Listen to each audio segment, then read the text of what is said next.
take you all down like dominoes. I'ma take you out with another spike drop. Overheated, but I love to lock and load. I hear the echo, I hear the echo. Bang, bang, run it back. Team with the versatile, ta-ta-ta-ta-ta all day. Enough with the chit-chat, steady with the one tab. I'ma set it off, just wait. Oh, eres la omega con la O, no. Sabe que la alfa soy yo, go. Vete y vuelve cuando no estoy así. Desapareció. Oh, ¿cómo piensa que no? Traigo la peña, las de Sherofelo. Llama al chatarrero que se va a hacer rico de lo que dejaré ti por el suelo. When my back's against the wall, all the mirrors will dissolve.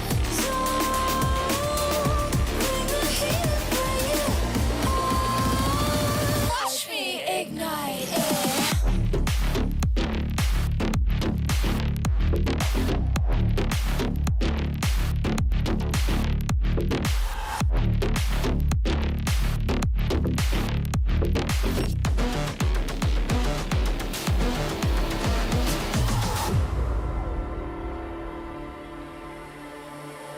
We're from different worlds.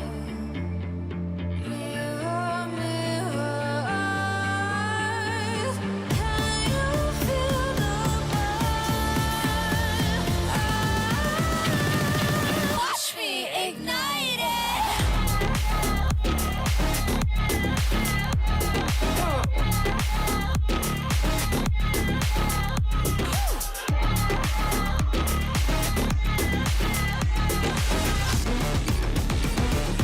Watch me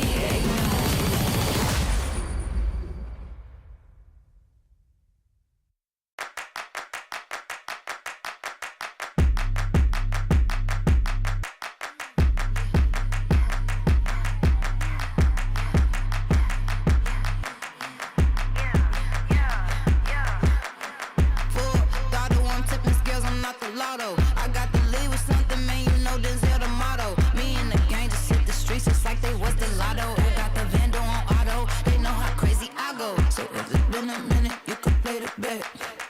If you're independent, come get on the map. If you the opposition, don't you ever let. Cause when I get it, you know it's a all eyes on me.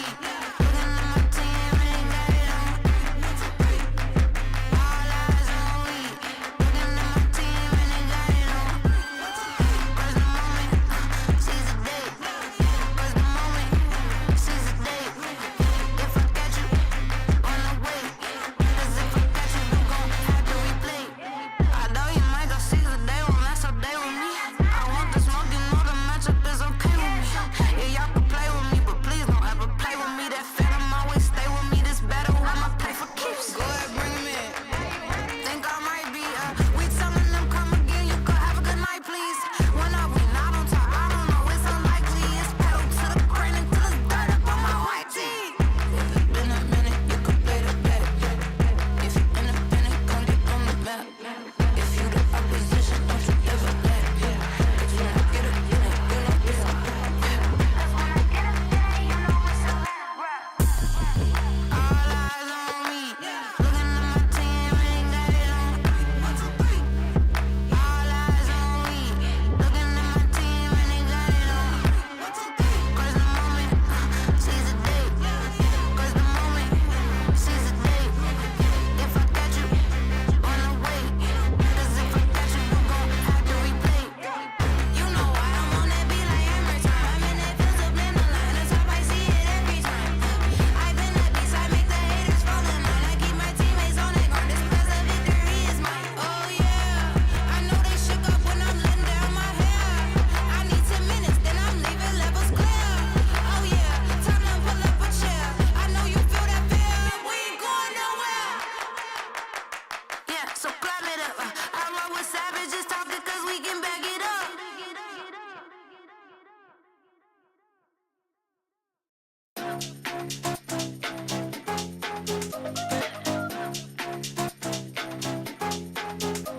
나의 속도가 돈이라면 벤 소미 더 세게 괴롭혀봐 나를 rain on me 다가서면 하면 뱅뱅 전부 걸어 게임처럼 너의 고개를 떨굴 때는 댄서니 모두 몸에 걸어 눈이 빛나는 걸로 전부 걸치고 나니 노리는 것들일 거야 발밑에 쫓아와도 너는 절대 못 껴 넘어질 배포도 없는 애들은 no 따라오지 못하는 건 내 알바가 아니지 그래서 the boys not my type 아니 거리동이 틈에 판이 바뀌지 이기는 건 당연하니 cause my type 시시하게 겉으로만 판단하겠지 웃는 얼굴로 써줄게 잘 봐 날 멍청한 애들이 여기 차고 넘치니 바가겠어 네 몫에 내 못다 짜증나면 질러 I don't like being cool Ladies night to night girl들만 불러 money on the fool I'm a boss baby or hero 뭐든지 다 내게 cruise 말했잖아 내가 뱉는 대로 내려다지 look nice Told to myself I'm so bossy I'm so bad I told to myself I'm so bossy I'm so bad I told to myself I'm so bossy I'm so bad I told to myself told ya 느리게만 보여 눈이 핑 돌아가는 놈들은 한 곳으로 모여 잠위 drop 머리 위로 투 그래서 이건 누가 대신에 money dance on a private jet 여긴 닿을 수 없는 곳 올려놔 bus 하늘 위로 떨어지는 나를 느끼 like demons 자식 날고 기는 것들은 전부 천했지 왜처럼 증오들은 나의 밑거는 꽤나 좁아져도 너의 시선은 어느새 풀려 숨죽여 Hey you better you turn when I pull up Can't slow me down 나 끝이 없는 ride 멈출 수가 없잖아 I'm that also hero 망설임 없이 주사 위로 여전히 예상 못한 곳으로 향하지 like we still go Told to myself I'm so bossy I'm so bad I told to myself I'm so bossy I'm so bad I told to myself I'm so bossy I'm so bad I told to myself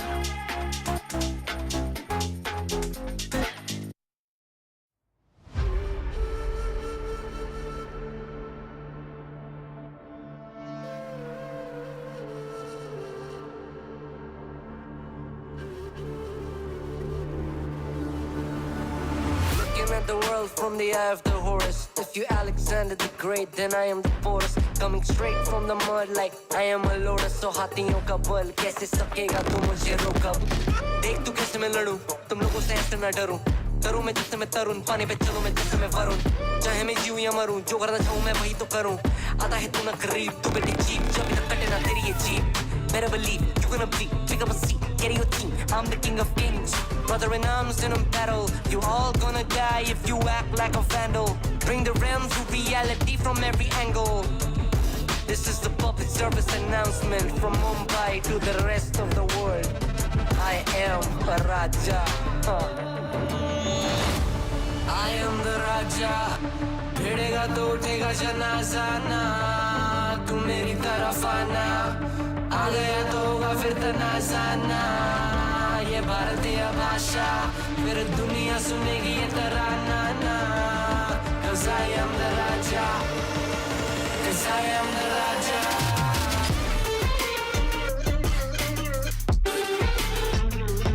I am the Cause I am the Raja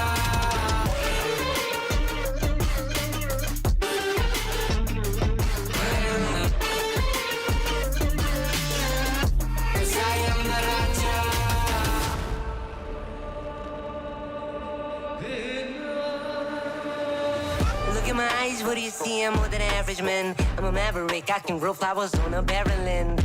Break a mountain with my bare hands and step back and cause a literal avalanche. Should've been about us traveling. अष्टभुजाएं मेरी जैसा मैं टरेंचुला ना है कोई तोड़ मेरा जब से पूर्वजों का ज्ञान मिला मेरे जैसा मिलेगा कोई ना तू और चाहे जो भी था सबकी कबर मैंने खोदी क्या तुम लगाओगे बोलियां कम पड़े गोलियां चंद्रगुप्त में मौर्य या किला तू लोरिया come to me and you just gonna die that's really a given I am invincible and you are invisible see that's really a difference get out of my way or leave the world the choice is yours I don't kill my enemies I play with them that's what the toys are for from Mumbai to the rest of the world I am the Raja भिड़ेगा तो उठेगा जनाजा ना तू मेरी तरफ आना आ गया तो होगा फिर तनाजाना ये भारतीय भाषा फिर दुनिया सुनेगी ये तराना ना Cause I am the Raja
Anytime you clock a butterfly, I flip a switch, keep a secret, let you come inside. When I run the gamut, but I could never plan it. I keep on breathing when I land it. When I run the gamut, but I could never plan it. I keep on breathing when I land it. If you give me a piece of your heart, you keep easy when we are a part of two worlds. It could be nothing, maybe it's something. Keep your eyes on me. Keep your eyes on me. Keep your eyes on me. Me. Keep your eyes on me. Keep your eyes on me. Me. Keep your eyes on me. Keep your eyes on me. Keep your eyes on me. Keep your eyes on me. Anytime you clock a butterfly, you flip a switch, keep a secret, let me come inside. When you run the gamut, but you could never plan it. You keep on breathing when you're in it. If you give me a piece of your heart, you keep easy when we are a part of two worlds. It could be nothing, maybe it's something. Keep your eyes on me.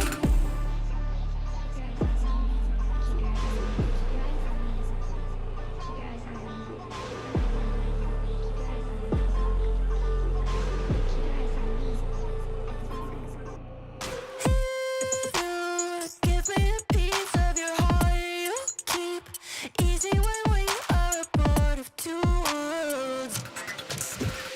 If you give me a piece of your heart, you keep easy when we are a part of two worlds. It could be nothing, maybe it's something.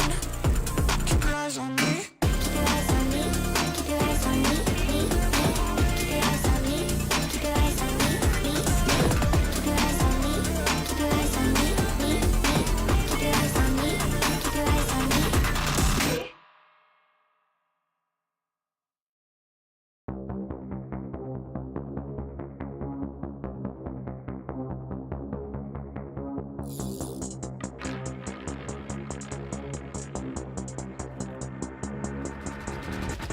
Renegade, Horoscope, 24. Let them all blood with a kick home.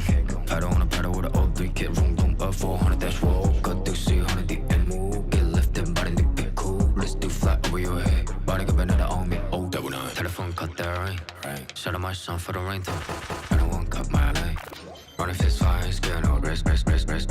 Go pop one ring, go break one bench. I pop missile if I wish I put one pistol on my head. Was popping and popping, love in the morning. Blue come over to come in the morning. Vogue in the flick, poster forming. Confident boy run a halo on me. Jealous in the envy, all fill up in the air. I be hitting minimal when I'm on the air. Yeah, boy so pitiful, wanna be my pet. Oh well, good boy, cause you're born on the stair.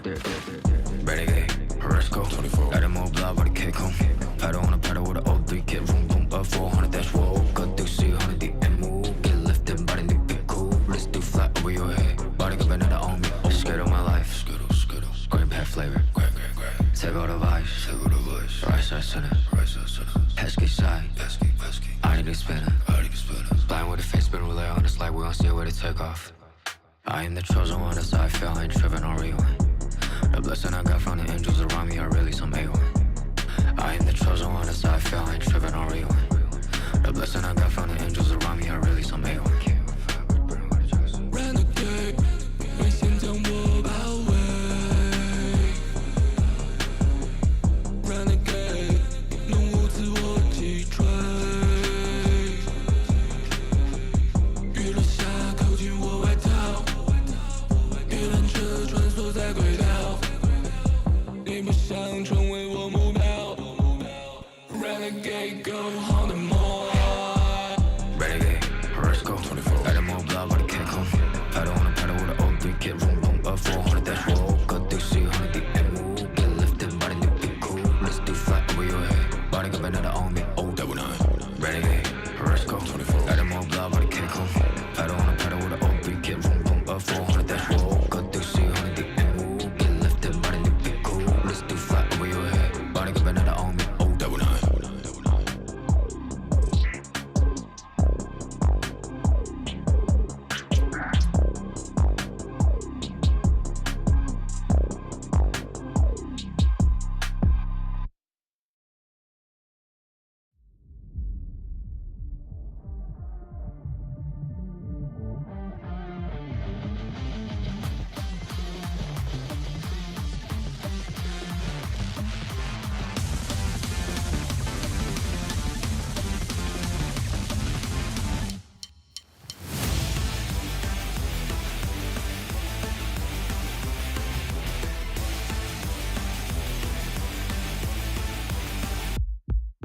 I wanna be a hero 自分を信じろ誰かのために心をたぎらせろ You know 困難な道を行く俺はヒーローどんな奴が来ても Take over game over 終わることない戦いを戦列に身を任せ運命は絡み合う限界の向こう側へと明日の勝者はどっちだお前は悪か正義か決めるのは真の勝者だ当てなく続くその未来をこの手にまたも誰かがこの世をコントロールしようとしてるんだって誰かが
Y'all sit back and watch me speak. About to take over your screen. Talking bulls in 93. Talking mom, I'm on TV. Y'all know all I do is me. All I do is me. Y'all sit back and watch me speak. Y'all sit back and all I know, my money green. About to snap and make a scene. My cup off and make us free. My cup off and make them scream. Go back off for TMZ. Y'all sit back and watch me speak. Y'all sit back and watch me speak. Y'all sit back and watch. Watch me. Watch me. Watch me. Sit back and watch. Sit back. Sit back. Sit back. Sit back. Money long, nothing on credit. I got style, don't catch no feelings. All this bread ain't got no lettuce. I got style, don't catch no feelings. Watch me. Watch me. Sit back and watch.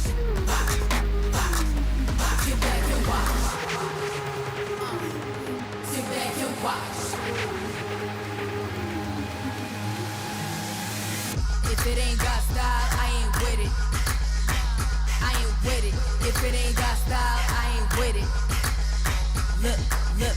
If it ain't got style, I ain't with it. I ain't with it. If it ain't got style, I ain't with it. Look, look. Look, look. Look, look. Look, look. Watch me. Sit back and watch. Watch me. Sit back. Sit back. Watch me. Sit back and watch. Sit back. Sit back. Sit back. Sit back.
Red Bull gives you wings. Lenny, you should go do it.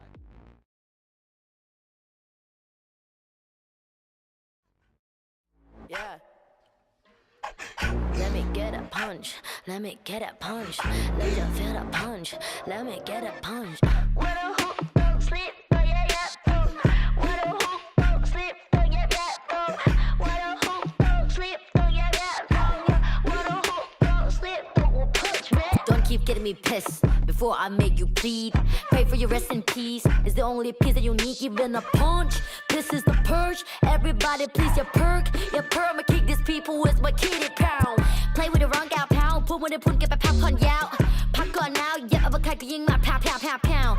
Pack it out, back it out. กูสร้างมึงภาพลับ yo how about now bruh จบบ้านนี้ไม่ต้องรอถึงหูพวกกูจัดมึงจุก now out out. Be the pepper pick a pack of peppers. People like me pick a pack of bricks for a week per day per minute. Rapper like me ทำพวกมึง panic บอกกูเป็นผู้หญิงมีผลต่อ proof ไม่ควรได้ pride เข้าใจมึง lose อะไรไม่รู้พร้อมพวกขี้แพ้มาผ่านกูพูดไปก็ไร point เขาต่อยสักชุดดีกว่าว่าพวก What a hook don't sleep oh yeah yeah oh. What a hook don't sleep oh yeah yeah oh. What a hook don't sleep oh yeah yeah oh. What a hook don't sleep oh you punch me.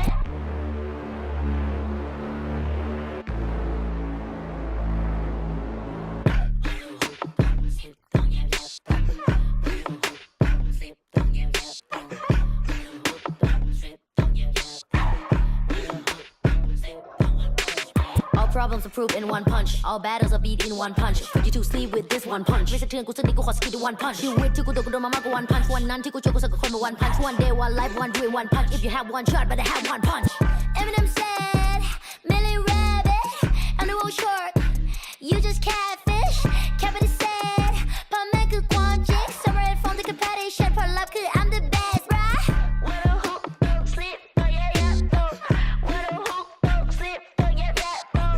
When a hoop don't sleep, oh yeah, yeah, oh yeah. When a hoop don't sleep, oh you push me.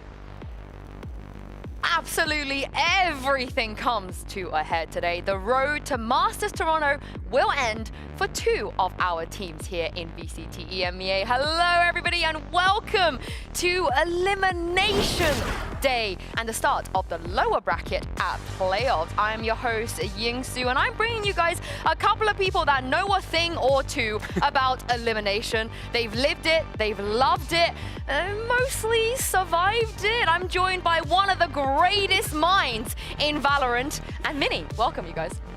I saw that would come. Yeah, I was going to say, how quickly do we get into those? But you are joined by two fountains of positivity, at least, as well, for an Elimination Day, which is... You're looking at me as if... I love Valorant. I love lower Same. brackets. I love the teams today. Love everyone playing today as well. Yeah. Do you love drama? You know, you're looking for some drama, maybe? What's the drama? I mean, someone leaving, a team being eliminated, not seeing them again until God knows when. I thought you had some special... You had some spicy insider knowledge there. Do you? I mean, I could give you some. Start leaking. Yeah, we can. But let's talk about what happened yesterday, because what I can leak from yesterday is that some team good, some teams less good. How do we feel about that one? That's a pretty fair assessment, to be honest That's with you. hard-hitting analysis. I agree with that one. Thank you. The upper bracket is shaping up quite nicely there. Fnatic, BBL with the, not surprise, but dark horse team, top 4. Yeah. I like that. So yeah, I mean, even think back, we were almost putting BBL with the changes to kind of come in as maybe looking to push towards the top. And I think actually yesterday almost kind of secures that as a thing now.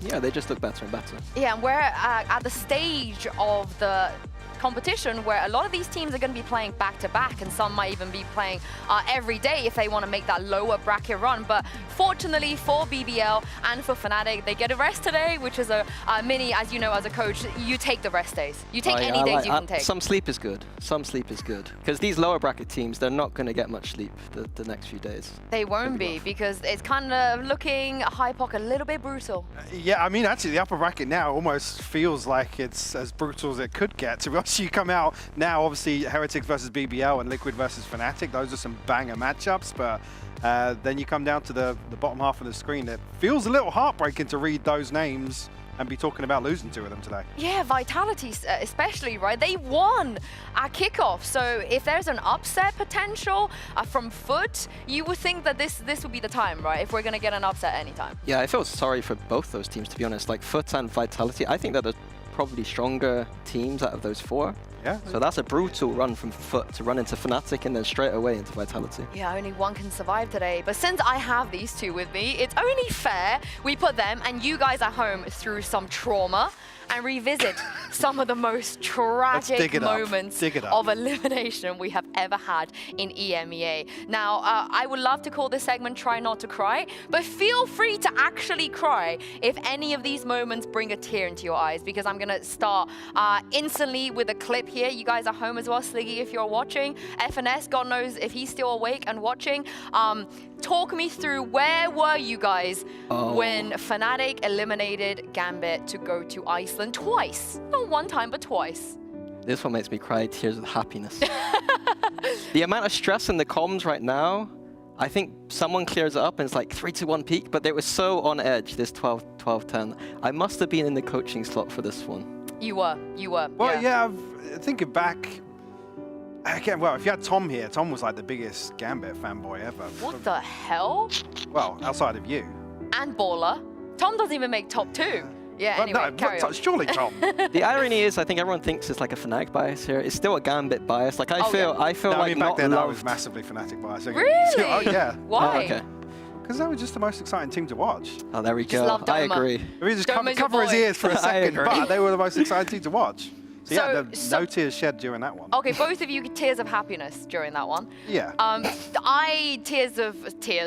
Just tears of stress. Just tears. Yeah. Because it happened twice. Every time Gambit tried to go to Iceland, it was always Fnatic that stood in their way, which is a bit of a shame. But let's tee up the second one and see if we can get them to at least feel a tiny bit sad on Dead Elimination Day. Now, if your name is Youngpe or Sliggy, then I think you're going to hate me for bringing this up 3 times a year, you know.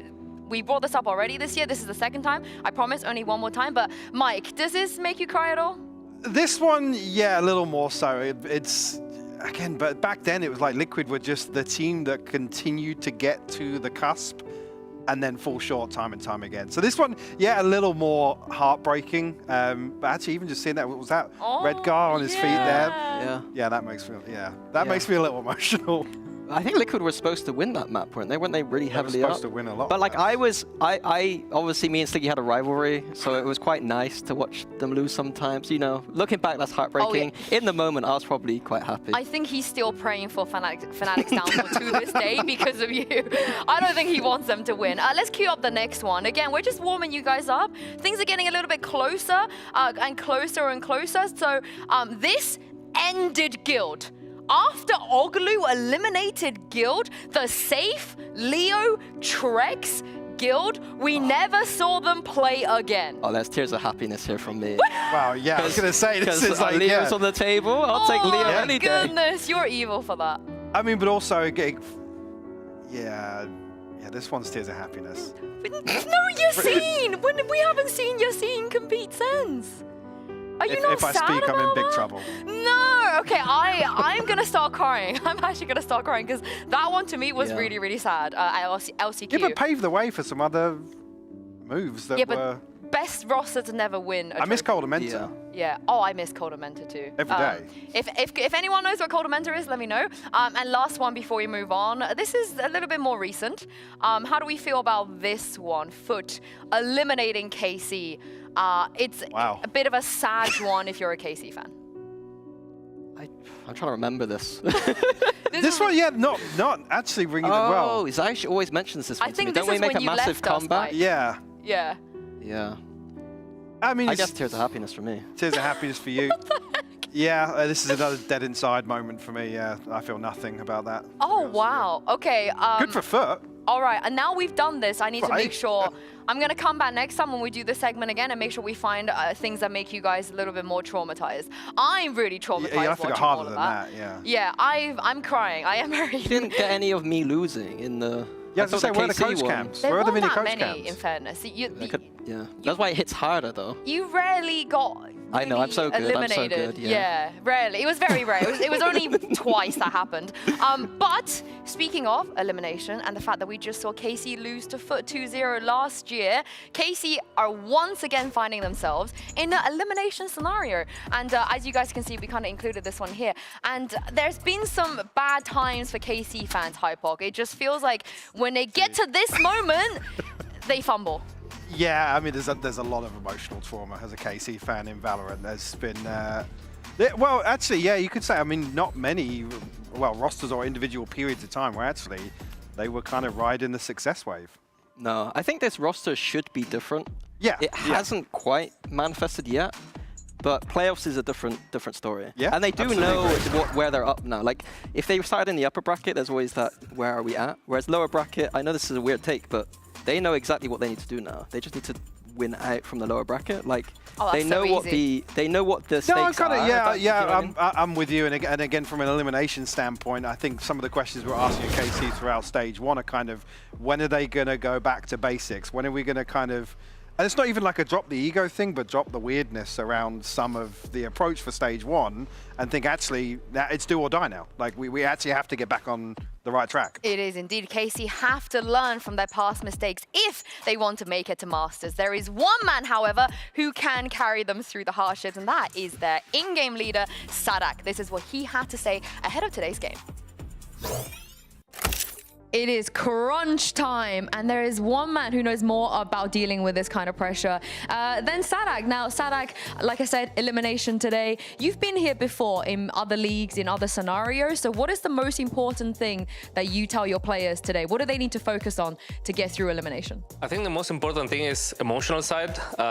For us, the more stronger emotional team is gonna win. Of course, like strats and everything is super important, but having a good mentality and playing round by round is the most important thing, I would say. How do you control that when things go wrong? Because you guys, there's been a few maps you should have won maybe. There's a lot of overtimes too when it comes to KC. So what do you say to one of your players when they get maybe over emotional?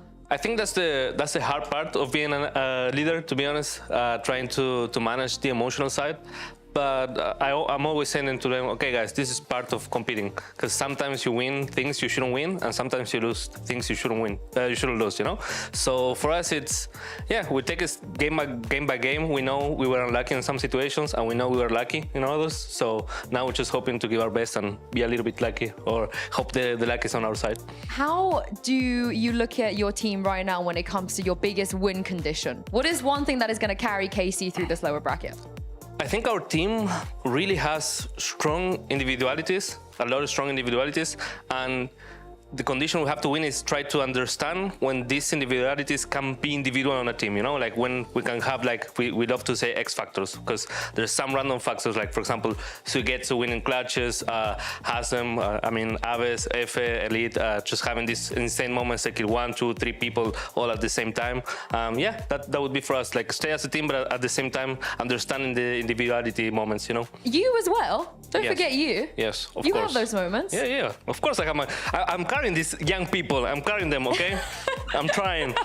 Yes. And last question, of course, when it comes to a bracket stage, it's very different, right, from the league. Because in the league, you have a whole week, you know who you're playing. Yes. Here is more like day by day. Do you prefer this system? Oh, yes. Do you thrive in this? Yes, 100%. I think when there's too much time, people can get kind of like a sense of how to play against you. But in these rush moments, I think IGLs have more experience and they can call on the fly. They have a greater advantage, let's say. But in Navi, they have an experienced IGL, so yeah, it's gonna be hard also. Well, let's see which one of you today is gonna be able to frag the kids. I can't wait to see it. Yes, please carry me, kids. Please carry me, kids.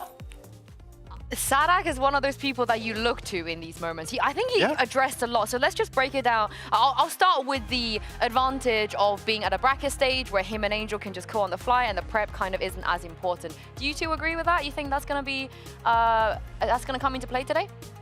I think absolutely. I think I love in that interview how he's, you know, he knows that the players have responsibility, but he has a responsibility in himself. He knows the advantage of him as a leader, like his IGL ability is in those like mid-rounds and stuff, like that is where his strength is. And to put that on your back in this moment is a good thing. Like they don't have time to prepare in the way that they would usually. No, absolutely. I think actually historically you think back to Sadak on Loud and some of like the biggest moments we've seen on the international stage with like lower bracket runs and hard fought out series and maybe drop locking aside. But actually, you know, when actually it's all on the line and things get a little weird and it comes down to just how a round plays out, Sadak previously has really shone in those circumstances. Yeah, it's Sadak, you know, there's a reason why we're so hyped about him. But having seen Na'Vi yesterday and the fact that Sadak mentioned that the fact that Angel is also very experienced, who has the edge here? Who's going to have more of a read? Who's going to be able to bring all of the things that you two have just spoken about? Who do you think? I think also then it's a bit of an advantage. You come in obviously to this feeling as if the prep's not as big a factor, but to be able to sit back and watch yesterday's series, you've got to feel like KC are going to come in today with the upper hand. Yeah, the only thing Na'Vi have is that little bit of warm-up yesterday,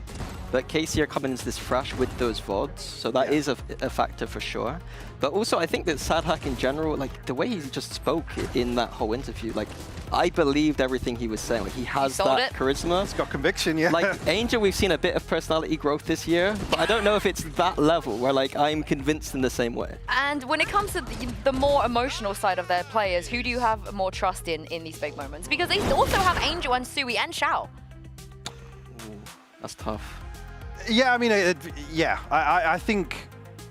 So some of the things we've talked about with Na'Vi this year is, and I don't want to say Angel, like solely on Angel, but his inability to kind of get everybody on the same page and kind of moving in a new direction together has been one of the biggest concerns for Na'Vi. I think when you then look at Sadak, you don't really have a comparable concern. Well, we have seen the promises, we've seen the potential, but we've also seen the stumbles. Today, for KC and Na'Vi, there will be no second chances. It's time to see who shows up and whose season will end without the possibilities of making it to Masters. Let's welcome the teams onto stage. Check my pedigree, I got legacy in my pop. You playing hopscotch on that top notch on the block. Slip and slide like me, nah. Spice it up with a sauce. Yeah, my Lord said don't do it. I said bah, bah, bah.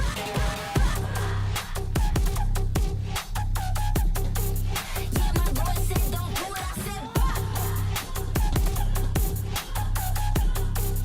Yeah, my Lord said don't do it. I said really, how can you keep up? Play follow the leader. Big queso, I'm born with the ether, but I still took a heater. No halo, I've been with a handgun. I've been on my King Kong.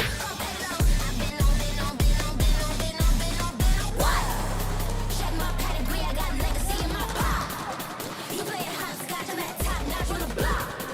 Slip and slide like me, nah. Spice it up with a sauce. Yeah, my Lord said don't do it. I said what? Check my pedigree, I got legacy in my pop. You playing hopscotch on that top notch on the block. Slip and slide like me, nah. Chill it with the sauce. Yeah, my Lord said don't do it. I said what? Today is all about survival. It is a very, very long road if either of these teams want to make it to their first Masters of the year. Which brings us to the map vetos. This could be the last time we see one of these teams on stage, which is crazy to say, which means that this is going to be a very important set of maps. Minnie, what do you make of the bans so far? KC, I expected them to ban Fracture here, but Na'Vi picked it 3 times in a row and lost every time. Yeah. So it's almost like Na'Vi might be happy that this has happened. Stop Na'Vi from kind of trolling themselves a little bit with that one.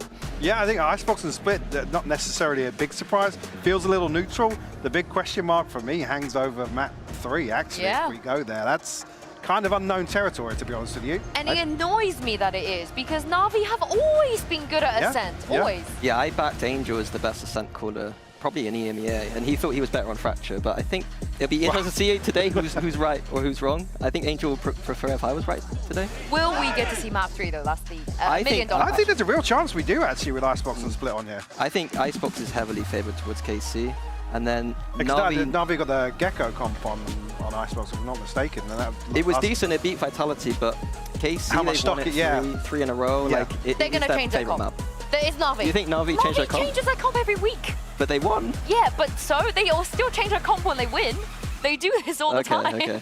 Yeah. I think they'll stay the same. I'm not sure, especially after yesterday, you know, I don't know. I mean, who knows what they've been talking about overnight and what they have going There's something into that we say about Na'Vi, well, actually, even on the other side of the stage today, a team that's bought into the harbour so heavily throughout stage 1, or at least initially this year, then Na'Vi the ones to pull something out of the bag here? It does disrupt, I guess, the little prep time at least KC would have, because they obviously didn't know who they were going to play until after the Na'Vi game. And speaking of that, I believe Zaysha's shaved his hair off, so he's donning the bald buff coming into this. You said he looked like me earlier. They need every follicle, I guess, to help them. I think it's the stress. He's probably started. The stress. The hair started before he just committed, I think. No, I reckon KC it's effect. So it's taken a while for Zaysh, actually. Yeah, I reckon they need the buff. I think he's kind of like, I would dedicate my entire life to this, so to make sure we get through today. It is going to be a very, very important game, of course. But let's talk about this Icebox. Why are KC so good here? Why are they so good? Yeah. I think Martin on the Omen specifically has been firing every single time he plays it, to be honest. Yeah, this has been a conversation topic again, with teams kind of flexing onto it, allowing duelists to really kind of play around with expectations of, you know, seeing the Omen on the board. Well, actually, only switch up's going to be Aves, actually, coming onto the Tejo. So still going to see Martin on there. Like I said, I mean, we were talking about this the other day, actually. It really depends who's playing the Omen. I think Martin's one of the... I think that's a mistake. I think that's the same. Oh, is it? Is it the same? Oh, maybe. Anyway, regardless, but Martin, I think, has been one of the good examples to say you kind of give him some freedom to play it how he sees fit, and he's really found comfort there. Yeah, I do think the Omen is becoming like that meta on Icebox right now. I think there are ways to deal with it, but it seems like both of the duelists in these teams are very comfortable with it, so it should be a good head-to-head. But I would favor KC. Oh, it's going to be a fantastic series. So we need some fantastic casters to take us through this. Hazza and Cairo, take it away. Thank you so much, Sue and the desk. It's a rematch from both of these teams' kickoff campaigns, but this time it's for elimination. Na'Vi trying to chase the shadow of their former selves, whereas KC looking to break that narrative of those early playoff struggles. Yeah, 100%, and I think as well it's revenge, right, for Angel and Shao against their old teammate of Sugetsu. So whether they can get that revenge or not, it's going to be something entirely to look at. But as for Icebox, both teams have been impressing, right, with this composition. No duelist. I'm excited to see what both teams bring forward in this map. Double controller on both sides, but we start in KC's backyard, Icebox, the map where they picked up from last time, of course. The context of that previous defeat to Liquid is important, but the one thing that stood out to me is the fact that you can have that series reset, come back in, and then look as good as you did on Icebox. So that's where they'll need to pick up where they left off. Heading into the pistol round, it's not exactly their forte, but from the attack side, it looks like we're getting a different look from them this time. Team's oh, look at this. Towards mid. Martin aggressive and TP's behind. It's Sugetsu who gets the first. KC end up a man in head. Still Martin though, stuck in enemy lines. He has a way to disengage here. There are still smokes blocking the path. Na'Vi yet to route him out of position. Oh, Hero's completely caught. Martin has not been missing at all. And Rusick left all alone in defender spawn. At least he'll be able to stop the domination from the Omen. But KC took us to the goods. Martin happy to overheat a little bit there. Closing on a milestone amount of kills. On the Omen, of course, as we know him to play the duelist, but I really like this early start from KC with Sadak. Now has the 0-point knife available again, collecting some of that early info. It's not going to spot Ruxic just yet, but as the snakebite flies over back of yellow and the turret takes contact, Sadak might just swing this solo. Same time though, you've still got many more tools to work with here. Aves having those salvos and every single player ready to swing on out. KC will get the first round of this series. Such a strong start for KC to pick up on. They finished out on the attack side last time when they were playing Liquid on this map. You can already see Sadak keeping everyone in check. As you say, this is a balancing act in every sense for both of these teams. Stability has been hard to come upon. In terms of this opener, yeah, Martin's just TP'd into the edge of his own smoke. It looked like it was blocking the window. He actually gets in front. That was really nice micro. I think the thing is, though, is Na'Vi should be aware of the possibilities, right? Like, they're the ones who have done something similar in the past with their aggressive Omen. It's aggressive towards B. Yeah. There's 5 of Na'Vi's players here. That knife was just on the edge. KC have no idea. Na'Vi are closing in. There's a pack of players. Yeah, Martin's ready. So is Sadak. Oh, Koala coming round from the other side. And Na'Vi come out the other end of it with upgrades. And the spike at their feet. So KC have to clamber back through the garage. Elite on a ghost to get to the Guardian. Both regen shields. And look at that. Vandal in the hands of Ruxic Hero. There is support here for Na'Vi. And Crossfire set up with the alarm bot for contact. Only bit of utility that you'd really depend upon here is that paranoia to re-engage. 2 nanos, sure for delay, but nobody will want to mess around with that on Na'Vi. This will just be straight up gunfights. Finally that smoke comes up. Yeah, I don't completely know about that one from Koala Noob, because it doesn't maybe allow Sugetsu to get in this gap of his own smoke, and there you go, hero isolated, paranoia no value. This could become problematic. Oh, it's getting out of hand. Sugetsu's found 3, and with 1 bullet left to his name, funneling bullets back into the magazine, getting out of dodge with HP and time. He's also got that regen shield, so he'll have something to work with. Both players on similar amounts of HP. And also has that molly. Ooh. Time's going to get really close here when he tries to attempt to plan. He's going to plant topside as well. No, he's not. It's just for the extra speed. Sugetsu getting right in there. Spike goes down. Ruxic, the reprisal from Rafters. Viper versus Viper.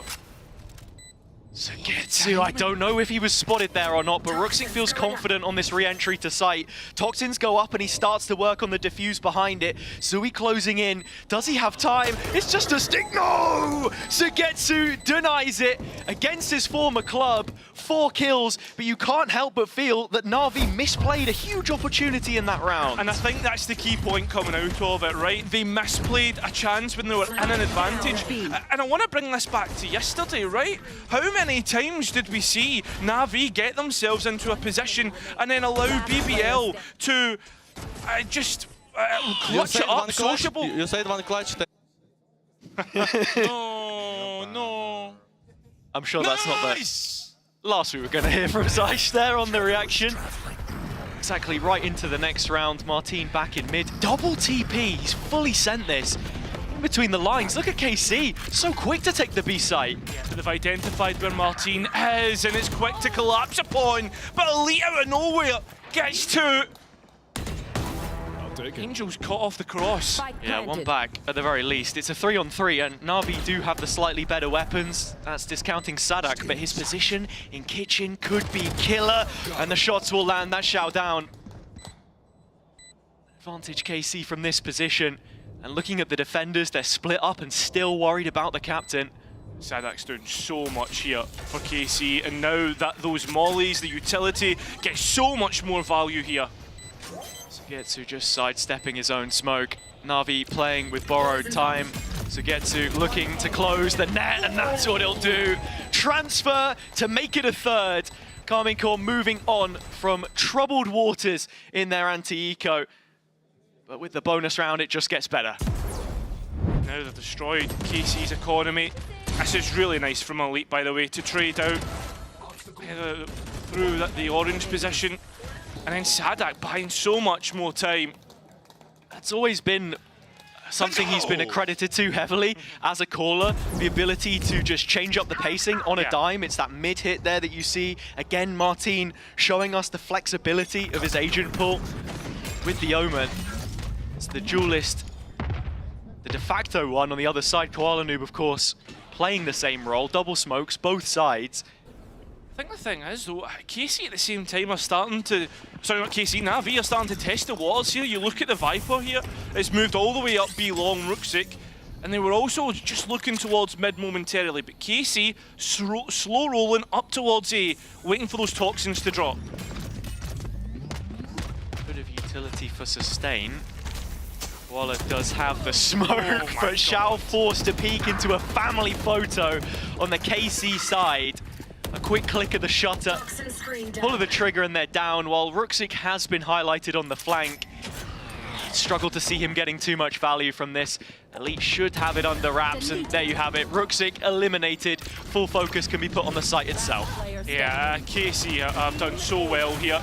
Slow rolled their way through it, waiting for Na'Vi to peek them, and just dealt with every opportunity that came their way. It's threat mitigation, I think, which we're talking about here, and also the mid-rounding, something which is going to come up a lot during this series.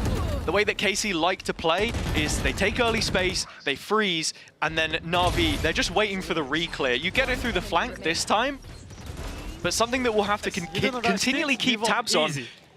Because when you actually look at it and you take a step back at both of these in-game leaders, Sadak has never lost to Angel in his history. And the even funnier part about that is, he never played FPX. Yeah. Always found a way to dodge each other in those brackets. VALORANT has brought out the op, that's towards A.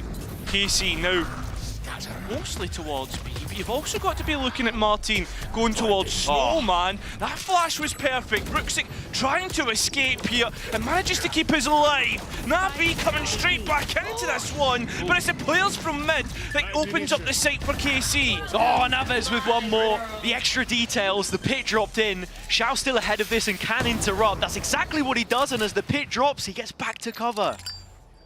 Koala now in position in towards Snowman. That long line of sight, that's exactly where you want the operator, but it misses the first shot. KC have bought themselves a bit of space, but they've found Koala Noob at the same time. And now Elite has to try and find a safe space for this spike. Another one of the differences in the comp is that plant security. KC usually have that affiliation with Harbor, but no Sage, no Gecko, nothing of the sort. You're forced to try and take that extra space. I like the idea for them to go for the switch up again in this fast B play. But as it now falls down to just Elite, a steady pair of hands who steered that BBL ship for most of last year, now on KC, and it's moments like this where you want to see something big from the youngster. Has safe space here to plant the spike as well. Alarm bot and Nanos to work with. Has to find an isolated duel onto at least one of the Na'Vi players. Fast. It's just the fact that he looks to toy with. Xiao does still have the wingman, and Koala does have a smoke, so Elite needs to be heads up with this. Yeah, it's just straight up gunfights. Hasn't used any of the utility. Boss fight found, and Koala Noob will be able to get Navi's first round on Icebox. Great way to break the ice. Na'Vi needed that. Ooh, don't know where that one's off to, but good to know that we're still on Icebox and not thinking about split just yet, that the KC momentum can be stopped. In terms of what Na'Vi did well, just winning a couple of these key duels, and this is brilliant play from Xiao. One of the reasons why he was retained in this roster by Angel well done. is just due to his consistency at the top level, consistently being able to play regardless of the role. Just to give you a little statistic, Kaza, one for the folks at home. Martin is 1 kill off 1,000, which is absolutely insane to think about. Something that we were speaking about a little bit earlier, but we'll have to see how much impact that's going to have in the game at hand. In terms of this round, full by both teams. Ruxic already reinforcing A, and Op on Koala Noob on the other extremity. KC need to be diligent in how they look to manage this situation, and already with the turret broken in mid, that's where Na'Vi's protocols start to get tested, and you can see Hero just repositioning himself towards Kitchen, actually. Oh, a little loose on the trigger finger there. I mean, if Na'Vi really want to clear out this Viper's Pit, you have the lockdown on Elite. Killjoy Ultimate would do well to clear out that A side, and that's where the spike is. He's still a bit timid here. Utility invested, suppression on Ruxic. He'll be unperturbed by the situation, but walks into Danger, and Danger fires back. Sadak with one. Hero here out in the open, and down the long hallway of Kitchen. It's a long road back to the A site for Na'Vi. KC find themselves a little pocket of domain to work within, but remember, it was only Martin that was seen, and Aves activates at the right time. This is getting a little bit chaotic now, and with Aves being able to pick that one up, control is restored. Order maintained as far as KC are concerned. Still Aves coming in late, has the salvos if need be. The wingman can try and make things a little more difficult for the attack to try and digest. It does get the spike to half, but that's where Aves brings us back to reality. Angel dealt with. Last player sat in spawn. It's Xiao, and Aves has him caught. KC back to winning ways. That's number 5. Clinical is the words that I would use, and I think right now Sadak is completely outcalling Angel. The defense are not dealing with these mid lurks, and that's time and time again, 3 or 4 times that Na'Vi have found themselves a player or 2 down. So we're immediately going to see a timeout come through from the Frenchman against his countryman's organisation, I suppose. I don't know. Yeah. But both of these teams, of course, looking later down the line into the year. We know each of them rebuilding. Import of Sadak, of course, now up against a regional veteran in the form of Angel, it must be said the goal is champs, and that's what you're thinking about at the end of the line. But in terms of the game right now, the big takeaway from that is that Na'Vi had a good setup, but KC just so slow and methodical, and having conditioned that mid-pressure you were talking about, it feels like they've got their finger on the pulse. They can always just change up how it is exactly they're approaching each and every lane. It's making life very difficult for Na'Vi. And I think as well, like the other thing about KC, and I love that you speak about the conditioning aspect of it, because the one round where Na'Vi looked to actually approach mid and fight it, right? KC just sent it A, and they were slow to respond to that. So Na'Vi right now, on their pistol round, I would really like them to try and push the limits here, right? There you have it. A millennia for Martin. 1,000 kills in VCT EMEA. A player only just joining since partnerships began, but great to see yet another face from Challengers. Suddenly become one of the most feared players coming into this playoff stage, it must be said. He has had a good start to this map. Well enough, but though, it's come up time again, and this time he's trying to find a little gap in which to work with, and there is KC players here, and they've heard Koala actually jump back. And again, KC, like they'll manage to avoid this mid play that Na'Vi have set up as well. And I think that's exactly what you're doing in this round if you're KC, because you know of the threats that lie on this Na'Vi side. As we said many a time, Eco's not something that you're consistently looking at them potentially being able to post, but one off of a lockdown, a Thrash, Hero Shao, and Angel, of course, having the Armageddon available. There are 5 Na'Vi players on the other side of Spawn, and they're happy to commit it here. Yeah, they've sent it back in, and they've able to get one, but at the same time, Zugetsu is completely cleared up. I don't think a shorty will work at that range. But KC's rifles certainly do, and I think they're moving through this with ease at this point, Hazard. The only thing is, time is getting low, and that spike needs to go down. It's the only remaining pressure in the round, as you say. 15 seconds, less time. Once that spike goes in, Angel, it's a hit and hope. And I have to say, coming out of the timeout, you weren't fully expecting those ults to be invested, but this is something that we saw yesterday as well against BBL when they called the pause. You had, it was like a stun contact for an orbital strike. The fact they're so willing to invest such heavy pieces into these rounds where it's like just a couple of sheriffs, it does leave you scratching your head a little bit at what they think those win conditions are. I'm blind, I'm flashed, I'm bolted, man. Yeah, no, I have to agree. I just feel as if Na'Vi are a bit too eager at the same time, right? Don't know, man. Like, I feel as if like it's ultimates that could be easily used in this round, and while they have a couple here to retake back into, the A side is the weaker of the two, and there is only Rooksik here. I'm also just looking at Sadak's null command, because one of the unique interactions with there being the KO in play is that KC do have a natural counter to this double layering of smokes. And sure, the first line of that defense will go down, the toxic screen removed. The question is, with the knife coming back up and all of this extra util in post, is, how do KC want to try and play it? It looks like Martin wants to go on the offensive. 1,000 and counting as he adds yet another. Still those big ults for Na'Vi to work with, though. KC need to be careful with those coming back in. Lockdown most importantly, and you can see players ready to try and counteract this and fight in towards screens. It's brilliant. Armageddon goes in, you've got a fragment there as well, and boom, lockdown evaporated. KC using the tools they had available, and Na'Vi are going to call it quits. Martin even in a position here to potentially take a gun away. Does think better of it though.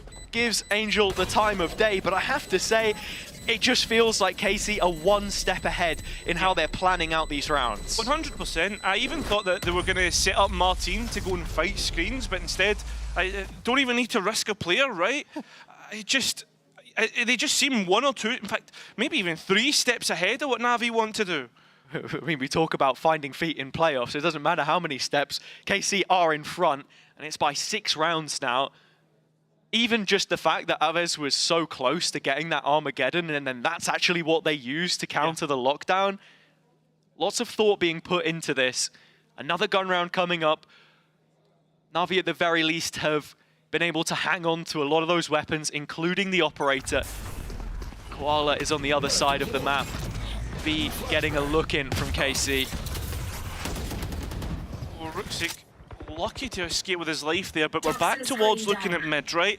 And Na'Vi have dedicated hero at least to watch on to this spot. Poison's off. I'd say as well, looking at the comps for both, it also gets to in mid. Huge duel wins it.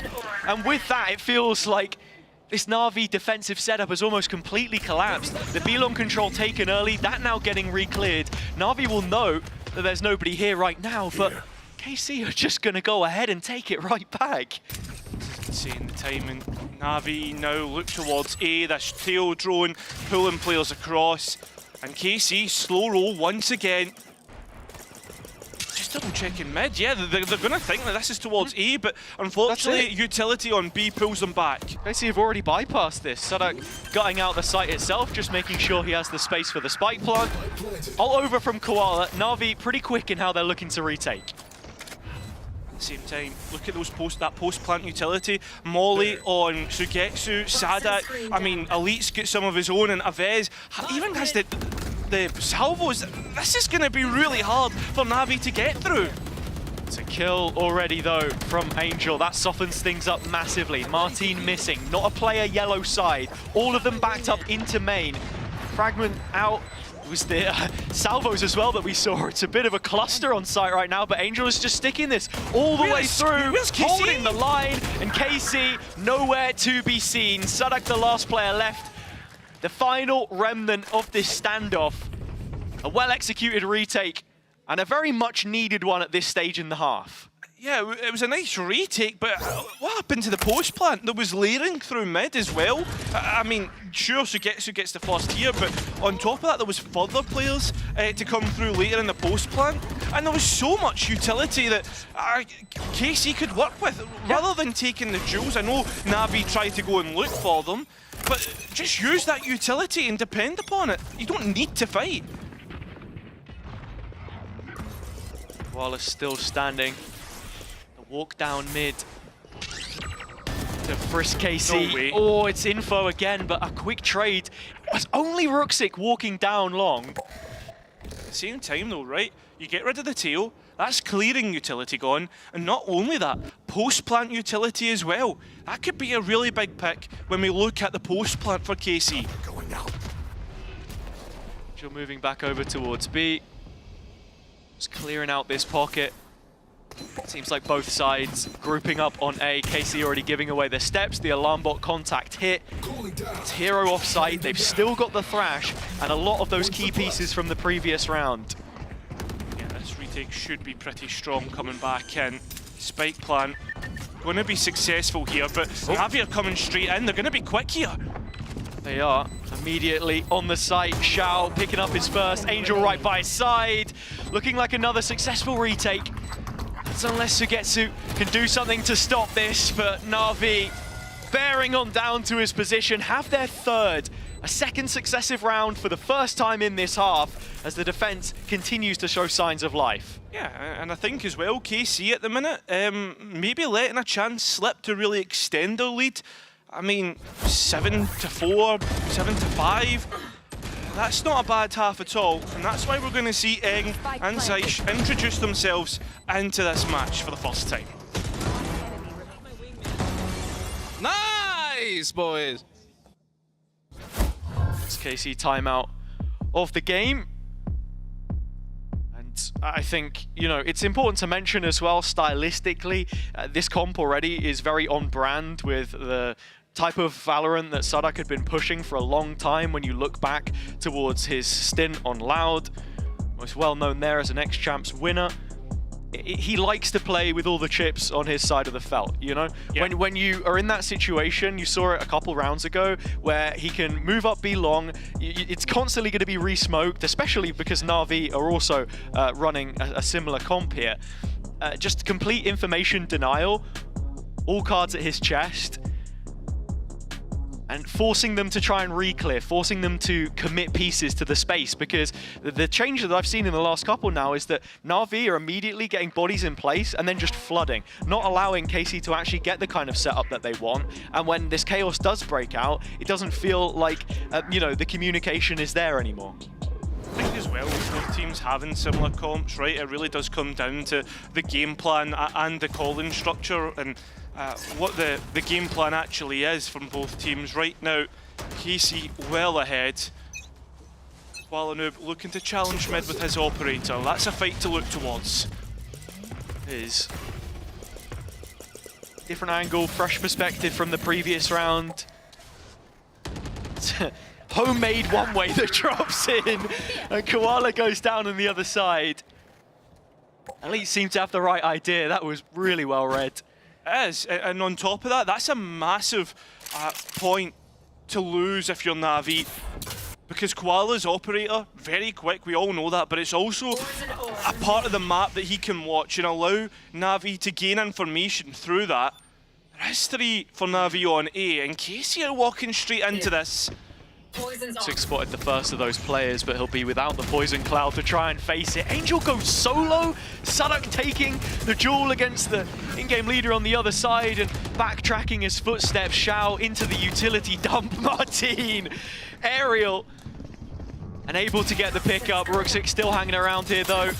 Playing from below the pipes in the maze, Sadak flashing in. It just feels like wherever Na'Vi try and go, they're isolated, alone, and now removed from the situation. Hero the next to give a roll of the dice, but you don't feel any better about his odds than what we've seen up until this point, but it starts well. They're just giving them solo engagements. It gets better, and Hero is gonna find all 3. A triple kill on the site from the young star. And a Red Bull clutch that carries on the Na'Vi streak and the comeback. Yeah, I mean, I don't even know. Like, KC just so disconnected. I can understand the first, right? You don't know where Hero's coming from. This is forgivable. Martin, though, I don't know what's happening here. And then the last, it's just so easily given to Hero. It's incredibly frustrating for Zaish. Hero coming up with another massive clutch, as he has been dependable in those situations so far for Na'Vi. Certainly not the first 1v3 I've seen him pull off this stage. And it won't be the last either. Towards B we go. Straight forward from KC. This has been a massive pain point for Na'Vi. The entry goes to Sugetsu once again through that mid duel. Exactly, and I'm glad you raise it, because it's probably the 3rd time in, what, the last 4 rounds that we've seen that first pick come through mid. It's an absolute oasis for KC, but even though they've been picking up these kills, still doesn't feel like they're getting the most value from them. Interestingly enough, it's Rusick that has the op here, not Koala. And we're going to get the null command coming straight through. Players won't have the utility to work with, and Ruxic has a little bit of an angle, but can't quite find what he's looking for. And that's an incredible spam. Sadak just reverse engineering the smoke, plops down the molly, and Spike goes in. Sugetsu still hanging around in middle. Shao does remove him from the situation. Looking at that post-plant utility, KC don't have all too much. They want to fight this on the front foot, but the thrash into the smoke could be huge. How many does it get? Absolutely nothing. It's Martin with 3, and so KC do come up trumps before the end of the opening 12. Yeah, it feels like death by 1,000 cuts by KC, and the way that they moved through the map, very slow, very methodical, looking to manipulate it in their own way, and they know exactly what Navi's setup is and how to counteract it. An unbeaten streak so far for them here on Icebox. Does it continue? Find out after the break.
Welcome back. KC finishing the half with a flourish. 8 rounds is what they'll take to the defender's side. Na'Vi back on Icebox, where we'd seen strong signs from that Vitality game, but again, it does still feel like a bit of a red herring. The back and forth of wins and losses, they need to get off of this roundabout, otherwise it's going to be an early exit. Yeah, I think for me, Na'Vi, the last time that they played this through, they actually impressed me a lot with some of their call-ins, some of their ideas of how they wanted to approach this. We'll see exactly how that continues as they move on towards the attack. Carmine Court feel like the big brother in this matchup in terms of they understand how the comp is being played out and how to counteract what Na'Vi want to do. Last pistol on the defense. KC did a very good job at highlighting the flank, being super proactive on this defender's side, and already Hero's completely isolated under belt, but calling for backup. There's a brawl going down and KC draw first blood. You see it's a brawl, it's more like a beatdown. That flash is perfect though, and the trade's in Na'Vi's favour. Martin trying to escape, but he's lucky to do just that. Moving towards B though, and KC have a bit of a notification through Elite's alarm bot. Complete information void on A right now. Na'Vi moving up on long. Steps soon to be heard by Elite. His utility helping dictate the pace of the flow through mid as Sugetsu has bought a rotation, but the spike is soon to go down and the spam's not landing. Molly to deny the wingman. Nah, he's got it. Yeah, just about. No problem for the wee man. Martin still has that paranoia though. That's the other thing to consider moving into this. And well, as for Na'Vi, the utility is looking pretty barren. It's all about these gunfights, and Na'Vi continue to win them through this round. Martin, though, still up and alive, and you know just how good he can be. More damage being dealt, although Sugetsu now having to clutch up another 1 versus 3, and both players are low. This is doable. Xiao lucky to escape here. And well, just with that, Na'Vi will get that pistol round. Na'Vi winning every single pistol round yesterday against the team which led it statistically, BBL. They're still going out in straight sets from that matchup in the upper bracket. So I'm looking now at can they build on from this. It was a nice 2v1 at the end, for old time's sake, from former teammates against Sugetsu. That's why I'm not fighting, boys. Happy to take a back seat. And he's doing well, considering we saw that statistic yesterday about how he's improved his first death rate. Not only that, helping support the younger members on the team. Sure, Hero had his rookie year last year, but even there, Ruxic walking into 3 players, never going to get all of them. So just backtrack, yeah, the comms there. Hero asking for the support, knowing that KC do like to get very active. This time, though, it's a full rotation over towards A. 4 players to greet Na'Vi, but that spike should go down first. Yeah, I really like this response. There was 3 players towards the B side. Ruxic's called that, and well, the response from Na'Vi is to immediately hit A. KC, though, very quick on the mark. The timing nearly works out for Carmine Court, but at the same time, Na'Vi have dealt with every duel that's come their way. There's not really much to fall back upon here if you're KC either. It's a well-played round from Na'Vi as far as they're concerned. And I think at this point, all the Sadak right now has been like, look guys, we're not going to win these duels, we're not going to win the post plant, so let's deny them the ultimate orbs, and I think it's the right call here. Absolutely.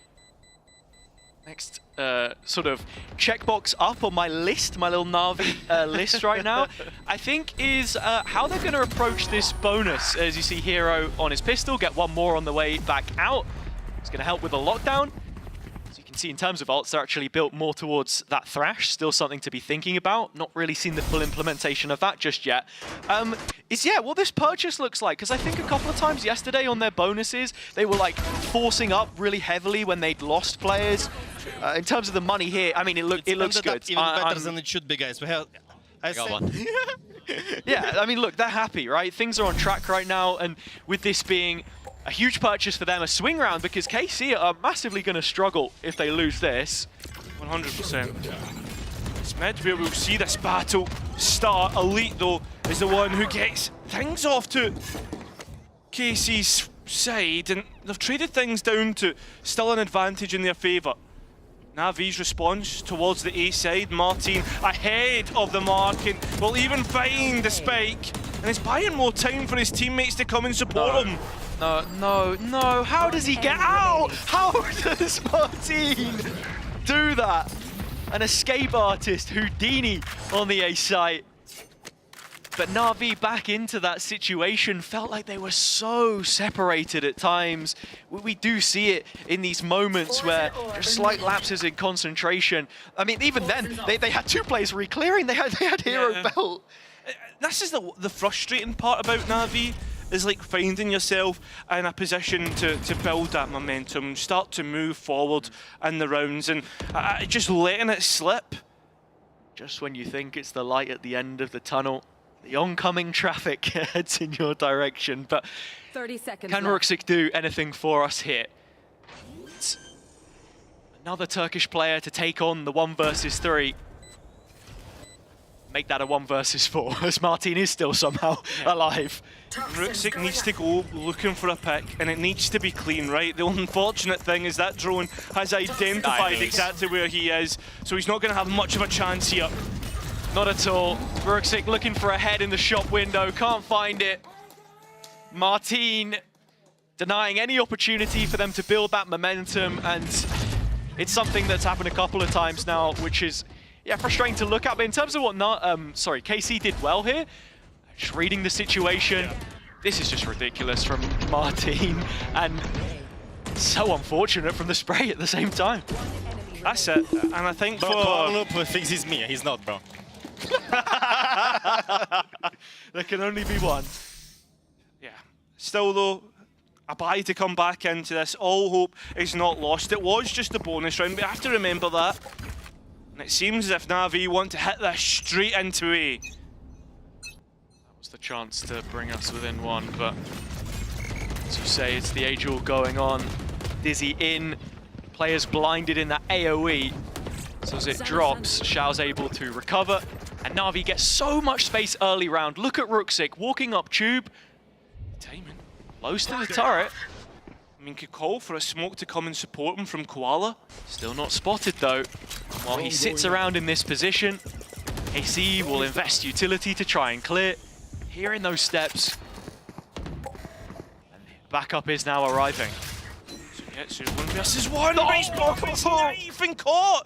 At least the best is here to try and cut off any rotations, but that's massive from the Turkish controller. What does Na'Vi do to respond to this though? I mean, the ball is in Na'Vi's court. They're just going to slow the pace all the way down, force KC to make an investment, try and trade out the space on the map. You can see Sadak is looking towards A, but as fate would have it, B is the site under threat. And there's only Elite here to deal with it. That engagement isn't clean, but at least Kill has got something to work with. All 3 players though, all on their lonesome, and Ruxic once again coming in from mid. Sitting in the snow pile, just looking to split this up. Martin removes him though, and now Na'Vi are the ones with their backs to the wall. Flashes, have all the utility you could possibly want to come back into this one. Martin uses the ultimate to try and join up with his teammate, his leader Sadak, as he moves through B long. But Na'Vi have moved forward, they've changed the goalposts, and now KC have got a really tough problem here. Martin trying to use a smoke to get on to Spike, but Na'Vi are so aware of what's going on. The kill from Hero as well there that just lends Na'Vi the advantage, and as soon as they have note of those final few positions, playing off of each other really nicely. Performance is a word which we brought up quite a few times when referencing these teams, and I think it counts for Na'Vi just as much as it does KC in terms of the extra coaching staff that they've relied upon to get them up to scratch, to bring them to previous M80 levels, if it's Koala or all the rest, just having the comfort of someone like Hero on this Killjoy or Cypher, of which he prefers to the Vice he was playing. Sugetsu needs to be careful here. The early stage. He's heard the Gecko, but he doesn't know there's another. He's so low. And Angel just knows it. I think he's seen that one too many times before. Martin does isolate the lurk, and with that, KC do go level in player numbers. There is a little bit more support on the B side of the map this time as well, though, and the plant is yet to go through. Yeah, the delay coming through from Carmichael to get players into position to flood retake is absolutely massive. But remember, Sadak is only on a pistol. And that Ghost can't do enough to deny, but the rest of KC played in. Aves and Elite from up top, dropping in the stun. Koala gets his though and gets out. 3 on 3, but the playing field is skewed in favor of Na'Vi.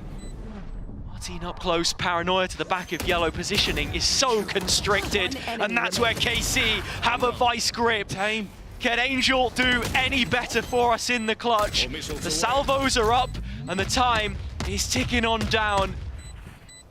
Even more onto Elite, 6 points of health, 1 bullet would do it. They nearly line up, but it's Martin again, and with time on his side, he can take Carmine Core up to 10. Double digits reached the big ground for Carmine Core to win out.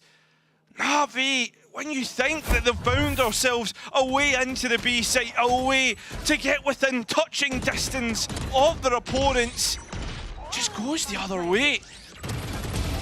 And now you start to look at the economy, you start to look at how the rest of this looks. Na'Vi need to be careful, because if they lose this, it could be a massive swing round.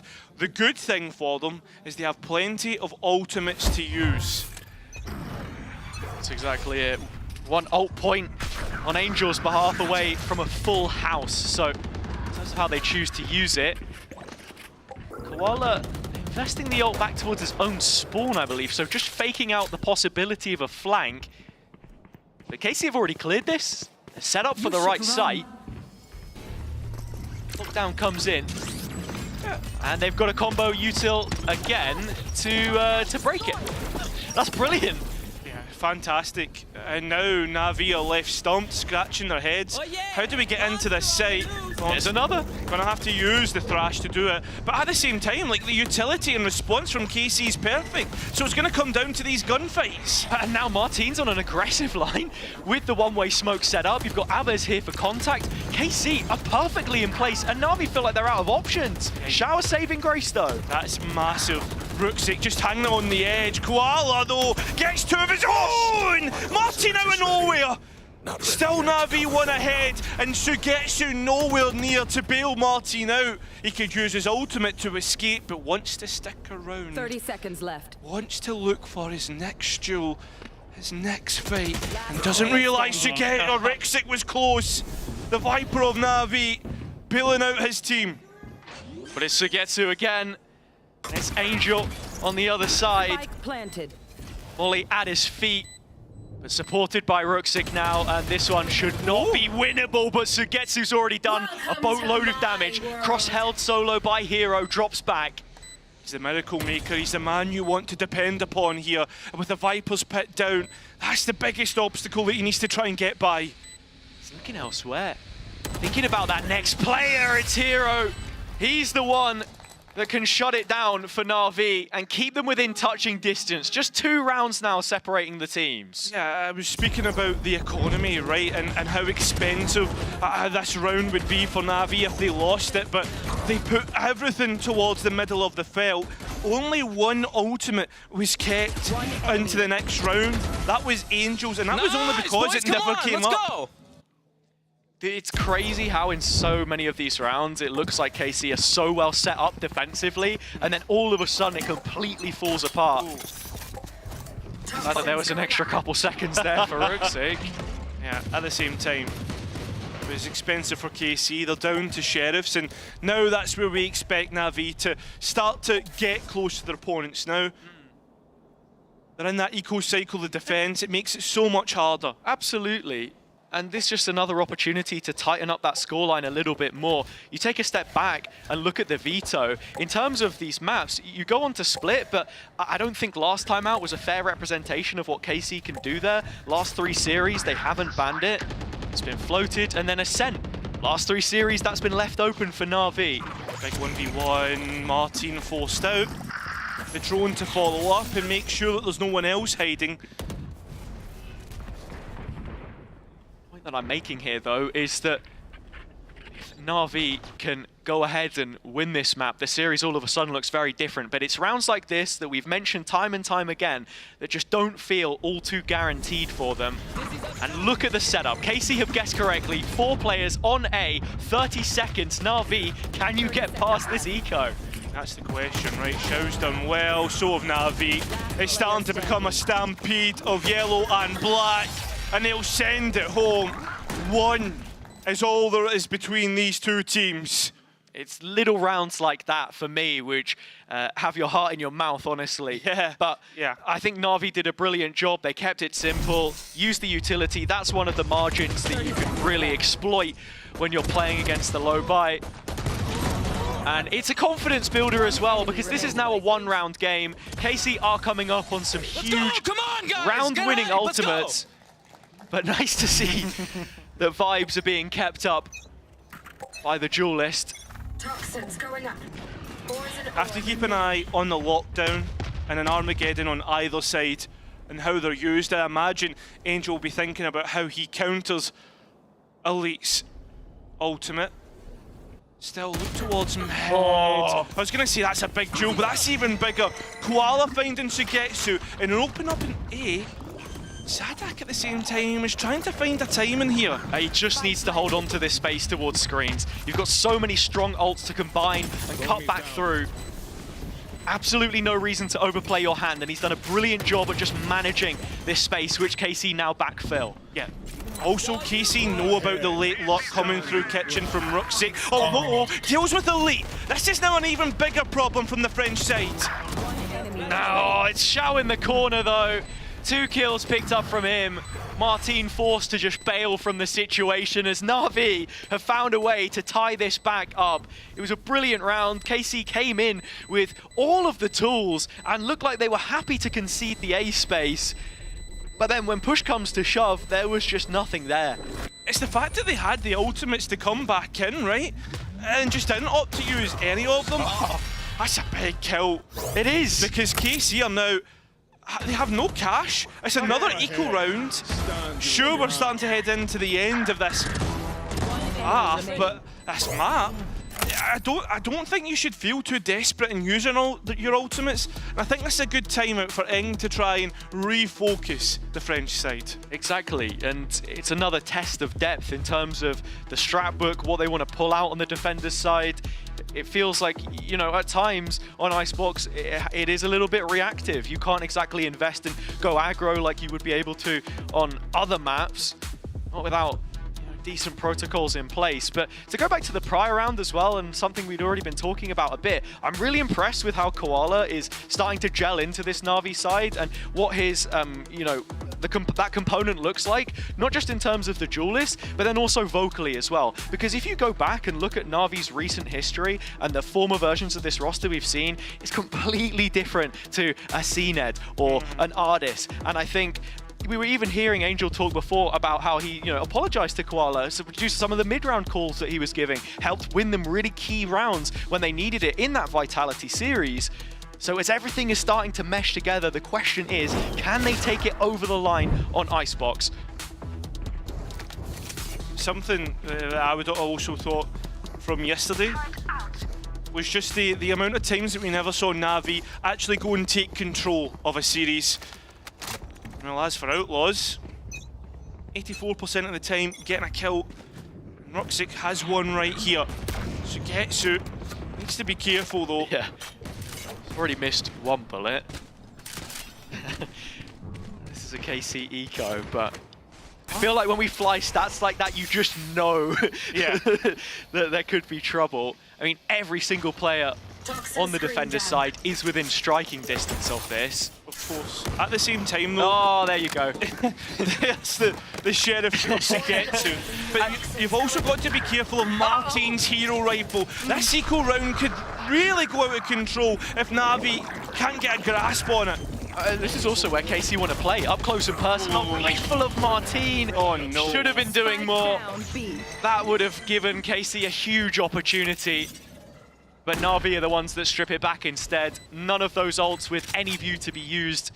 Not the same way that Na'Vi had thrown them at some of their ecos. KC building towards something bigger in the next, but while all this is happening, I mean, look, you've got 2 more to build towards here on Angel and Hero. Yeah. Interested to see if they're the ones given the kill here. I mean, that's even if they get the chance, right? Because Elite could easily just go and duel. Instead, no. Calls it quits. Would rather keep that rifle into the next round as cash is pretty tight here. He'll go to 11, Na'Vi. Starting to get towards the crunch time in this map. Yeah. I like the outlaw buy, but you know, it's always going to be one of those rounds where something crazy could happen. It was a decent start from KC, but even with players in place, not quite doing enough. Has he got Sadok fan in the audience? Very nice. Obrigado. Anyway, Na'Vi now with a lead. Can KC rely on their captain yet again to bail them out of a bad situation? Something has to change. This defense now losing 4 rounds in a row. It just doesn't look like there's any silver linings. Frustration. Ultimates to be used. It's Na'Vi who pulled the trigger first on it. Same entry that we saw from Martin in the last half. It's Koala to do it this time, but they've not accounted for Sadai. Na'Vi get the trades though. Still worried about Kitchen and a player potentially being deposited there. That was Hero, and he's gone. Sugetsu yet to make his move back site. This is huge, and the spike is still not down. Chance to deny that. Molly doing well. I mean, at the same time, trying to stall out using the Thrash, but the Viper's Pit has bought a little space in which to work with. Even the lockdown will buy more. Angel trying to reposition towards Snowman, decides against it.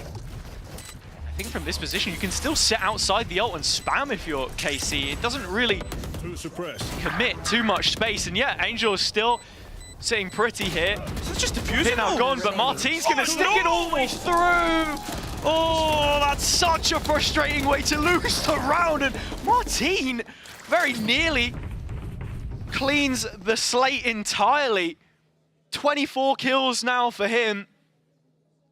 And we will be going to the very limits of regulation as it's a Red Bull clutch to give KC 11. Yeah, it is. And also, it's a Na'Vi timeout to try and push themselves over the line.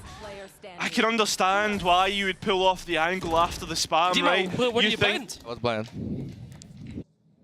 A little bit of communication, maybe. But at the same time, the point I was making is like you pull off the angle because you get a pick, not realising it's not the diffuser. I feel as if Na'Vi just not paying attention to the smaller details. Yeah, and in rounds like that too, where you could take number 12, get map point on your opponent's pick in this elimination series in the playoff bracket, which I think it's important to remind again that KC have historically struggled with. Sure, the DNA of this team is not the same as what we've seen in years gone by. All of those changes made with the look in towards international events at the end of the year. But it does still feel like a deep run is required in this first stage if you are to reach your target at the end of the gauntlet. In this round, I mean, look, we saw big ults invested and they do just about get the return. It's that null command, the only one in play. Still Na'Vi not too far off some of their own. Couple of pings from KC towards the A side, maybe a little bit more aggressive from the defense. Martin's the only one really backing that up. Martin has been unrelenting in his aggression, and I think at times Na'Vi have struggled to contain it. You can see 2 players sat underneath Bell outside of A right now, as the rest of the pack is just cleaning up on B long and keeping the attention of KC, holding it. That drone is forced to re-clear it through Aves. Get all the information that they need, so it should be easy to start to lean heavier on the A side, where Na'Vi begin to make inroads. Even to that extent, KC are not fully sold on this situation. The knife goes into mid, that's a little bit of extra info, and now Sadak seems to have the right idea about it. 3rd player over on A, a 4th shortly arriving, as the rest of Na'Vi will be. They've got utility to open this up, but that's very quickly removed with the ult. Forfeiting the site to play from the outside. It's Elite that actually gets the kill, not Martin, as he tried to play aggressive. That Snull command is denying all the utility that Na'Vi would want, and the rifle's denying the players that they would want. 2 to the good now. But Na'Vi still trying to play slow, and as they do, they just get completely cut down. Spike goes cold, does the round. Hero has to clutch up here to even be within a chance, and with 10 seconds left, you would think it's going to be KC to reach 12 first. And that's one of those rounds which does still feel repeatable for KC. Perhaps not the ultimate, but at the very least the read. It's a number of times now where we've seen them get into position but fail to execute from that game plan. So this does feel very gratifying from their perspective to win the duels. Hero keeps it close, but still too far out of his wheelhouse. Relax, guys. Everyone relax, please, okay? And I think that's the big thing, talking about emotions, relaxing here. That's what Sue was asking Sadak. How easy is it to control the emotions of your team?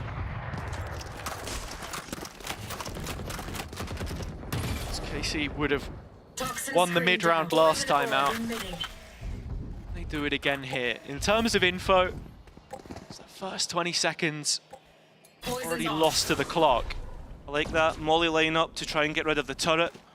It's gone. That mid control now lost for KC. A big question mark, but Sadak has the cross at least to make sure no one walks through. Just doesn't know about kitchen though. Na'Vi are yet to really involve themselves here. They're still with this 2-player pairing, both of the lurks. Still in a one bot. Bruxic and Hero starting to show themselves in Sui's direction. He's backed all the way up. Still playing from yellow, but 2 players dragged over, and now it is open for the taking.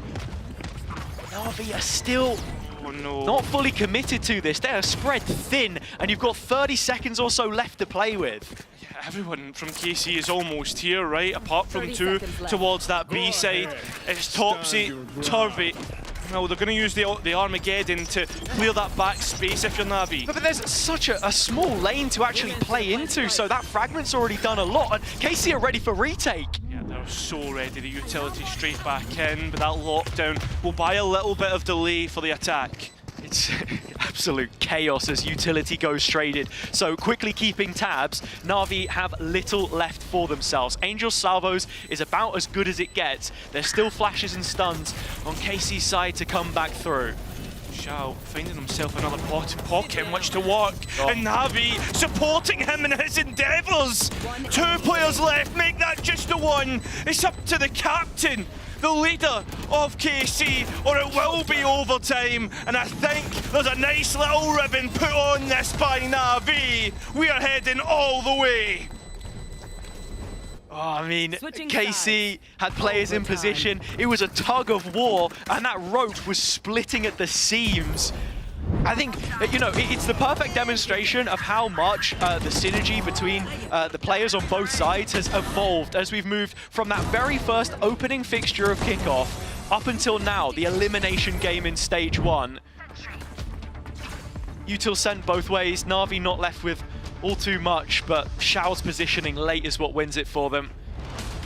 But that's not the first time he's done that. No, found himself a little pocket, the smokes to support that, and KC just swing it dry. They had already used a little bit of utility trying to come in early.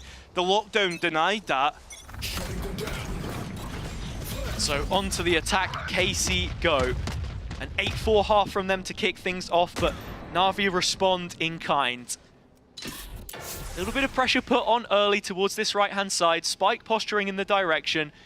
It's classic Carmine Court. You're expecting them to go quiet and then re-hit in the latter stages of the round. But the question being, how much information can Na'Vi collect in the meantime? Poison's off.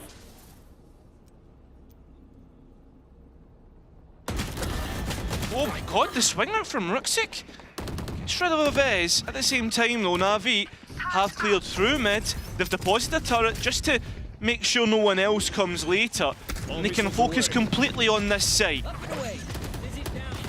Blind going in, but Immediate suppression there to just stop this retake in its tracks. Tap of the plant from Sadak, waiting for the reply, and here it comes. Players back in, Martin, KC, one player to the good, still Spike knocked down, but don't necessarily need it. Winning out the deathmatch here, and the null command denies Hero his utility, so he has to depend upon his rifle, in which he has been hitting his shots and continues to do so. A similar position in which from before, KC, Sadak, he's low.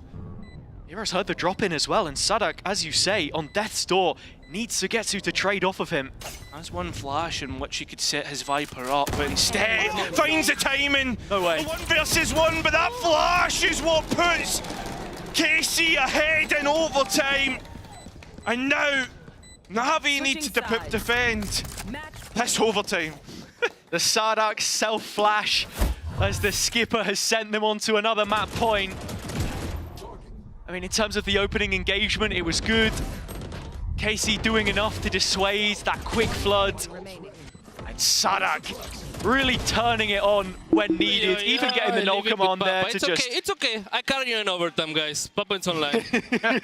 He was saying earlier that he had the youngsters now to just put him in the backpack, but he's the one in these big moments, these killer moments, that is showing up and showing out for KC as they go into a timeout and look towards him and the coach slot for answers. Well, that's it, right? This is the last time that KC, the last time out that KC will have. From here on forward, they just have to hope that they get the reads right, the plays right. Want to finish it early.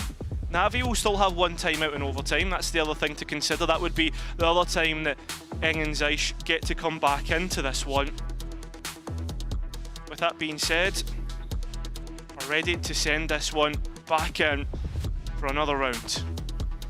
Yeah, and looking at Na'Vi's attack here as well, it did look really strong towards the end, but my concerns still lie with how some of them felt a little bit readable, that you were reliant on moments from players like Hero, who now sits at the top of the sheet for Na'Vi. The scorecard, 21 kills to his name. It might even just be a pace change here. I'm seeing 4 players at the B barrier, and with that smoke going in early, they look to scale up behind it. Sugetsu doubting himself from pushing forward into the smoke like last time. That was easily countered by Angel. This pace extremely slow, waiting for that execute to happen, and KC have read into this. It's a completely rehearsed execution. The mosh pit landing backside, but Sugetsu following it up from close. Koala with a quick trade, but Sadak still alive. Looking to carry the rest of his team through OT, but it's Aves that finds the next kill. And one by one, Na'Vi drop. The spike is on the other side of the screen. Koala up top, but Aves knows it and nails the shot. Such a big kill. And how do you even get this spike back? It's really difficult, but that timing's insane. Individual play from Ruxic, more coming up. A lead there, and now Hero once more. Can he find a way to do it yet again? The 19-year-old falls. It's Elite to best him. 14-12, and in overtime, KC have Icebox. They do have Icebox, it's their own pick as well. So the next one off split, we look towards Na'Vi to bounce back. But that was perhaps a little bit more labelled than it needed to be. We'll see if the next map is the same after this break.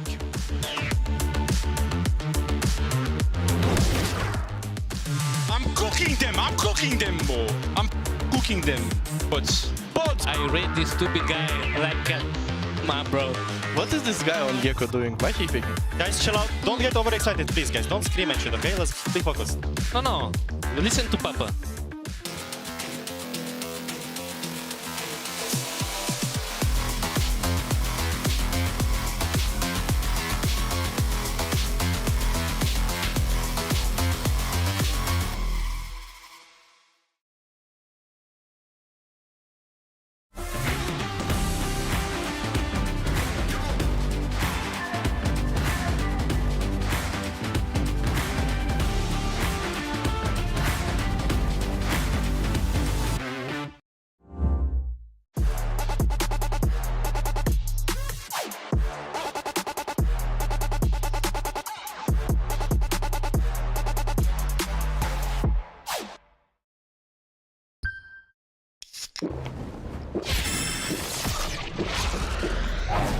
Red Bull gives you wings. I don't know where you've been sold, but I'd be insane not to play my role. Yeah, I know I can break a fall. The stakes are low. Just know that I got a hand that I can lend you, and it don't matter when, no, I'll protect you. Call on me, I'm here whenever. Those who greater than one, move five is bad. Just know that I got a hand that I can lend you, and it don't matter when, no, I'll protect you. Call on me, I'm here whenever. Those who greater than one, move five is bad.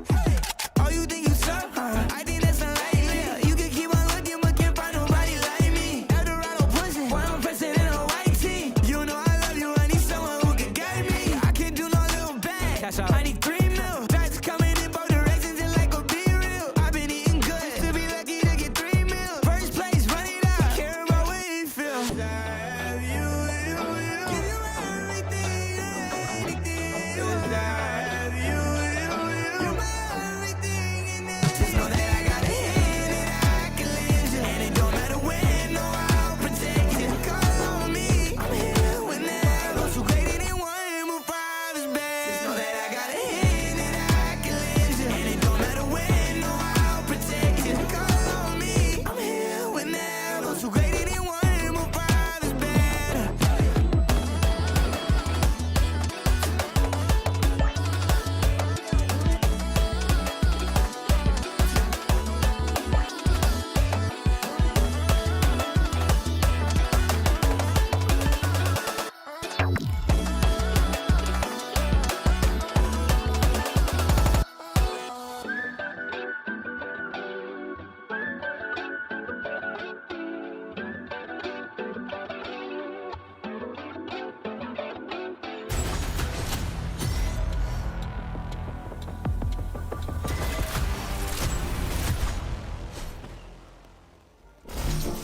You done it? Yeah.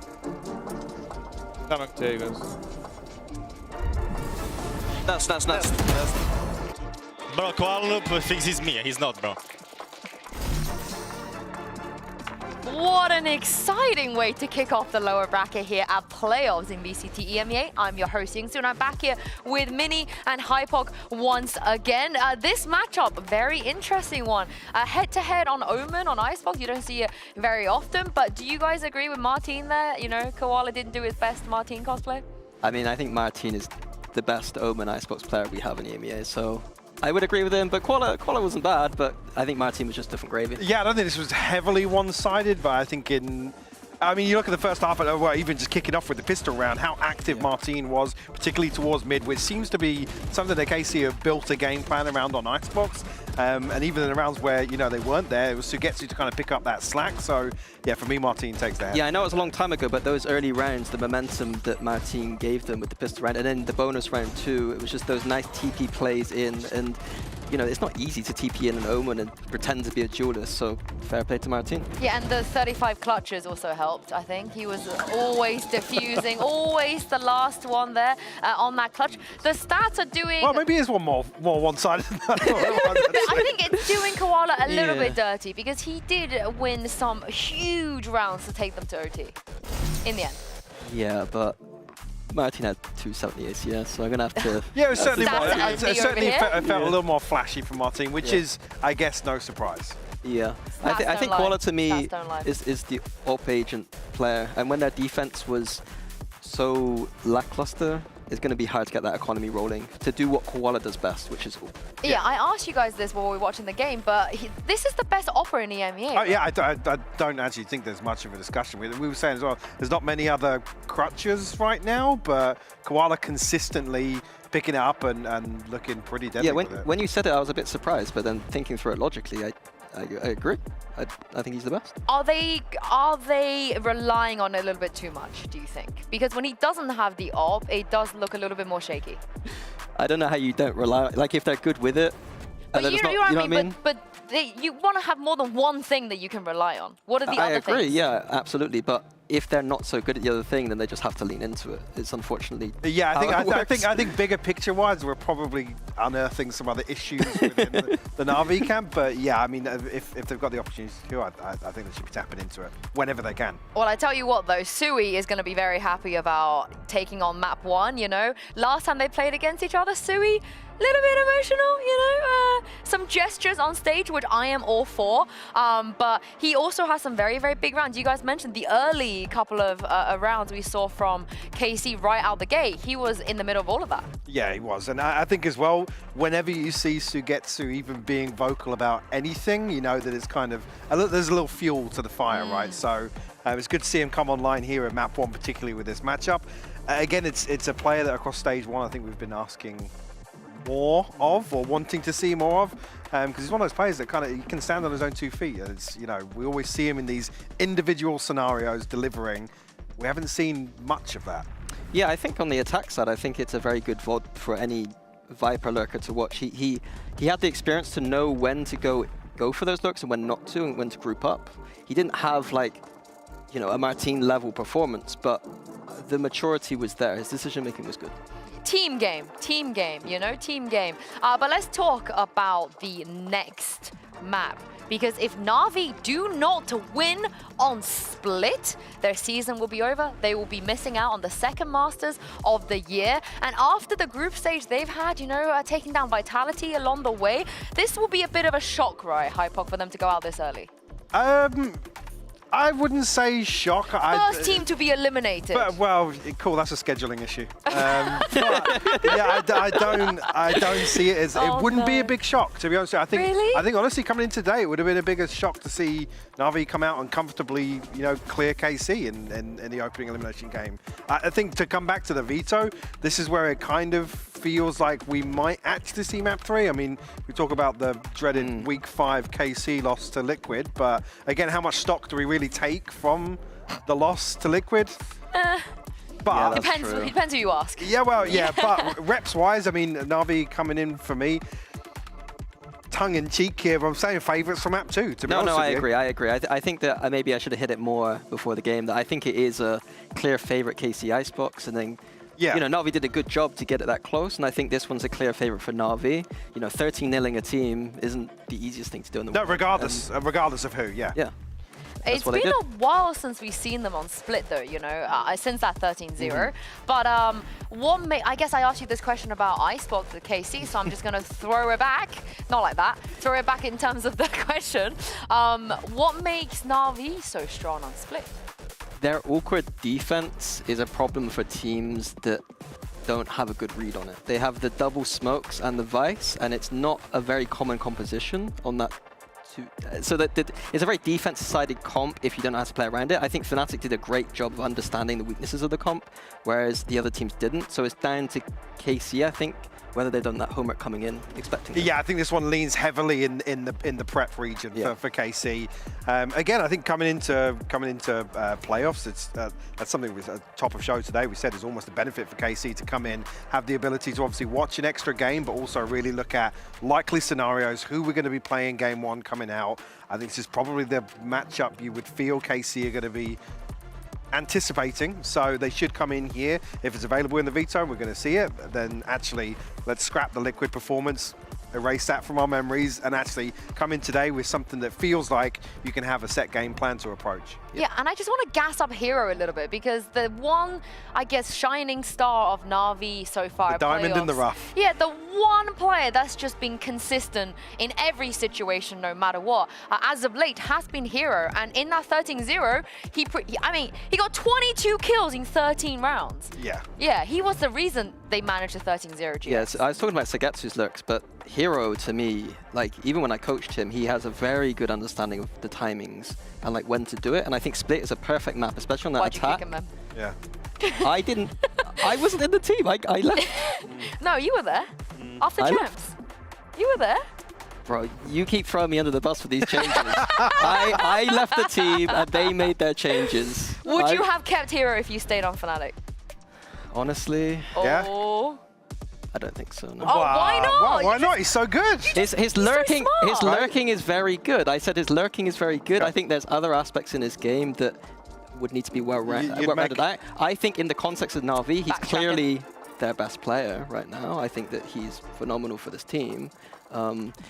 My standards for the game are to go to internationals and win, so it's a little bit. You'd make a great politician. That's all I'll say. I don't think so. I think he'd be making rubbish. With an answer like that, I didn't even grill him. I barely grilled him. I could have just said I would have kept him. That would have been the politician. Would have been the safe bet, right? Yeah. That would be more politician-esque, just to lie. You know, I feel like that would have been better. Who I do want to see come online a little bit, because as you said, Hero being their best player right now, is Xiao. When have we ever seen a Na'Vi where Xiao is not the best player?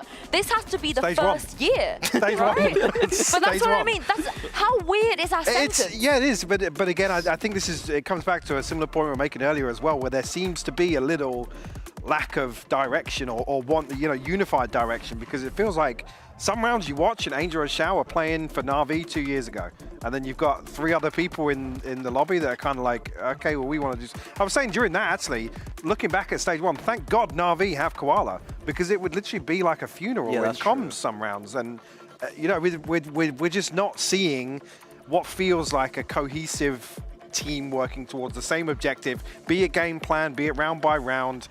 It just feels a little weird, and I think actually Xiao falls victim to that, to be honest. It's also I know we kind of bang on about it, but the role change for Xiao has never looked as convincing, good. And it's like, at this point, I'm asking myself, is this to do with the fact he's not playing, quote, the Sova role? Yeah. Or is it just, time has passed a little bit and Xiao isn't the player that we once thought? Well, let's take a look at Agent Select and see what Xiao's going to go with here. I mean, no changes on the side of Na'Vi. Why would they? They look so good. Yeah, exactly. I think that Na'Vi changing here would be a very big surprise. On the KC side, changing up to the double duelist? Yeah, I believe so, yeah. Martin and Avaz. Avaz has played Raze on a couple of maps for KC, or at least the Ascent, I believe. He has, so I quite like this change from KC. Well, yeah, I do like this as well. And actually, when you talk about the switch up as well to kind of overcome Hero on the Vice, actually you have 2 great gap closers, and the double duelist, we already know, we've talked about it on Split, how much success you can get. Yeah, and there's also the comp, I believe, that Fnatic played against Na'Vi. So if they've taken some of Fnatic's game plan there, it should be a pretty good match for them. Typical Mini, always wants to make it about Fnatic. Let's send it back to your casters and see if Na'Vi can take us to a map 3. It's a map 3 that we've been waiting for so many times, floated in the veto, but all focus on Split right now. That perfect map from them before, first 13-0 of the EMEA partnership era, a 3-year wait since 2022, finally ticked off on. With a flawless defensive half though, they start on the attack here, something which KC can't go back and look at and, pick too much away from. Yeah, I think the desk got it spot on in terms of this is a clear Na'Vi favourite moving in towards this. Obviously, you can't take much away from the Team Liquid game, so I'm excited to see what improvements KC have made since that rescheduled match and what they have to bring forward here, right? Absolutely. The question is, what does that prep look like? This new version of KC. Very low win rate for Na'Vi on their own map picks, but they're going to need one of them here. Start off, it's 5 players outside of A as Sadak, the sole guardian of this site. Yeah, not finding much from that. KC holding on towards mid, and with all that utility, Sadak is trying to stick around here. Something in which to work with. The Haunt doesn't get much in terms of information, but Na'Vi have at least got a very open plan. Yeah, it's sort of off towards the screen side, and so that's where they're going to go. Na'Vi funneling players towards the defensive half. They've traded places because it's ramp that's re-cleared. As Hero in the pocket, Xiao. He found one, but that's all it's going to be. As KC now start to get things underway. On towards the A site you look. You've got to think about Elite deposited towards Heaven to just catch out a late lock, but Na'Vi are stopping KC, and there's tracks! And we'll find that pistol round. Another attacking pistol round won by Na'Vi. Now looking back, If my math serves me correctly, that's 4 out of 4 for the last attacking pistol rounds that they've played. And on this map, great way to start it because, as we mentioned previously, they only needed to win that last time. It was a mid-push they went for, 5 players strong. Similar thing here, but it's A. And I love the plant spot. I love the awareness to be looking for Elite in heaven there too. Yeah, and I think for me, Na'Vi bring out that iconic buy. Once again, 3 rifles there in which to work with. Remember, KC can find a way to try and find a couple of those rifles and pick them up and work with it. There's 4 players, 5 players in elbow. Like badgers in a hole. RV Pest Control looking elsewhere. Oh, or are they? Don't think so, mate. I think this is going to be beat. And you could only hope. You could only hope. There is a world where they walk into that, but still, Na'Vi, on a lot of these rounds, and as we said before, building towards that bonus, it's about keeping things clean. They have struggled massively from these positions so far. It has been a real dampener on what otherwise we're talking about a team which can have an upswing in form. You know, it was the 13-0 on this map against GX, which made you think, oh, okay, Na'Vi are really back from decider to decider. Yeah. Against Apex, that series, you go into the Heretics game though, and it's a quick reset. Back to Vitality, BBL, reset again. I feel as if though, for me, when I think about Na'Vi, we're always waiting for what was promised, right? A team that should be reaching international events, have veterans that have done it many times before, but I always feel disappointed, right, in terms of what the heights that they actually reach. It's always one step too far for them. And look, this elimination game important to just show that they can endure those trials and tribulations as KC have moved that train of players into the corner. Against the Pistols, they are going to win a couple of fights back. But you look at Na'Vi's current buy, those purchases which they will be able to keep as all of KC go down. It's 3 rifles retained into the bonus. And this is where we look at Na'Vi, right? Because this is a few times now on the bonus round where they've come in with a fantastic buy, but they've never been able to back up the promise of that, right? Something similar to what we're talking about with the actual org in the team. They need to be able to try and pose real problems, do real damage. They weren't able to do it yesterday, not necessarily in the first map. Can they do it here on map number 2? Split their selection. Starting on the attack. But it's KC that want to make the first move of this rifle round. Na'Vi anticipating it. Crossfire placed.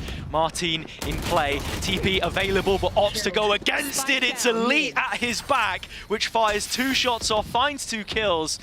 Na'Vi down to their last couple players. Yeah, and the sound cue from the announcer showing that the spike is down in shops.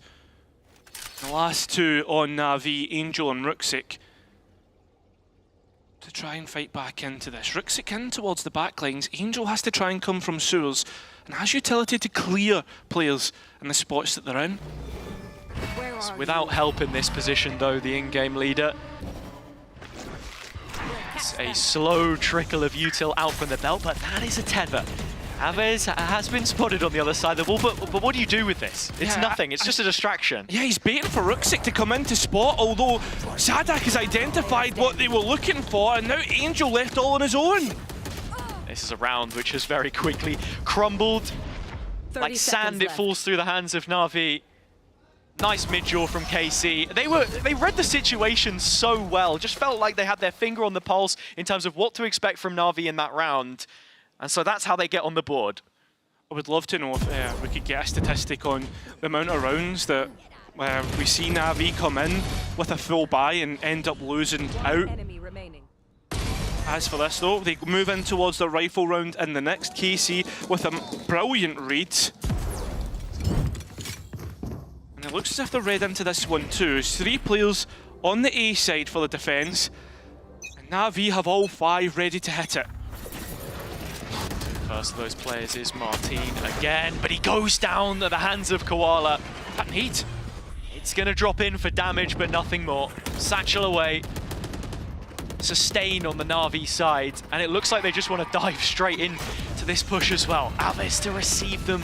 The wall is a little too tight for him to play around. And KC have done brilliantly to stall out Na'Vi. I mean, they're trying to look towards heaven now, but I mean, the defense happy to give this up. Spam back through, but as soon as this wall drops, the timing is everything. Nearly caught with a Prowler there. Sadak, and he falls flat. Elite by his side. Sugetsu trying to creep up behind his former team, but it's the wall there, which I'm not quite sure if it got trapped or not. I didn't quite catch that. No, it's still up. Yeah, he's not even gone for it. I mean, has the TP if he really wanted to go by it, but is worried about players maybe coming through vents and repositions towards shops. And so Hero's job here is to just clear out all of that space and make sure there isn't an oncoming flank, that the rest of Na'Vi can group up with some comfort and take the A site. I mean, Na'Vi don't really have money to go hunting either for these last two remaining rifles on KC, and I think the defense will be happy to try and save them out and have something to work with in the next round. My ult's ready. I mean, on top of that, you get Koala's Showstopper up as well. Maybe just looking for a couple of exits here from Sui in the attacker spawn. So round number 4 ends with a gentleman's agreement that Na'Vi will remain in front. Sui just hunting for some exits, but it's Hero who has done his job and stood the test. Back on this Vice, which, you know, at times we say it's a Sentinel, but plays much like an Initiator in the way that you have to be very acute with your utility usage. That Arc Rose is fantastic for mid-rounding. And, you know, you look back at Hero's history on former teams, I remember all the way back in the Wild days, right, where they were running an Ascent comp when he was on the Phoenix. Look, let me cook. On the duelist with flashes because, you know, KO was not something that he felt comfortable with in his agent pool, right? In terms of how you look to try and be very specific with where that utility is invested. But I have to say, I'm very impressed, as we get to the point, with how he's been playing and gravitating towards, the same role, but a very different agent. Yeah, that was really nice that the replay ops were able to highlight the smokes as they were forming. Was what gave the attack the notification of where players are. Remember that Showstopper available for Koala, and KC have a bye here. If they lose this, it could be all upset. And they have made their inroads in mid once again. This is such a strong position for Martin because he can immediately send himself over towards the A site. Ping's going out on the A side from the Na'Vi at the attack. And that's the question, you know, does he commit to this TP in the final few seconds of the timer? And the answer is no. KC remain with their double-layered setup towards middle, and that's where A now comes under threat. Aves on the off angle. Seen the fast trigger discipline, works well, but it is only one, and it's Hero the Sentinel that's gone. Chance to maybe try and go for a flank here as Koala gains space in towards screens. That first player gone, Na'Vi have the man advantage, but they don't have the space. I mean, you do still have Angel coming late ramp with this open plant, but there's no tower player. Yeah. KC are quick onto the site to try and take the fight. Shao denies that. Hello, it's going a little bit topsy-turvy, but still Na'Vi come out on top. And that's a really big round to win for the attack because they're going to break the defense by. So Na'Vi had the open plant, they had Angel in main, and then I think it was it Ruxic who TP'd up onto the platform, and we're in smokes as players are walking back through. I would love to see that from another POV. But Jules won as far as Na'Vi are concerned, and it has pushed KC onto an eco here as well. Yeah, and well, you look at Sugetsu to be the only one with a rifle trying to spam in B main, where there was plenty of bodies to hit, and unfortunately, not a point of damage felt by Na'Vi. Set up with this very deep wall, of which I know Mitch is a massive fan. As they group up through market.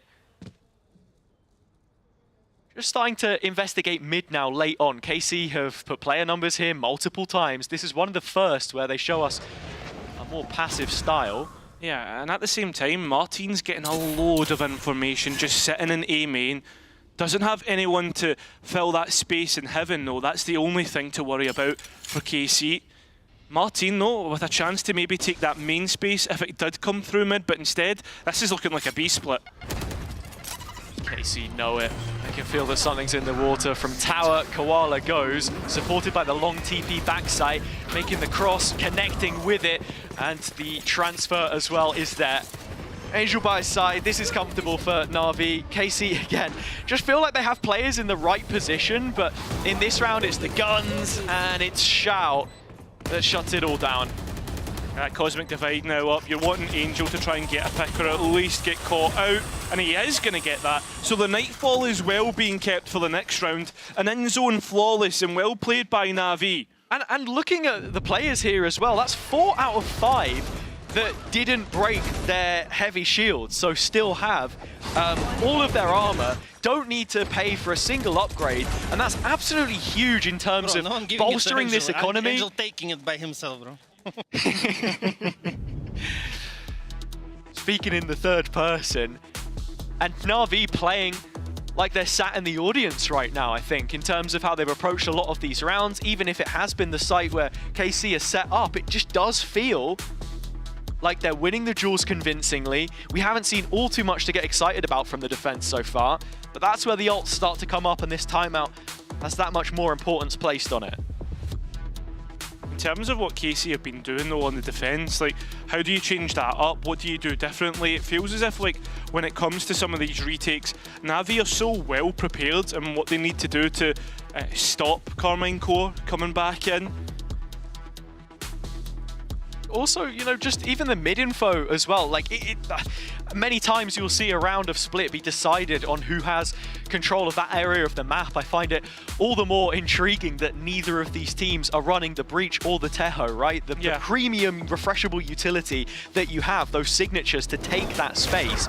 So, an opportunity to try and exploit, and well, there you go. It's another 1,000-kill landmark hit, and it's Angel that has gotten himself there. Round of applause. Finally, the big man gets there, and Na'Vi looks as if they're going to be able to get this A site for pretty much free as they set Koala Noob up. Sadak, though, trying to find a little spot in which he can try and keep himself alive. Koala catches a Vez, and there's more players there to fight. It's just Sadak looking like him from elbow, crunch in from the vent position. But Na'Vi just know all too well. Spike planted. Spike comes down, Elite into the retake, gets his first 1v1, and takes Angel out of play. Well, that Viper Pit is still up, so if Na'Vi lose control of the Spike, could get a little bit worrying. You still have the Astra Util up, 4 stars on show. And all the extra utility, but Elite wants in. What a statement this is. Viper's Pit dropped, still not spotted. Had the molly out, was thinking about it. Gravity Well, the expected response, still no stun, still no challenge. Na'Vi should be looking to take this on one player at a time, just means that they can buy themselves the clock as much as possible. That's how you've got to manage the situation. Na'Vi doing a great job, and while there isn't a player left to tell the tale, that is round number 6, and some serious security about this attack side now. Yeah, they've done really well to get the advantage that they've got. Not only that, this round, I don't know what happens. A bit of chaos, and I was worried for Na'Vi moving towards Heaven, but Xiao does well to get rid of that. Now for the next one, we're back to another swing round. KC, well, if they lose this, back to an equal room. They've got the showstopper to use, though. Just feels like such a telegraphed play, though, Cairo. So KC wait a moment before they pull the trigger, and it will go off with a bang. Avis has 2, but he might need more. Gets his 3rd, can't get out. Ruxic with 2 bullets in the Outlaw finds 2 kills. And control of the Spike back on the Na'Vi side. Do well to get the even trades. The Angel now coming to support Ruxic in his endeavours. KC playing the mid-round nicely, though. They've regrouped both players. They're now starting to walk back down mid and have a look in. Hero's wall is missing from sewers, and with this information, they know there is the possibility to commit to making this a double flank. For Na'Vi, you're wondering how much extra real estate they're willing to take in this situation. It's not only that, though, there's plenty of time to play with if you're on the attack, and the timing here is absolutely insane. Yeah, Na'Vi are taking a lot of it to get onto the site. They don't have enough to play around with. They've not thought about this at all. Absolutely. And it's Elite and Sugetsu right behind as the spike looks to drop in. It's the player instead. Angel another up against Elite. First bit of damage goes his way. Still has utility. The captain to clutch it. And then around he goes to the corner. The spike plant tapped, but Elite finding the shots and putting KC back on the map. I mean, at the same time though, Na'Vi don't think about this flank whatsoever. The fight in A main is good from either side, even trades, but with how long they took, surely you think to the back of your head, this could be where the players come from. Brilliant individual moments from both Ruxic and Aves on either side of the server. Each in their rookie year, but proving indispensable to their sides. KC aren't out the woods yet with their economy either. Martin, players to fight, targets to hit, and he's doing so. Oh, he's got two, and he's out. I mean, that's just ridiculous. And then right behind it, you've got Elite with the molly and the smoke, so no chance Na'Vi to get back in here anytime soon. The Prowler will clear a player 10 paces back, but Elite remains ahead of the curve, and that's where Angel will fail to clear him. It was a 5 versus 2, but Hero gets one back in the conversation. Again, though, these players are so split up from one another, and you're asking for heroics again to win a round for Na'Vi. I mean, these are the players to do it, though. 2 to fight Ruxic. Nearly gets a second. It's just the one that he settles for, though. It looks to have paved the way for Hero on the A site. Haunt drops into Heaven. KC should really be expecting this second player, though, and you can start to see the movements on the map suggesting it as well. Hero's trying to look for something to work with. You have to be in these situations. Does have both Thorns, Arc Rose, and ult if it gets to it. It's another situation, a clutch of which he is so capable. But will he be up to the task here to confirm that advantage on this attack half? It would be a big round if he could do it. He's had highlight moments before. We think towards the GX game where it took him a long time to have his first death. To come up in a 1 versus 3 here, you've also got to consider Sadak has the Nightfall, which he will use, so Hero loses a lot of health. Decayed, and decides to go for an ultimate of his own. He fancies this as the players send it their way. The reaction's unreal! Oh my God! Hero! He had no sight, but he doesn't even need it! A Red Bull clutch to send Na'Vi into an advantage in the second half! That's absolutely disgusting from Hero, and he knows it. 7th secured. And it's a situation where you feel like KC have to take the time out. Actually, it's Na'Vi that call it. Maybe for composure more than anything else, but we chalked the situation up to be exactly what it was. One that Hero was capable of winning. So many multi-frags on that standout display that we saw against GX that you mentioned there.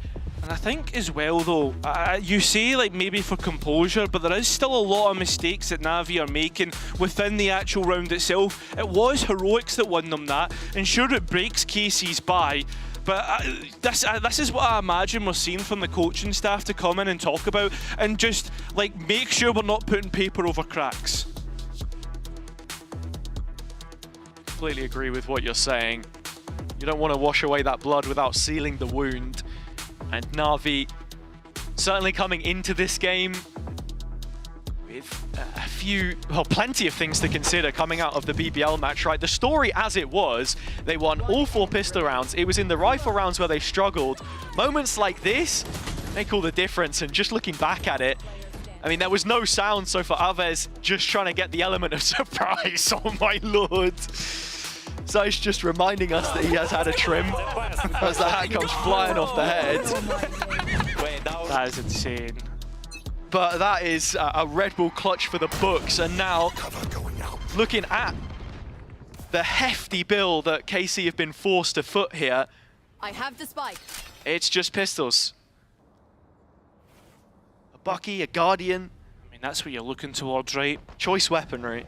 Martin has been the enigma many a time on Carmine Corrin.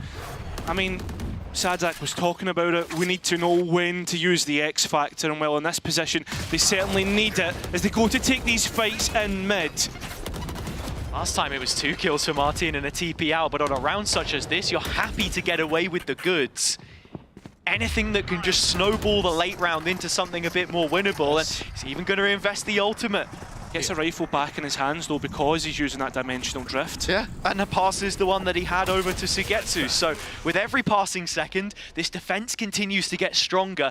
And that's the story of the B site. A 4th player pulled over, Elite on the approach as Na'Vi get ready to walk into this one like lambs to the slaughter. Look at that little gap as well. Sugetsu would have information to try and shoot through, but Koala's beating the smoke. And the gunfights, they're going KC's way. Quick trade, still numbers with the defense. Angel does get spotted, but look at Avis walking out, 15 seconds, still no plan. And the spike's down cold. How does Angel get that back? Unreal from Carmine Core in this round. Sure, you can come up with a huge individual moment, but when we call on a team performance, it's KC that deliver the pay safe card thrifty. Now moving into the next. Even after Na'Vi timing out and still losing that round, they have ultimates in which to work with. These are really nice shots from Sugetsu and Martin that were able to snowball into a round win. And that comes through it being a micro masterclass as well. Just the finer details, passing a weapon over, not, you know, blowing all the cash on a few different guns. This time it's the full, but it's Martin again! How does he do it? Every round good for the one and still not down. Rooksy trying to play up above once again, at least gets the trades out. So no more Viper utility on the defense. And that has been a mainstay through middle in terms of how KC can dictate the pace of play. Hero on another one of his signature lurks, and that's Sadak gone. As the captain is lost to the A site, it opens up completely for Na'Vi. There's also a cosmic divide for the post plan to even buy more delay. That's on top of what Hero has already thrown to the deck. The wall, the thorns, and the flash in front. Fake out from Martin to try and clear this early util, but the divide is up early, and Na'Vi are ready to receive those players. KC know that they can't get out of CT, so they're repositioning for Heaven as a way of getting out, but at the same time, Cosmic Divide is denying them any sort of line of sight here. Learning the wick at both ends, but knowing that this is all the time that they've got left. The util's gone in and done its job. Martin trying to pave the way, hold the torch, but it goes dark. So get to the last player standing, long-serving member of Na'Vi under Angel. But with Hero, the new boy on the block, having his mark made on yet another round, a lurk turned into a full sight hold. You thought Martin had done enough. Yeah, this is an insane round from Hero, and I really like to post plant by Na'Vi. And moving into this next round, again, we just have to highlight what's up and available. It's Hero Steel Guard, and it's come through his ability to find these picks. It's coming up time and time again. This will be a really big round if Na'Vi can win it, because that would be a 9-3 half. Martin trying to be the one, the difference maker, but instead it's a difference maker for Na'Vi. So quick to take the A site. Elite's already got a Sheriff. That's all he can have. Doesn't matter. After the ult, it makes no difference. Sui one back, still Heaven control. Spike going in, and look at Angel. Not Angel, sorry, it was Sadak on the other side. I thought we had some kind of a flank coming in, but no. It's all bodies as far as Na'Vi are concerned on A. And a retake which just doesn't feel feasible. No, both players disconnected as well. How do you even get back into this one? Short answer is no. Long answer is no, you don't. Koala with his third on the round. KC having to settle for just 3 from this defender's side. It doesn't even feel like they've hit the baseline. Na'Vi, the ground running on their own map pick of Split. Can they carry that onwards? We'll see after this.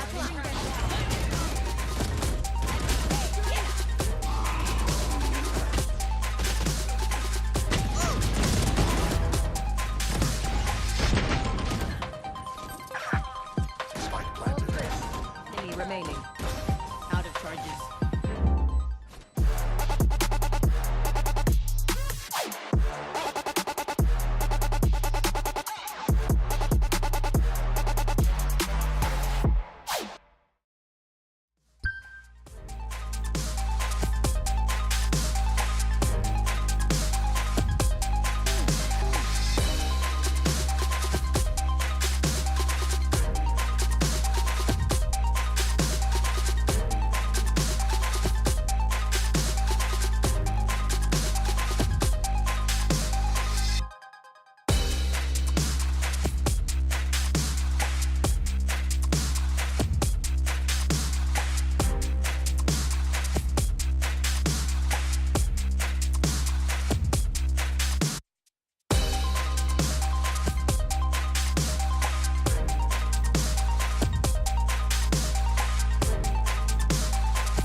Well, we said that this was a map that Na'Vi were clear favourites to win, and it looks like that's the case after that first half. They're up 9-3, Hazza, but what can KC do to bring themselves back into this?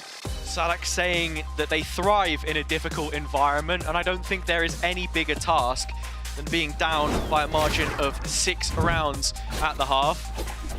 Of course, you know, 7, 8 or 9 would be a little bit harder, but I digress. The fact of the matter is they're on the attack here.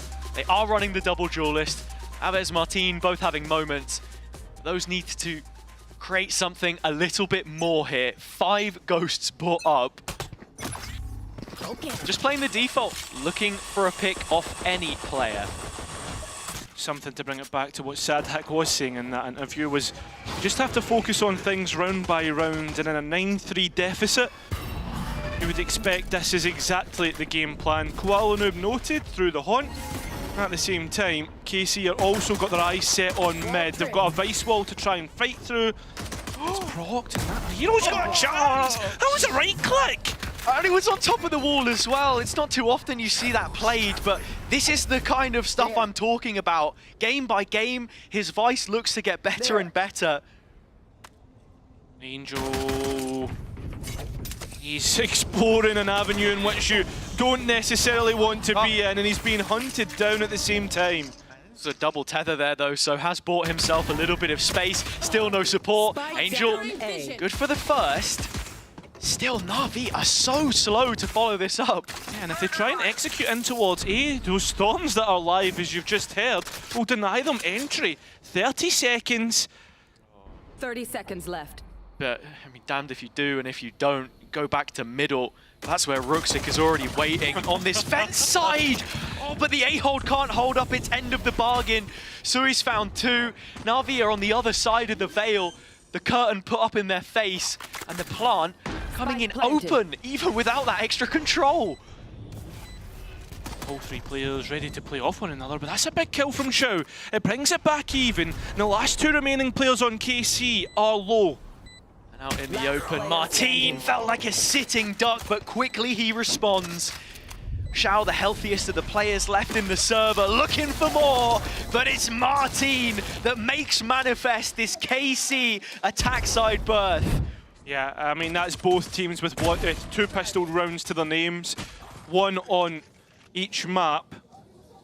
And again, though, with that being said, getting this one over the line is going to be a great way to start this half and their comeback into Split.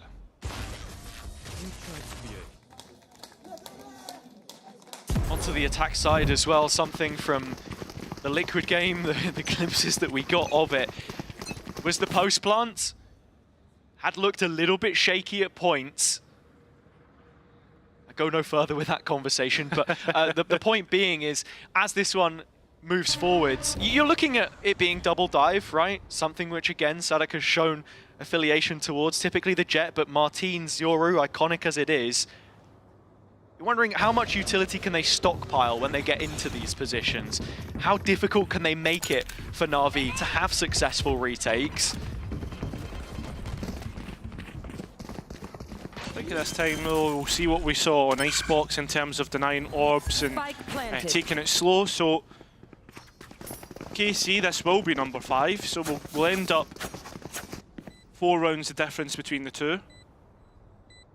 Right now, it's Elite, the player that should be looking to try and cause any problems. In fact, he's the only solo player towards ramp. The double up comes with the rifles, and with Sugetsu's name in the feed. That's a couple for him. KC still keeping this one clean. Time slowly ticking away. Martine now the one on the hunt as that ghost changes hands. Headshot Ruxic, trying to farm up some of these ult points, but Sugetsu's the one that is just a single point away from having his in the next. And there it is. From the shadows comes online, as do KC. That's 5 now, looking towards a very strong bonus round. Yeah, can KC now show Na'Vi how to convert a bonus round with their buy, because they have all 5 players on a rifle. Some nice shots all in, but I mean, it was futile resistance coming through from Na'Vi. Still at the same time, Na'Vi have been building up the same time some really nice ultimates and halfway towards Shao's Cosmic Divide. Slay bestie. KC highest win rate in that metric. And it's a round like this when I'm looking at 4 Vandals, a Bulldog, and quite a few regen shields, in fact, 4 of them. Big fans of the new kit. KC slow on their mid-approach, but taking the necessary steps. The Haunt clears vents, but Ruxic is here, and with his rifle in hand, that's Martine gone, no trade. Yeah, there's still support as well through Koala Noob. That utility combo looked good, but... It's nade. Yeah, exactly. It just doesn't get the nade just doesn't hit as well as what it should. And so for these early investments all KC made towards mid, they haven't really held on to the space. It's only Aves deposited here. Can't quite track Ruxic as you saw Sugetsu find that kill on B and send it back site, but to Hero he goes. And to the spectator screen now. There's a lot of ambitious plays coming through here. And will KC get control of the A site, you're looking at Aves in the position that he's found himself in. It's just going to be calling KC back towards this side of the map, towards B, behind the standard lurk wall. They will go into vents. Hero just about in position to catch on to this, but does he expect Aves? The reason for the rotation. A deep clear, but he walks to the open, and that's the advantage for the attack side. Yeah, that could be the deadly blow on the round. 15 seconds, plenty of space to get this spike down. As for the 2 remaining, Koala and Ruxic, they have utility in which to work with. Most importantly, Koala's nade. Smoke setup as well are going to completely estrange the main players. In fact, it's a little short of the mark. It's just to help cross into sight, and always the possibility of a player swinging back from outside it. Na'Vi are slow in their movement to the side. But look at the crossfire, you can't really swing out into this. Someone's going to have to soon though, surely not another full stick. Satchel coming in to push at least the player off, but the spike's already been halved, and that's where someone needs to step up. Someone on the Na'Vi side, it has to be Ruxic. Second smoke, but can't find the firefight. Sadak delivers a bullet to his brain. That's a 6th for KC, and I tell you what, Cairo, it's the bonus that they've picked up. Yeah, and not only that, you win the bonus, you destroy the buy of the defense. And Na'Vi, I can't believe I'm saying this, but they're letting another lead potentially go to the wayside, this time in the round count. And you think for a minute that they're going to be able to get the defuse through as well. I'm so stupid, I didn't. I don't know what it is he didn't realize. Potentially the smoke's still in play. I feel like that would be a bit too much of an oversight. Okay, nice shot, Martin. Into his dome piece, 5 HP left. But I think that round as well tracks what I was saying about those post-plant situations. KC still grouped up though, able to haul it through. The threat in this round for me is Koala's Bucky, but yeah, solo A. Spike not yet committed, but Na'Vi already showing they're willing to show face. It's like, yeah, the threat is Koala's Bucky, but are they going to go anywhere near it? I mean, it looks like Elite is though. Spike is behind this, a little bit separated. Oh no. Koala up close. This could be a problem, but as Elite walks and just hugs the back wall, that's the safety from the Bucky. Away from striking distance. KC on the A site. Moving here with intent now, all 5 players, heavy main control, but concessions made towards spawn. It's such a long rotation for Angel though, so yeah, there's no real moves to be made right now. Oh, that is a big move though. That should cleared out main completely. Na'Vi won't know that, but it's still all 4 players on site. If they can constrict them and stop them from getting out, 4 rifles could be lost here. Shackled by the thorns, sent out by Hero, the tether on top and the reveal behind it. KC looking to win the round at the very least, but can you get out with the guns if you were able to? Ruxic finds 2. Shao needs a couple more. He's not going to be able to win this, but in terms of damage control, I think Na'Vi have made a bit of a dent here. KC up to 7, and that's the big talking point. Just 2 rounds in it. Still the defense yet to pick one up when they had a flawless defender's half last time they played this map. And that's the big thing, right? And I wonder if that's what KC looked at in terms of their ante in towards this. If they were thinking about game plan management, right? Their defense side didn't look too good, but their attack even better. And one important statistic that needs to be mentioned about that defense is that they didn't concede a single first death, Na'Vi. So they always had the run of play going their way. It's these uncomfortable situations again, which is the serious stress test of how well the team is doing. Martin, up close, did see Koala, but Ruxic hasn't been identified. He will do after destroying the fake out. Well, thinking about the dimensional drift instead, decides against it. And KC don't want to rush this. They're playing the game at their own pace. They have the tools now. Sadak's still with the Nightfall available, so if you wanted to tag up a couple players, you could potentially get Martin in behind. But it looks like he's just going to full send it B instead and clear out some of this potential utility, wall included, but no fake out to remove it. Yeah, remember, the dimensional drift doesn't have as long as what it used to be, so the Nightfall comes in, and Hero's found a pocket, trying to work it, make it go in his favour, but it doesn't. Shao does instead.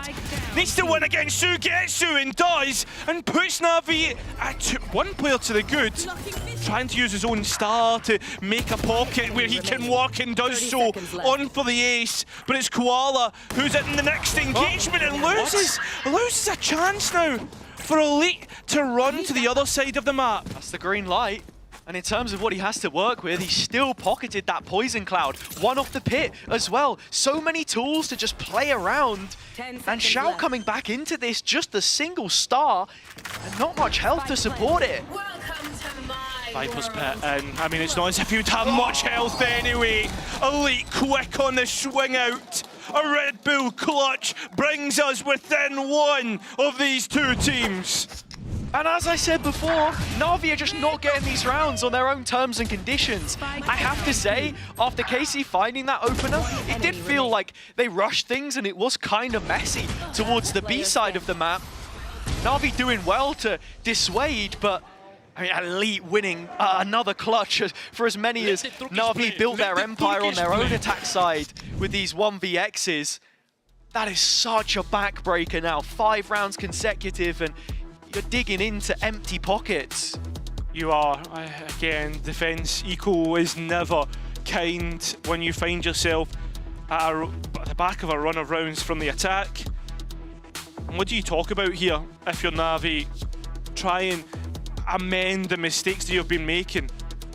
we've seen that Na'Vi are very willing to invest and upfront some huge ultimates in rounds which don't best suit them economically. However, they don't really have the ones that I think you could really cause a problem with here. It's more looking towards that retake. And I think, I was just sorry to cut you off, mate, but like you think that you say that, but I feel as if a Steel Garden on a retake, you even the playing field. Like, I don't hate that idea, but the one thing I do hate is Na'Vi always invest in those ultimates. I was just about to say that when you look at Happy's history, even as a player, he was always someone very good at doing more with less, at least in terms of weaponry, so I find it funny. This is the situation we're in. It's Hero. The Sheriff in his hands this time. A hand cannon, as it were. And there's always two ways of approaching a round after a timeout. Do you either play it fast and loose, or do you play it slow and methodical? And KC looking to go the latter route.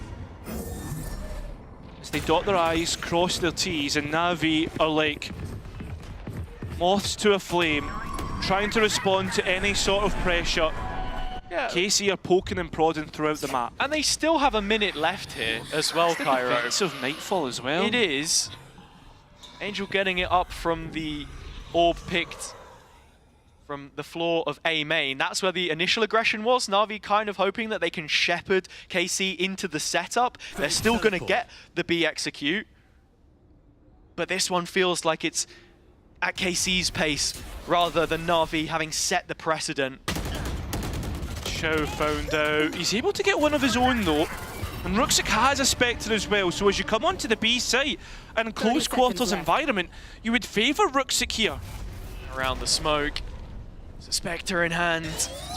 Hero also on his lonesome. 20 seconds time. Not really here for them. Needing to clear out those couple of players, but look, Aves is a safe pair of hands. 2 kills quickly. Spike in a spot where you would want Koala's nade maybe to stop it. It's going to take a while for him to get back over. The rest of the upgrades are on site. Angel does have the Vandal. He's trying to play it kind of early. Yeah, and that horn to clear close by, but that rifle now passed over to Koala. He doesn't even have shields either. No, and I don't know how much more of a go he wants to give this. He won't get half a chance. That's 6 rounds now. Successive for KC. Split should have been the shoo-in for Na'Vi, but now you're looking at the real possibility of a completely catastrophic second half. The defender-sided half of which we saw be airtight for them before, but now it's poor and it's porous. Yeah, it's not looking good whatsoever. The ultimates to come back in. Sure, they used the Nightfall, but there's plenty more at their side. We look towards mid as there's a couple players here to try and brawl it out. Koala holds on to B main with his operator. The first real time that you've seen that op come in play as well. The desk talking about it in detail, how Na'Vi's macro is built around this. A consistent factor in that game against BBL yesterday. Felt like they had the right read a lot of times when they were trying to scout it out, but not able to deal and contain that threat fully. Already looking at both Prowlers being invested in mid here. Angel's just keeping half an eye on it. Remember, Ruxic's still to make his introduction here as well, so this has been really good. Baiting out by Angel, and Ruxic's able to get 2, but Casey, 2 back in the conversation. It's even after that engagement. They have the tower control here as well, which they have so frequently enjoyed. Shao, he's in a one and done angle. He can't really escape from there. But KC have closed it off. Sadak looking to use his utility through this smoke, play around with the timing, shooting the haunt mid-air is Shao, but still finding the kills. Koala has the ult if he needs it. Just to get that first round on the board, you might as well pull the trigger now. He's also buying time for Hero to get into position as well. But Hero doesn't want to go too quickly because he's worried that Sadak might have repositioned. Still 10 toes down on the B site. And as the showstopper goes off, he knows where Koala is. If he can find this kill, then maybe there was a chance. But there you have it. Na'Vi clapping back eventually, double digits, but it took a while. Yeah, that's the exact point I was coming in with. The fact that it had taken 7 rounds to find that round as well. I mean, the benefit from that last round is that KC were able to get the showstopper. The bad thing is, they choose their own. Sure, Koala Noob. And again, you're just expecting him to be involved as much as possible on these rounds when he has the op. Through mid, he'll go this time. Smoke place market side, but he's the first responder to the ramp play. Yeah, for the most part, Na'Vi were happy to lean heavier towards other places in the map. So now the players start to rotate in. KC had a free site, they don't anymore. The wall not yet tripped in that position. They know it's the flood out from main. KC get themselves on site. Without Koala Noob, his trusty op, the support of player presence, it's KC that take this fight early. Trying to go in towards CT. The ultimate's now starting to come through, the first of which is the Steel Garden. Ruxic trying to use his own ultimate, and there's a pocket to work with. And behind the Cosmic Divide, KC aware of this, trying to respond. Martin and the rest of the players fall at the same time. A distraction, but Aves still not found. Finally he is. And Na'Vi, after getting their first very quickly, double up. And it's so important that they do as well, because you're looking at the money on a few of these players. Ruxic, Hero, Shao, all below 200 credits. I don't think there was any world where KC were going to get caught off guard fully by that Cosmic Divide TP play. You remember back to kickoff last year, they were the ones that pioneered it with the Yoru, but it's the fact that there is no return there. I think that's the thing though, right? You say that, there's no way they're going to get caught off guard, but they do in another sense. They put so much investment into trying to deal with it that Na'Vi are able to get the value. It's like a distraction. Yeah. Oh, look.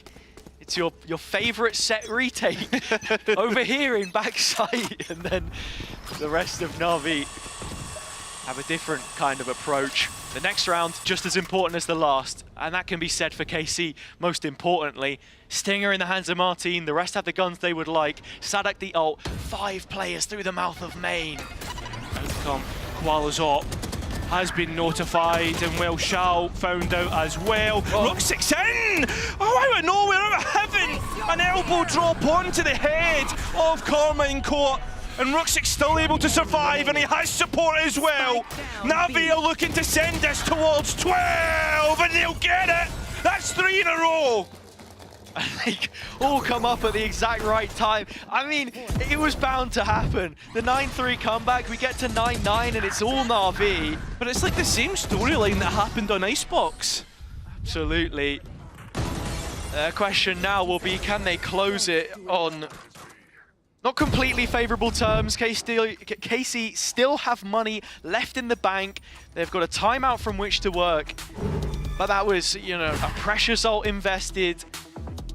The first couple of picks collected, but then Na'Vi with the rest of the player numbers, and Ruxic dropping out of tower there to support the double kill, reinforcing the backside space with his smoke as well to his left-hand side, enabling everyone else around him, as both smokes are the stars on the Na'Vi side.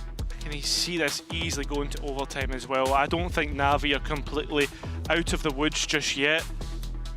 I mean, you look at the money as well, it's still not amazing on the defense. As for the attack, and where they've found most of their success, or I guess less of their success recently, they've been caught off guard with these retakes that Na'Vi have been doing. Yeah, and it's a point that I raised much earlier, but I suppose it was almost invalidated with that streak of success from KC, but some underlying issues starting to pop up in these rounds that matter most, when you felt like the teams were on even terms, that big swing in their direction has been met with an equal response. So here we have it, KC to hang on and not head towards Ascent.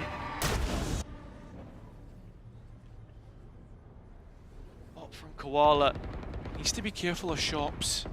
Complete confidence in taking this space right now. As you've highlighted, KC hanging on, just waiting with bated breath for him to peek in. And as he goes round the corner, it fires back. Aves to get the once over. His opposite number. And you look back to the streak of rounds that KC won, they always had that first pick. He did. Ruxic, though, he's trying to be a bit too aggressive for my liking. Invest in the paranoia so he can get out and calling for support and Angel. 2 players tucked. You look at Hero in the meantime, completely detached from all of this on A. Right there. Elite is going to be walking on up behind his own wall at a moment's notice, or in fact it's a full cancel as this garage space is taken. It looks like KC want in with the dimensional drift which they've just brought up through the ult point. I like that though, you know, you go and clear out, but I don't think Xiao's been found out there, and he finds himself in the smoke, close to players. Angel found out. That main fight's going to be a big one. Xiao gets to Getsu! Oh, and there's more to be had! Time is low and it's all on Xiao. If he can hold this side of the map, then maybe it's enough for Hero to come in and save the day again. But already taking on that responsibility, he finds the first and freezes. Waits for his teammate to come in and support. No utility on either. Xiao's star won't come back up on time. I don't think Casey fully realised where exactly Xiao has gotten off to. Hero with the flash to just lay this back up. It does get destroyed, and the drop-in not yet here. As he's finally spotted, Hero responds, and this might just be how the second map ends. It's all on Martin between KC and the Decider. The first kill is his. The TP across, and the time on his side. Xiao has to stick it half. Martin knows it and nails the shot. A Red Bull clutch. 10 taken. Casey's still alive. I can't believe we managed to get into a position where it is winnable for Na'Vi. Martin, again, we speak about X Factor. That's a player you can depend upon when it's needed. And again, I highlighted it just before we went through this round. And Na'Vi's bio didn't look great into the next round because of the money that they have, and that's exactly the case. Both teams are stricken for options here. A big swing round and deciding if this map is done or we go overtime. It's the biggest round in this series so far. And it's Xiao again, who needs to keep his composure. One kill might not be enough, especially due to the fact there isn't players on site this time. Playing from tower, they'll keep the space at the very least, but well, his nades have been pretty good in past, though. Yeah, I think he needs an extra layer of support to find this kill. Instead, it just buys time. Na'Vi have made that rotation happen. Yeah, that Nightfall still up and available for Angel. This retake could be pretty good for Na'Vi.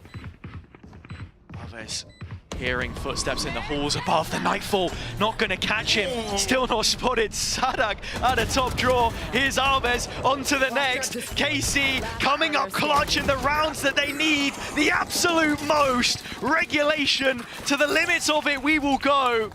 24 rounds on the table and KC still not keeling.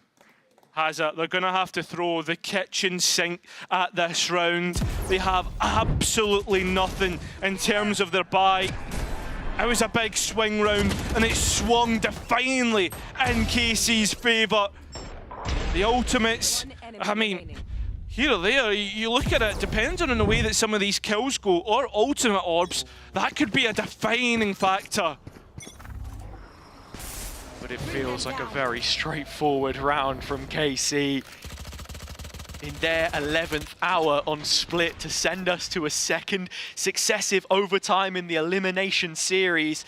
They head into the double stack of utility set up. Alves has the ult, but at the best of times, he's been unable to land it. Xiao from the corner, finally spotted, still not taken down, and while Alves gets one in the meantime, Xiao still walking away with one, and Koala gets his but can't get out. Spike still not down. The reposition. And Ruxic right behind them. Oh my lord, he's only going to get one for now. The players trying to escape up ramp, they're not going to get a chance. It's a 2-on-2, and Ruxic has taken it to their advantage. Na'Vi doing it right at the death, 13-11. And so with that, there is more to be played. I thought we were heading to overtime, I'll be completely honest. KC swing a punch and completely miss, fall over their own feet. I feel as if that should have went to overtime. I just don't know how it didn't. Oh, and with the next map being Ascent as well, I'm sure the desk will go into detail, but both teams, for Na'Vi, they haven't showed it. For KC, they're shuffling the deck. It's anybody's game. We'll see who takes it all home and stays alive after the break. My right clicks, baby, the burst. How many? 2? Enough, enough. You might get it again. Bro, no one giving it to Angel. Angel taking it by himself. It took a while, but I got him. Bro, it was hard.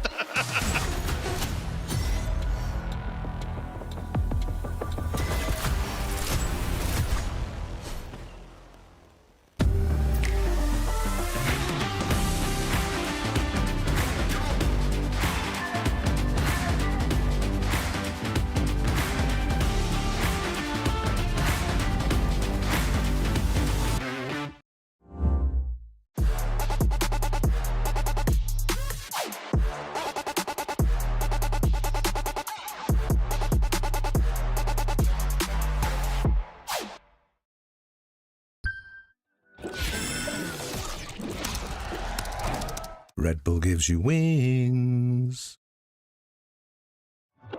I don't know where you've been sold, but I'd be insane not to play my role. Yeah, I know I can break a fall. This takes too long. If I could say one thing, just know that I got a hand that I can lend you. And it don't matter when, no, I'll protect you. Call on me, I'm here whenever. Those who played it in one move five is bad. Just know that I got a hand that I can lend you. And it don't matter when, no, I'll protect you. Call on me, I'm here whenever. Those who played it in one move five is bad. Oh, you think you suck? I think that's unlikely. You can keep on looking, but can't find nobody like me. Eldorado pushing, boy, I'm president of a white team. You know I love you, I need someone who can guide me. I can't do no little bag. I need 3 mil. Tracks coming in both directions and like a be real. I've been eating good to be lucky to get 3 mil. First place, run it up. Care about what you feel. I have you, give you everything, anything. I have you, you're my everything and everything. Just know that I got a hand that I can lend you. And it don't matter when, no, I'll protect you. Call on me, I'm here whenever. Those who played it in one move five is bad. Just know that I got a hand that I can lend you. And it don't matter when, no, I'll protect you. Call on me, I'm here whenever. Those who played it in one move five is bad.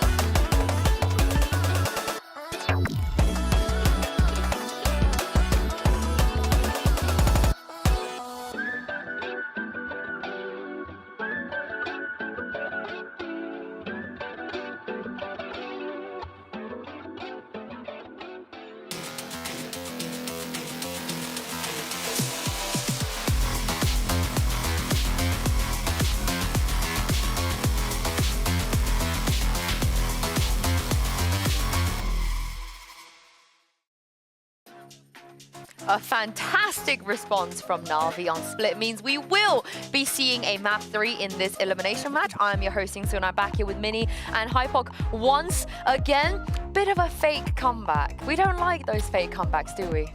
I mean, it felt like a real comeback to start things off, but yeah, it's fizzled out a little bit at the end, but who the hell was that on Na'Vi?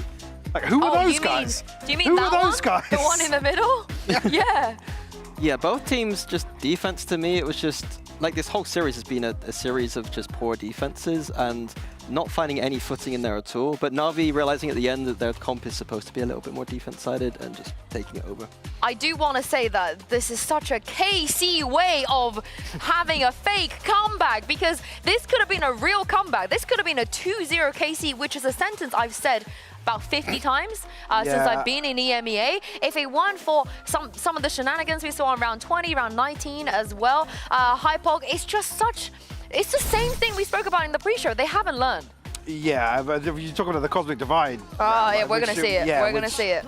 There's just a couple that's, and it's not even as if somebody's overheating or it's like there's scenarios like this time and time again where KC come out on top, but then you look at this and there's almost like a split decision here because somebody's getting shot in the back trying to hard clear this Cosmic Divide. Martin's jumping through again, trying to spray with a rifle. Got away with one of those today already, but it's just one of those where it's like, these are the sort of situations we're talking about where if these are kind of like micro calls on the fly, reactionary to things going down, Sadak should be in control of those. So that's the sort of thing that actually the pre-show we're tapping into. Sadak shouldn't be miscalling sort of some of these situations. So you've got to ask questions about why these things pan out the way they do. Yeah, and the irony there completely is that that's a play that KC should be used to, because they invented that on the attack where they used the Cosmic Divide to get the Euro in. And in that moment, it just felt like there's just so much there must have been so much chaos in the comms. They didn't have kind of a mature reaction to what was happening, didn't have a protocol for it, and just kind of melted a little bit, it felt like. Nobody was on the same page there. They're going to be kicking themselves when they watch that back. Now, you guys asked about who was on Na'Vi. Xiao was on Na'Vi. Xiao's been on Na'Vi this whole time. Wow. And he's come alive. Wow, has he? That feels like that's one of the best map performances from Xiao we've seen in like 18 months. Like it was just absolutely phenomenal from him. Again, situations where you are kind of synonymous when you think back to when Xiao and Sugetsu played alongside each other. These are the sort of rounds you expect from either one of them. But here he had like 6 or 7 of those rounds. Yeah, it was phenomenal. Like, I think we just got the analyst desk curse, so we need to just choose. He was listening. They were in the ready rooms listening. We need to choose another player. All right, who do I think we go Xiao again. Let's get another one. Double Xiao? Yeah. Because Mike said it's the first map in what, like, you know, a year almost where he's. Let's go for 2. All right, back-to-back Xiao. I mean, once upon a time, that was a bog standard day in the office for Xiao. He did this every single match. We saw him play. Do we tap into some of the ancient Xiao magic on Ascent for the decider? Yeah, we will. Bust the fade out? Okay, we're going to do it in a Good moment. old days. No spoilers. We're going to do it in a moment because we gassed up Hero since the day he joined Na'Vi. And we're going to continue to do this because, again, very, very consistent. Again, not sure why Mini decided not to keep him on Fnatic. Weird decision. You look like an idiot now. Yeah, actually kind of weird that that didn't happen. But let's take a look at some of the heroic clutches that we saw. And we complain about Xiao not having a Xiao show performance, but Hero's just doing this every single game. I'm not going to speak. Why not? Because I'll be in big trouble. I'll speak because this was such an insane clutch as well. Again, everything thrown at him. Stadak throws the ult in, the paranoia lands, everything. He's backed up into elbow. The only real criticism on the side of KC here is that Avaz is a little ahead of the curve. And I mean, you can see immediately here the emotions shown back in the coach camp, but rightfully so. Yeah. Like I said, when you're investing in a 3v1, the Nightfall and the paranoia, and you've got the raise to gap close, again, just throw bodies on it together. Do you reckon that's why he shaved his hair? To make that moment a little bit more, even more dramatic? That was the reveal. He's foreseen this moment. Yeah, but he knew moments were like that were coming. I've never seen him wear a hat, first of all. Not one time. And second of all, just the drama. We did throw the headset as well, hair. so like that was pretty good. Yeah. Yeah, he was prepping that one. Yeah, that should have been in your playbook once upon a time. Would have been great for you to do. My hair's too big for a hat, I think. Wouldn't work. I seem bigger, but all right, let's talk about some of the rounds we saw. Stop staring at me like that. I was just waiting for you to move on. Hero's staring at me, and you're staring at me as well. Let's talk. I mean, I'll give you an opportunity to talk, Mini, because I know you have a lot to talk about that first half and the A hits we saw. Yeah, so I thought that Na'Vi did a great job of attacking that A site, and I thought it was kind of a mistake from KC that they didn't end up adapting at all. Like, Sadak was talking about these adaptations, but I didn't see the adaptations at all here. Personally, I would have loved to see Martin defend that A site at the start of rounds a little bit more, because Na'Vi just got the free site a lot of the time, and their comp is pretty good in the post plant. Their strength is not those execs. They don't have the breach or like a double duelist. They've got smokes and a vice. So those post plants are going to be pretty good with that comp, but the XX shouldn't be great. So yeah, like again, the adaptation from KC not coming in, Yoru nowhere to be seen on A. Well, what's funny you say that, but there was 2 rounds. I mean, one of them being where they flash out the smoke. And Martin's TP was still like just in the open back towards screens. So whether or not that was just kind of like the timing wasn't quite right for him and the TP hadn't reached his final, just this one right here. It's the one where they switched up to actually send him forwards on A. But then that was kind of it. It was almost like that was a, tilting way for it to end. And I mean, it comes so late on in the half that there's not many opportunities to try and replicate that. But it felt a little weird that that was the one way to try and address that. And A wasn't successful, came so late on that actually they can't build upon that. But you know, what is the second layer to the defense? Yeah, it looked like to me that the KC had like a plan to play more on the retake at A, which isn't the correct game plan in my opinion versus that composition. Is it just me or is the music really hype right now? I don't know if you guys can hear the music. I can hear it, yeah. Yeah, it's kind of hype, and I'm glad the music is kind of hype because we are going to map 3. It will be Ascent, and as you were spoiling there a little bit, you know, Xiao, the possibility of him playing We don't Fade. But can I one-up you just a little bit? Well. Do you want to guess what hero's most played agent on Ascent is of all time? Of all time? Yeah, for him, for hero alone. Just to sprinkle in some Is it spice. It's Phoenix. Oh, really? Would you put hero on the Can Phoenix? we fact check that? Because I actually don't believe that. I'm dead ass. He used to be a duelist player. Yeah, I know, he but did. Phoenix on Ascent? Yep, Phoenix 8 times. I mean, no, I wouldn't like to see him play Why Phoenix. not? It's just not. I actually kind of would. Me too! He's Turkish. We're forgetting the fact that he's Turkish. We got 2 Turkish players on Ascent on the side of Na'Vi. It's looking no good. Phoenixes. I just want to see a good, honest, clean Ascent from Na'Vi. Oh, come on. Like, I'm sorry. Come on. I want to see some Angel throwback 2022 Ascent cooling. Oh, so you want the default comp? Default comp, maybe not. Like some Teo in there, maybe a Vice. Well, then but how is that going to be bog standard, you know? You don't... like standard cooling. Like Phoenix to me is like you're limited so much. You have to like work around it. Like Angel's going to have to do some magic with the Do you reckon Xiao will be jailed on another role, though? Yes. What, you think yes? Yes. If Angel plays sober here, I swear to God. I'll walk out. I I'll walk out. swear to God, if You'll that have to man... find somebody else for the second series. If that man I'm gone. dares to be put himself on sober. I mean, Mike implied earlier, they've always been a little bit more fade-pilled on Ascent, so what do you think about that? Like, you're still okay with Angel Fade, or is that still a... No. I will be a bit upset. I will be a tiny bit upset. But they could go KO sober. They could still do the KO sober. Yeah, they could. Well, the thing is actually now to see this in the veto at this stage, you're hoping actually Na'Vi have kind of got something, I don't want to say ace up the sleeve, but back pocket that they've been kind of working on, chipping away at, and this isn't necessarily going to be... I mean, if this comes out now that it feels like a fumble in the veto, that we end up on Ascent, because on the other side of things, obviously, KC 0-1, they play the deadlock competition. Yeah, it was a double duelist deadlock. So that would be a little bit heartbreaking to see. Well, we are going to get Xiao on Tejo. Love that. Angel on deadlock. Okay, let's talk about the other side as well. Yeah, KC dropping the deadlock as well. Obviously, previously it was the Jet and the Razor. From yeah, it was a double duelist deadlock. So what feels like a bit of an overhaul. Yeah, KC going back to boring. Yinsu's going to love that one. Yeah, Na'Vi this does feel a little more vanilla from the side of KC. But Na'Vi, I'm here for it.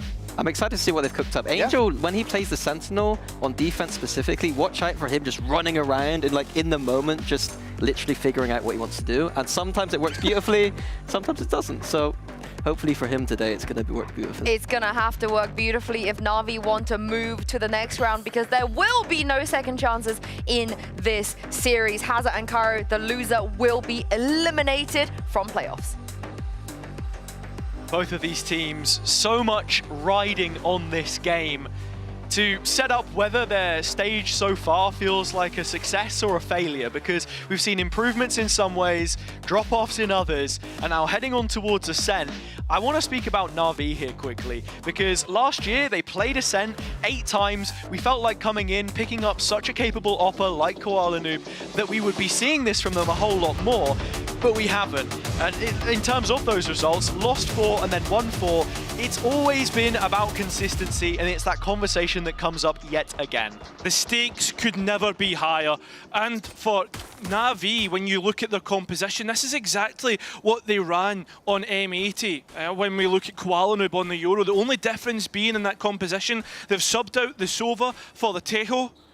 So let's see if that's going to find some value as we move into map 1 of the last map of this elimination series. But it's Koala Noob that draws first blood. Na'Vi in front on the attack side, orb collected. As KC have gone back to this default style. It's through mid that they'll look to try and funnel the players, but Koala Noob again delivers a bullet to the brain of Elite. This time he'll walk away with 2. but still the numbers, Na'Vi. Well, that door is dropped. You've got to be looking at Rooksik, who now becomes the Joker. In fact, they're going to open the door back up to let him back in. But both players are already out heaven. Yeah, because I mean, there's a mesh set up, so Na'Vi looking to try and take this fight. It's a TP back towards main for Koala. Rooksik finding the kill. Koala looking to add the final details, but it's Rooksik that ends up with both. Another attack side pistol for Na'Vi. By my count, that's now 5 in a row. Yeah, and not only that, you can already see the comfortability on Koala within this comp, on the Yoru. That's what you should expect when you're running a composition of agents, but he knows how to work. And even from the double sentinel here, which has touched on just a little bit, is that we've seen other teams in the region go for it, right? We know that Apex tried it. It was one of the maps where they did find a little bit of success. Liquid against BBL, that was very nearly another 13-0. And for me, you're just looking at those combos as well with the Teho and how that net and salvos are going to be paired up. That's the thing. Something everyone always highlights with this comp, that KC are running the deep... Oh, wait a minute, Hero, he could get caught here. I think he'll be all right. Oh, without his cage, but yeah, hitting the tag. Swings and roundabouts, mate. They are off to A. Yeah, they've seen plenty of bodies here. The correct decision is to be as quick as possible in hitting A, but KC could be quick in cutting off rotations. They missed their opportunity. Now we look at Aves. Biding his time towards the back of Gen. Anything here would have been good. It's a turned head for Koala Nu, but he'll turn the other cheek. There's no problem. A little bit of a headache, paracetamol maybe needed as KC take their time coming back into sight. And from this position, with the stat that you saw at the start of the round, the history in terms of how they manage money, we're talking about another Na'Vi bonus and the potential of it to create a snowball. We know that they had such a strong start to split. They built up a number of rounds, 9-3. That's gonna, I thought gonna pick up at least one kill there onto Elite. But no, it's just safeguarded the round instead. And to carry on what I was going to say, is that, yeah, I don't think they're gonna be losing anything here at all. Yeah, but I just want to go back to my point that I'd started at the start of the round, right? About how Na'Vi, in terms of the composition they're playing against, will have plenty of opportunity to get practice against this, right? The default comp, the one that we tend to expect, or used to expect on Ascent, now that double Sentinel's starting to make its reappearance and find its way in the meta. Yeah, you're looking at Na'Vi, they should know exactly how to move around the map, know exactly how to gain reactions, and I mean the decision making should be easy for Angel. Should be. He's made his choice here. 5 players at the B spawn barrier. Sadak with the utility. It's just a shock that he fires in. Very committed position, but the Cajun support and dropping the recon behind it. What's in for a little bit more, but all it ends with is damage and tears. Yeah, but remember, 3 players of KC are here and ready to fight, and one of them is Martin. Spike dropped, and Angel trying to recollect the spike gives himself up. Na'Vi, I mean, it's just been fallen to the wayside here. It looks like KC will have the response. It's that Na'Vi curse once again on the bonus.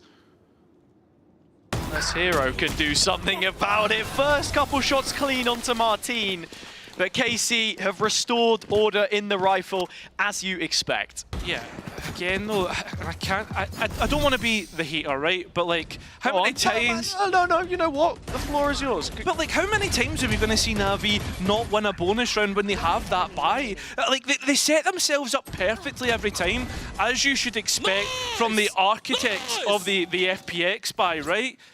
But like, the next round, the bonus round is always so underwhelming and it's frustrating.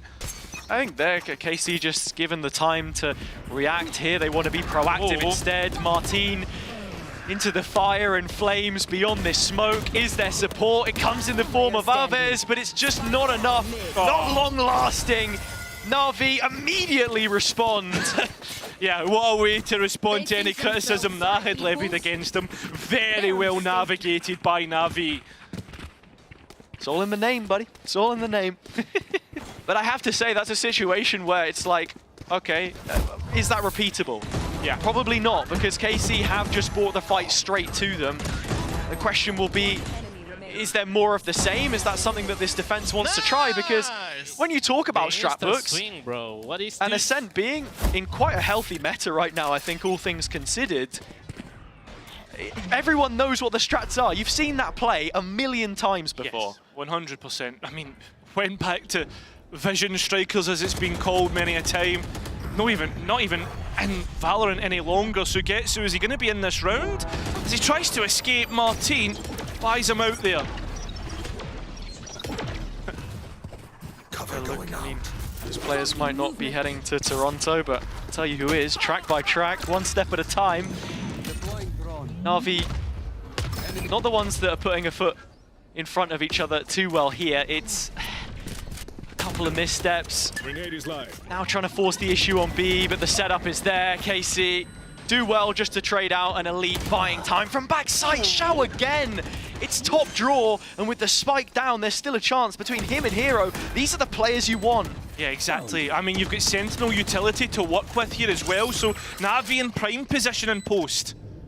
And the ult on Xiao to set up Hero. Oh, it's blocked him a little bit from the initial entry, but he fans out behind it, and KC are caught with a blind eye, but still Hero can't do anything but damage.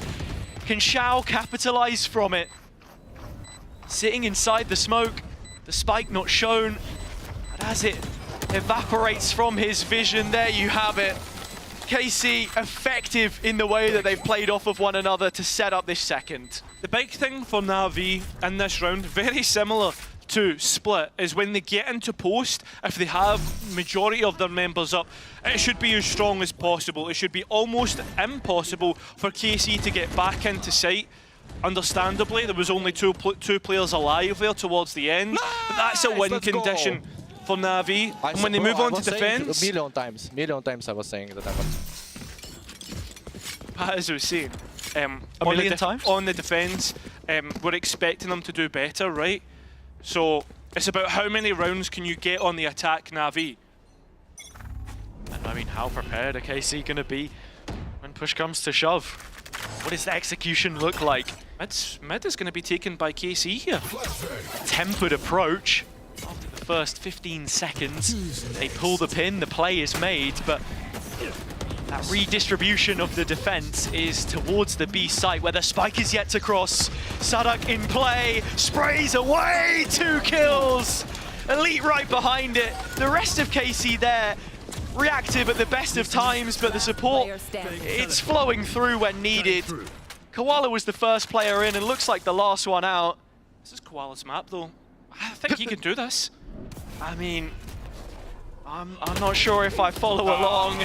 I mean, you hype a guy up, there was always a chance, but you're asking too much. When KC look as well drilled as they do in situations like that, it's where Na'Vi are not quite reaching those expectations. I saw how all the players were set up, right? Like I saw the one chance, right? The Doctor Strange scenario, but at the same time, we go back to 3-3. Matt, you are him, bro. You are him. So many times that we've seen a player have their moment. I mean, right now, I think the most telling thing about the scoreboard, and you won't see it as we're in the timeout for Na'Vi, is that Sugetsu is, well, actually, there's quite a lot to talk about. Sugetsu has 10 assists, firstly, 10 assists inside 6 rounds, so that tells you all you need to know in terms of Na'Vi pushing through these smokes.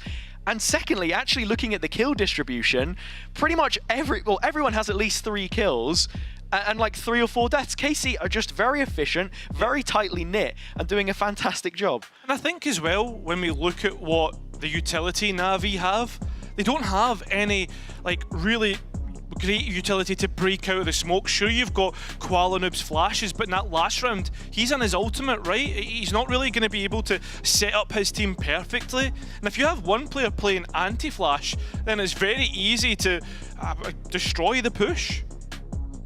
KC starting to come up on some ults here. Na'Vi not as close. Yeah, I mean, look at that. Look how perfect those numbers look right now for KC. It's like the shoal of fish from Finding Nemo. They're all pointing in the direction of another playoff game. I will find them. But still, so much work to be done, and any round you let Na'Vi pick up here just makes that defense even more terrifying. Speak of Nemo, just need to keep on swimming round by round. That was Dory, mate. Yeah, but it's in the Close Finding Nemo enough. movie. Very true. Give it peace. I've been told that I look like the Dory voice actor a few times. Oh man. Shenanigans aside, see if they're walking into a Vez here. we can course correct on this eco, and well, Angel's open it up. No. A first kill for him. And it's the A-site onslaught with Hero slipping in between the lines beyond the barrier mesh. It's another kill. Could this be the Na'Vi eco? Or does Martin have something to say? He's silenced. That's the lead. And Na'Vi find themselves in front on this attack again. Do you know what? That's just absolutely insane. The mismanagement of the round and the mistakes that we see. I mean, I know we were all seeing Sideshow crash out earlier, but he'll be crashing out of that one. I mean, what is happening there? Any particular reason why? I think something about a trap. There was a hole under your wall. I just went under it and went got killed too. Even so, I'm sure how expectant of that KC were, but posted more success. Na'Vi have this annihilation to work with. 3 ults on the other side, and looking at player positions right now, Sui has a lot of work to do. Potentially going to reposition Wine, but holding the one way for now. But if he bails, it's only others here to support. Still that ult to bank on. I mean, this split is perfect. The group up short. They're going to break one of the arms of this push. I don't think they are. Look, they've split up once again. This is a set take, set exit. They're waiting for the utility to come up, and the players send it in. Yeah, and Abez is going to be caught behind this wall, so it's all on Sugetsu to stand his ground. Sadak in support, Koala furthest player forward. Revealed TP out, just about hanging on. KC fighting through into short, but they can't survive. Na'Vi batter back. 5 rounds expected unless Sadak can save the day. I mean, could maybe get a Vez back up, but instead broke the door, so this is just a bait, and they know exactly where the Sova is. The cage has him caught. They know now the info. Stunned, revealed, everything on a very long list of troubles which continues to grow as Na'Vi have doubled their advantage coming into a round where they're expected to keep on moving forwards. Very nice utility at the end. I mean, just the way that they execute, and you can tell that it's set, not just from the fact that the players were waiting for the utility to come up, but the fact that it hit every single part. And now you look at the buy, you look at what KC bring forward, a Vez with just a hero rifle and Sadak with a Bucky. In terms of those player positions, it's this Vision Striker move that we were talking about earlier. Hero getting one. Reveal not on the player, but the fake out. Still Bucky in hand of Sadak as he sidesteps the shots. The Shock looking for further damage. Yeah, but look at Martin here, and the space that he's found. Na'Vi are walking right into this, oh no. Onto the Grand Tour, Martin. Step into the show floor, first kill picked up. Flash through, oh, 2 would have been great. But with Ruxic removing him, it's straight to the boathouse he goes. Love this, taking the space nice and early. KC though, are very quick on the mark. They expect the site player from the TP, but still can't deal with him. In front of the line, Sugetsu was looking for the spike. Where are Na'Vi going? They're gonna reroute this just because they don't want to deal with that one defender. Fake in mid pressure. Sugetsu's still solo. He just got a chance to deny the spike. He's so far ahead of this. Sugetsu gets 2 kills. Ruxic last player left, and it's just fallen apart for Na'Vi. At least step it in to just shear away another. It's a pace safeguard thrifty, and no rest for Na'Vi at all. No rest for the Wicked, no rest for Valorant watchers, because what just happened, mate? A pace safeguard thrifty, and KC, even after winning that round, are going to call a time. sublime from Sui. Whatever it is you want to say about this round, KC took the onus on themselves to go for that B play, to fight tiles from both lanes, to keep it constricted. Hero goes down, Sui able to follow it up with that second kill. And now off the timeout, they feel the wind at their backs, money in their pockets, but there is an issue. And I think, well, for me, the issue is that contingency that they need to have against Navi's ultimates, right? Because these last couple of rounds, they are nowhere near what Navi have. Well, Navi, they have the Armageddon, they have the Annihilation. You're looking at the Dimensional Drift 2 off for Koala Noob. So if Navi use their ultimates effectively, they'll find themselves in a pretty good position. But these are all if, buts and maybes. And we know that you do absolutes. Exactly. But something I can say for certain though is that Na'Vi strat book, this is a test of it. How much have you put into this Ascent, which we've seen floated as a decider in the last few series for them, where, you know, you look at this map for the team in general, it has been okay in the past, but it's 7 successive losses now, all the way back to week 1, stage 1 last year. To come up in playoffs would be everything, but Sugetsu has been spotted. Brooksic knows his tricks too well. That TP won't be catching him off guard anytime soon. I really like that by Na'Vi to make sure that Wine can't be taken by KC. They've also deposited a trap outside of B just to make sure that we're not going to get the same sort of flank that Martin was able to do last time out. Reposition towards B for Na'Vi on this attack side. Oh, big info. As you say, the difference is they would have had numbers, but it's the recon in front of the utility, and they go back to the stack. Hero still here. Neural Theft dropped in. What do they do with this info? I mean, they've only found the Cypher, and look at the reposition off the back of it. I thought they were going to run to B because only one player was found, but Navi's slow roll out, and Naves is only able to get one elite though, finding his chance. But he's already taken so much damage, it's easy for Koala to finish out. Martin getting one of his own, 2v2, tries to deny the spike, but it's not to be advised, as Na'Vi will find 6. Na'Vi already at the very least guaranteeing that this half breaks even. And you're still thinking in the back of your mind, what does it look like out of the opening 12? How much more is there left in the tank? Does this double Sentinel have legs? And right now, in terms of the rounds as they're being played, just looking for KC to make their move first, because this has been a very proactive version of a style we've seen so many times before. Even by those standards. Well, one of the ultimates was used. It was only the Neural Theft and found massive value. Now you look at the rest available, and they can usually get even better chances at being used. Now, looks to be another B split. Martin. Already had one go, and the next bite of the cherry is just as sweet. Elite following it up. 4v3 situation, and KC offered the reset. Blades up, ready to go. So that rotation is even quicker. The read's perfect. 3 players in short.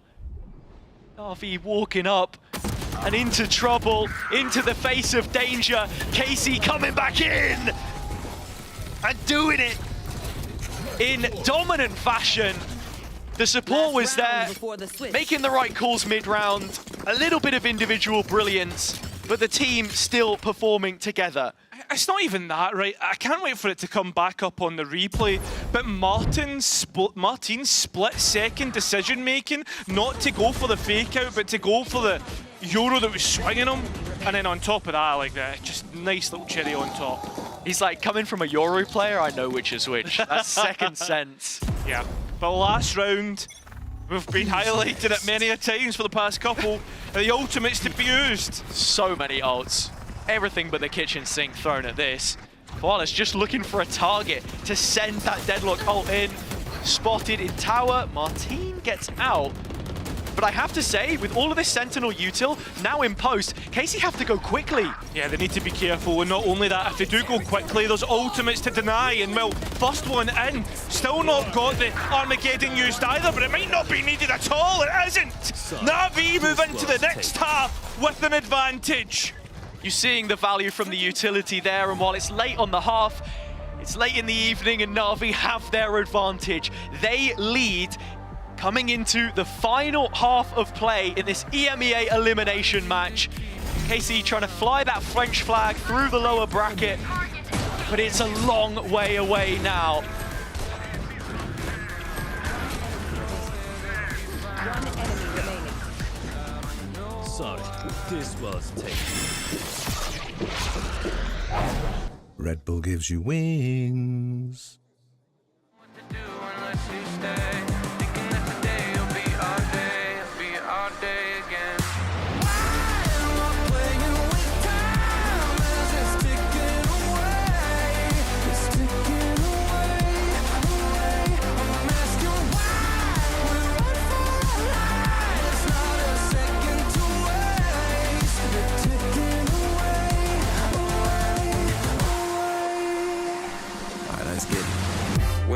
Losing, either way I'm there. Got an attitude, I'm off the roof, up in the air. Let's run, I make it count, yeah, I'm talking right now. Feel like the comeback kid, got no time to spare. Double up score, 22-4. You know I win a lot, gotta win one more. On a hot street, never gets old. Soda with the ace and my team went gold. Why am I playing with time as it's ticking away? It's ticking away, away. I'm asking why.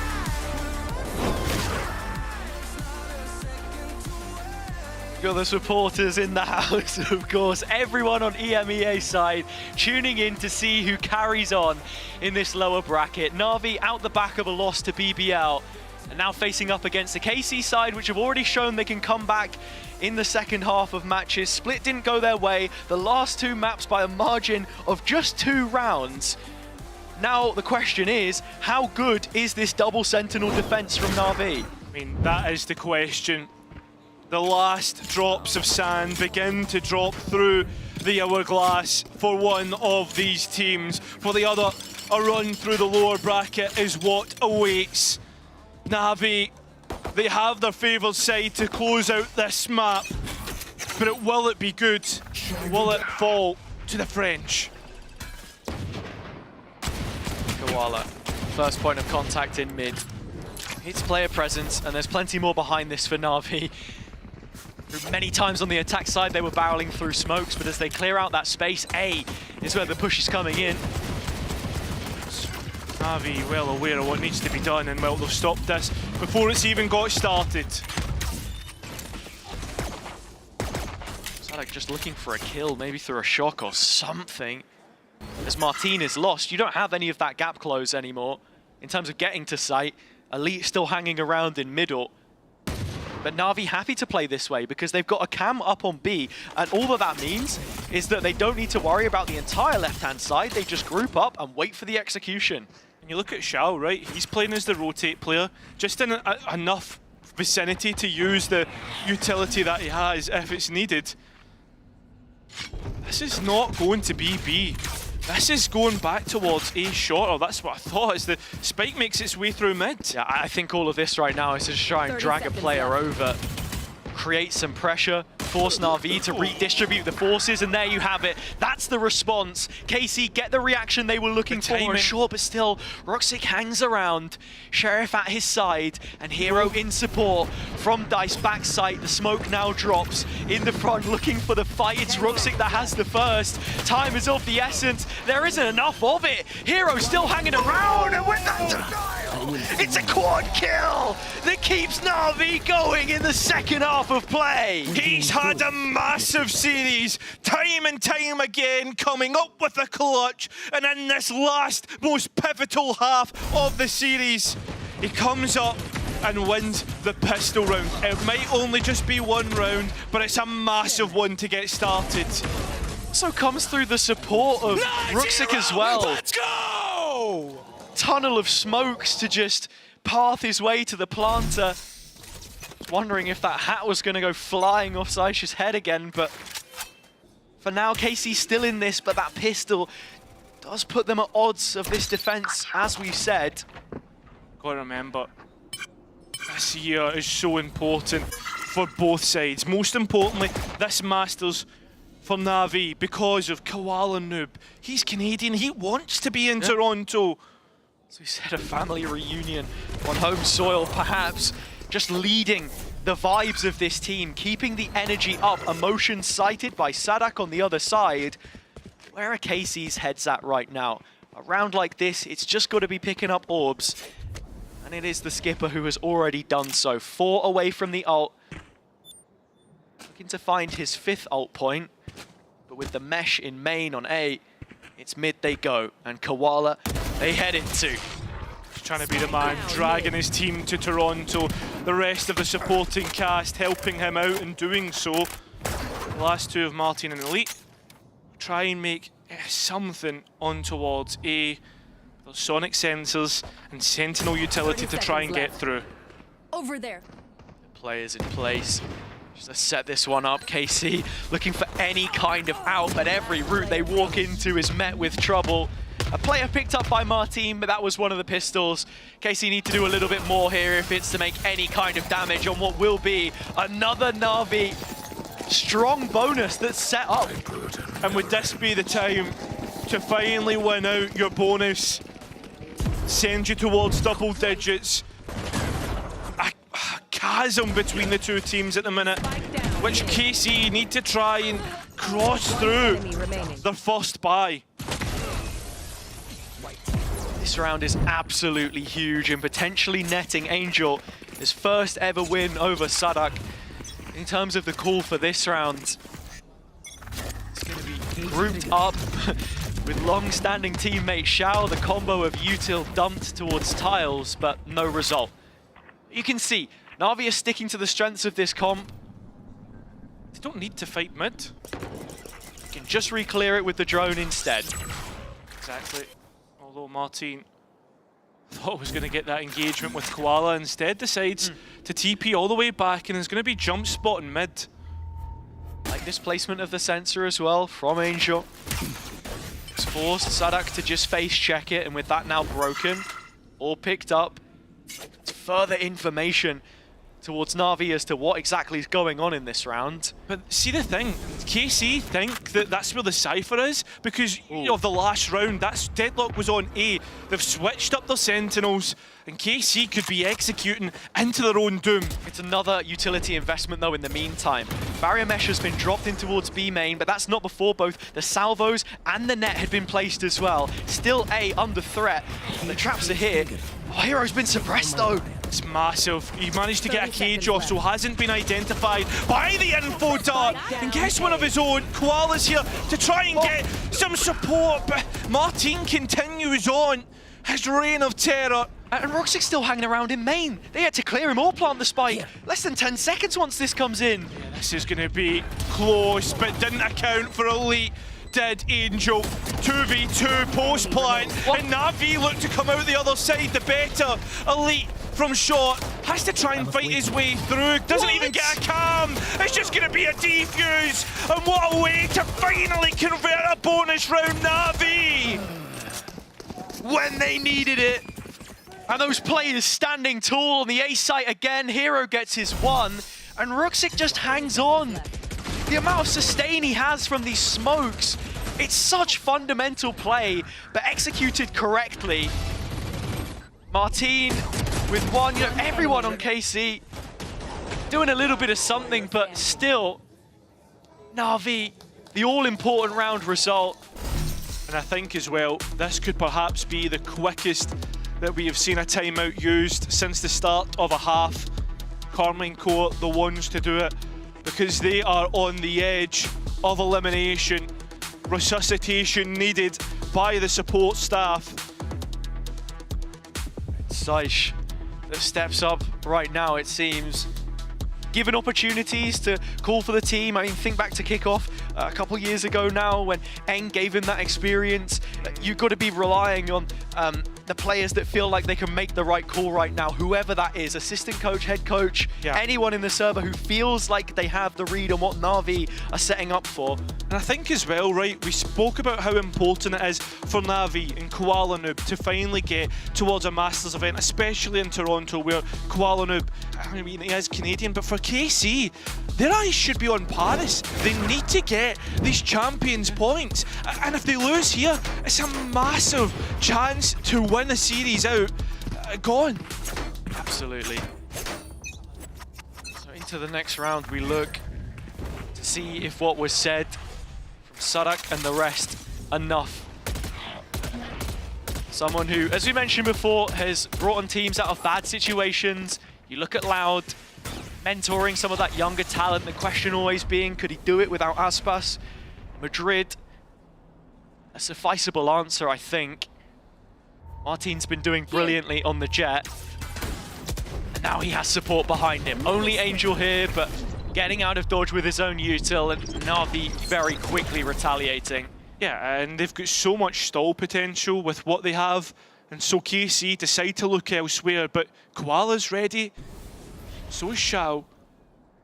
I think they're actually thinking about moving into main. And this is a huge isolation. It is only Sugetsu here, but his Sheriff now has to have a bigger moment than it has done previously. Asking a bit too much. Still, Koala Noob has moved in towards B main as KC find a little spot in market to work with. This is just a bait on A. Na'Vi are so happy to give this space away at the same time. They have control on either side of the map. The mains, more importantly, Angel and Koala, as you say.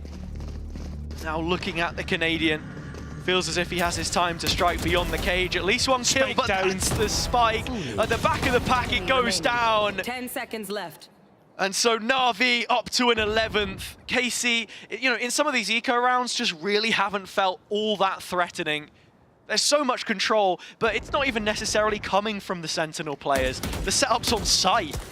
Yeah, it's the setups on site, but again, it's also how comfortable and the understanding that the full Na'Vi roster has in terms of they know when they can move into mains, they know when there's a step too far, and I don't think they've necessarily put a foot wrong since they've moved on to the defense. Well, we know that because they've won every round on this second half. This is the most important of the lot though, Cairo. Win here, it's 12, and very well, a series taken. That buy won't look great either for KC if they lose this. Very early knife though, important just to detail that Angel has been spotted towards short. So from what KC have collected info already, is there a possible way they can see what the setup is? This is something we haven't seen before though. Cam contact for a Koala flash, it's an elite lurk. He is solo in this endeavor. Big 1 versus 1 that could potentially be one out. The poke and prod on the A side has been won out by Na'Vi because they've got the A main space. Elite may very well just step into this, but slow in the approach. KC creep closer towards the B site. It's a drone to round the corner, it's broken, and this is the play. Koala taking it into his own hands, just one. Yeah, that's all it is going to be, but the setup from the Cypher was good. Can't capitalise, and now it's Hero at the back of sight. He's been spammed out, they know where he is because he responded to the bullets sent his way. And now we go into a 2 versus 4. Ruxic trying to take a timing, but well noted. And now it's up to the captain. Not feeling like Angel's going to be coming up with the goods here though. KC, slow approach. All circling back to his position at the start of the round. And that's how you have to play some of these defaults. I mean, I don't think really they've been known for this kind of style in the past, but it's the one that you're forced to play against this Na'Vi side right now. Especially when you have to find out where the Sentinel utility is, right? They don't have to challenge for that space. They win it outright. As do KC this time. 4 players left standing. That's round number 6. Still 5 more though to close the gap up entirely. They showed us they were capable of doing it before, but when it got to 9-9 on split, it was all Na'Vi. Yeah. I think for KC, they found a way to win outright, but I also feel as if there was some mistakes from Na'Vi there. They had a good read on what they wanted to do. Koala unlucky not to get 2 and get traded out. We will look towards A main in this fight once again. Angel here. Suppressed this time, but a miss sensor is a very quickly recollected one. Na'Vi on the offensive, 2 players to come in from short, but there is support from middle. It's Koala Noob just facing by himself, and while Net's going to come in there, the salvos, do they arrive in time? No, Martin dashes right out. It's going to be a big duel in mid. Most importantly towards the arch. Rooksik TP into the other side. The spam coming through, but they can't quite find him. He's taking his time and they can't quite find the value. Na'Vi ever evasive, but look at Rooksik. He wants to keep on going. Just the 1 kill that he picks up. Na'Vi still putting their foot down. 50 seconds or less. KC need to make a move, and in terms of space taken and utility dealt with, there is not much at all. This is big. Ava's just going to rip the ult. It's a hit and hope, so to B they go. Yeah, but you see that. It takes all the Sentinel utility offline, and Hero's here by himself. He has no 30 support. seconds left. Still creeping closer to the site, taking their time. Hero to take that first fight onto Elite, and that really opens things up. Util back in. Hero has his second. 2-on-2, but it drops to Angel. This one feeling a lot more likely. And has the Gravnet, one off his ulti. Can stop the swing from at least one of those players, and it's Sugetsu dead in his tracks. To the corner he will remain. Peeking back through though, Aves by his side. 7 for KC, they survive. I always feel as if 7-11 is a really defining scoreline for a comeback. It's one where it's totally within touching distance, and especially when you look at economy, ultimates there. It's another time where Martin just goes flying around the corner, jumping in. Round by round. But as we do go round by round, you've got to make those decisions. It is getting pretty stressful, and so Na'Vi are heading into a timeout of their own. But it's you know, another 60 seconds for KC, which they wouldn't have otherwise. They've already used both timeouts. We're not going to be getting any more unless we go to OT. And that's it. Boxing gloves off after this. It's going to be bare knuckle, no introduction of the coaches from here on forth. And it's what Sadak was talking about and what he wanted. It's all about who can call on the fly, who's going to be better in these scenarios for however many rounds that we have left in this series. I have to remind everyone of the stakes. Whoever loses this is out. Not only out, but without a single win in the playoff stage either, which feels so different to at least maybe picking up 1 win and going up against some formidable opponents that we still have left in the bracket. Let me reiterate, it's 3 wins to take you to that top 3 from this position. Na'Vi coming into the next round with plenty of odds. But the one that I'm looking at, and the player I'm looking at still for KC, remains to be Martin. He headed into this series 2nd globally for KD, just shy of 1.4. But it's the space making more than anything else, which is the biggest asset to KC right now against this Na'Vi defense.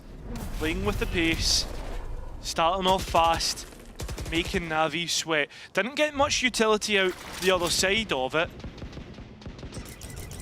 They are going to get the drone to check mid.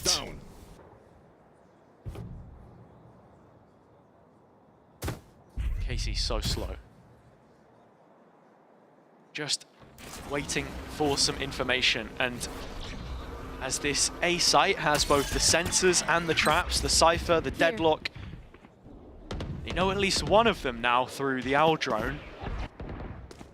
When we've seen KC pressure market before though, it's just been a means to an end. They've not often executed, and you can see with the position here of Sugetsu still hanging around in A main, there's definitely a view to take this one back into the stack.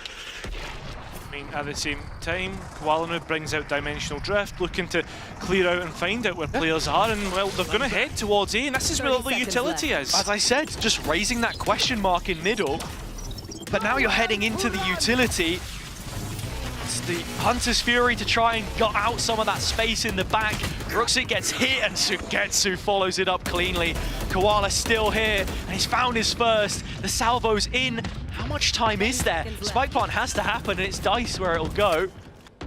Got to be thinking about Martin still in towards mid. He could play late upset, perhaps a win condition, but the retake, we look at the annihilation from Angel to be the big win con here. How can Na'Vi flood out?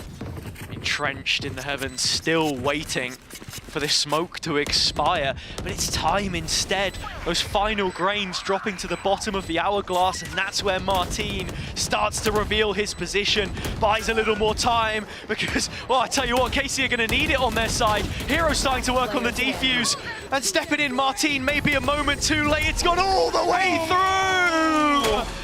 Martin will die after time, but it's up as far as KC are concerned. No, what? He lived?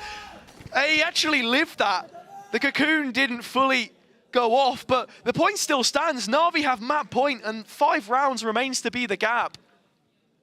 But for Na'Vi, it's 1 round. 1 round is all they need to put their hand into the next round in the lower bracket and survive. Just 1 match longer for KC, an underwhelming finish to their stage 1. A massive round to try and deal with a set play. Doesn't get the value that they're looking for. Martin noted by the Cypher cam.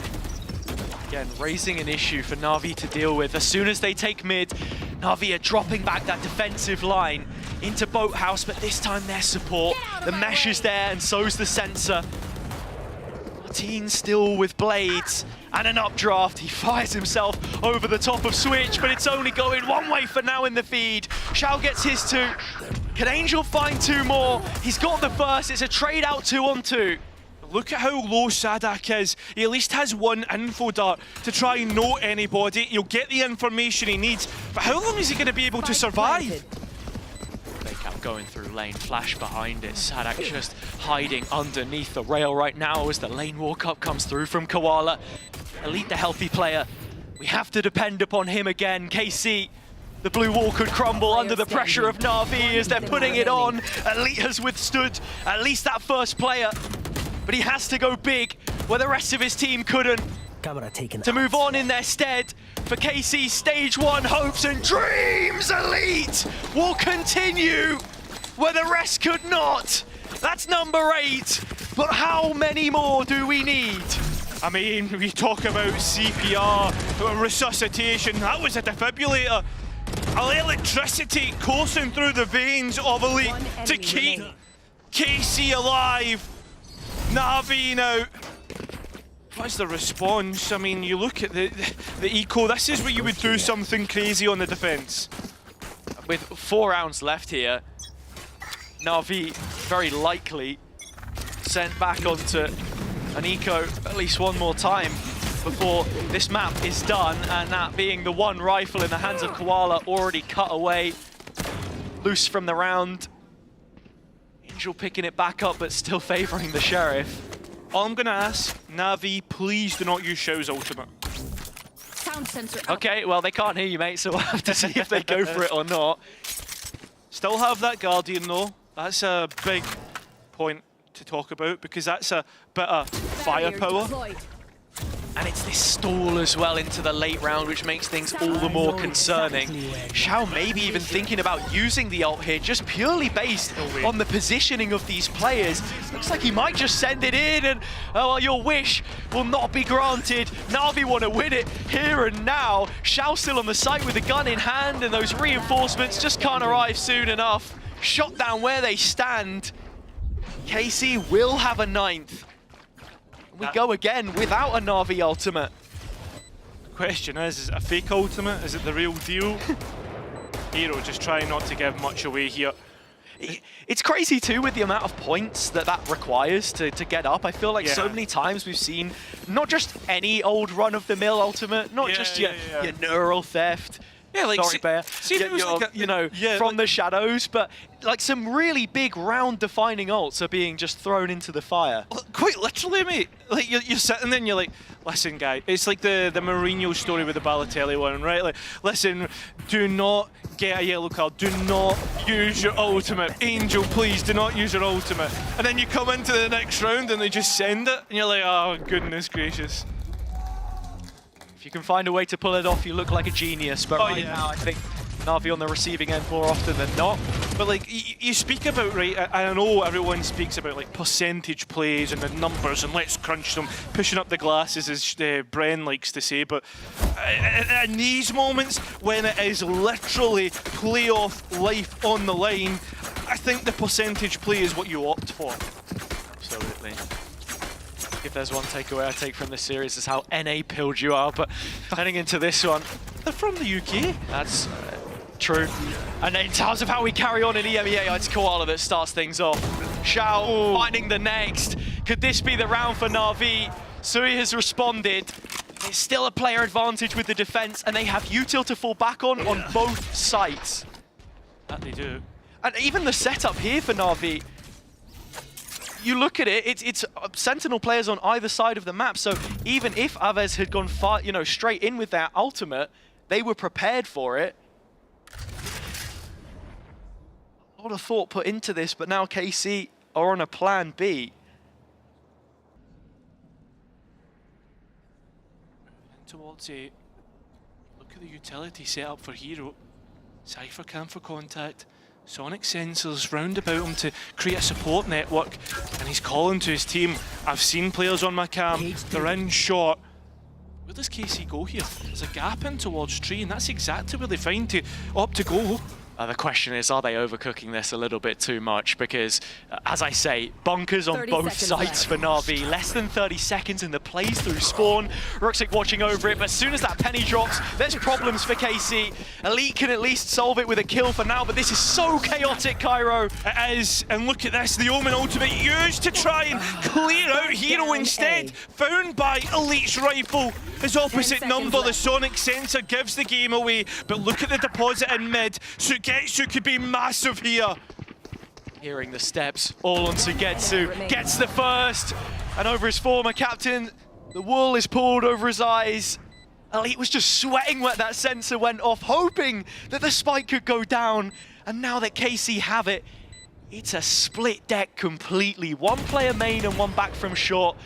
All of this heard by Elite. Koala straight into the firing line as KC continue. I mean, that round was like prime time boxing, dancing round one another.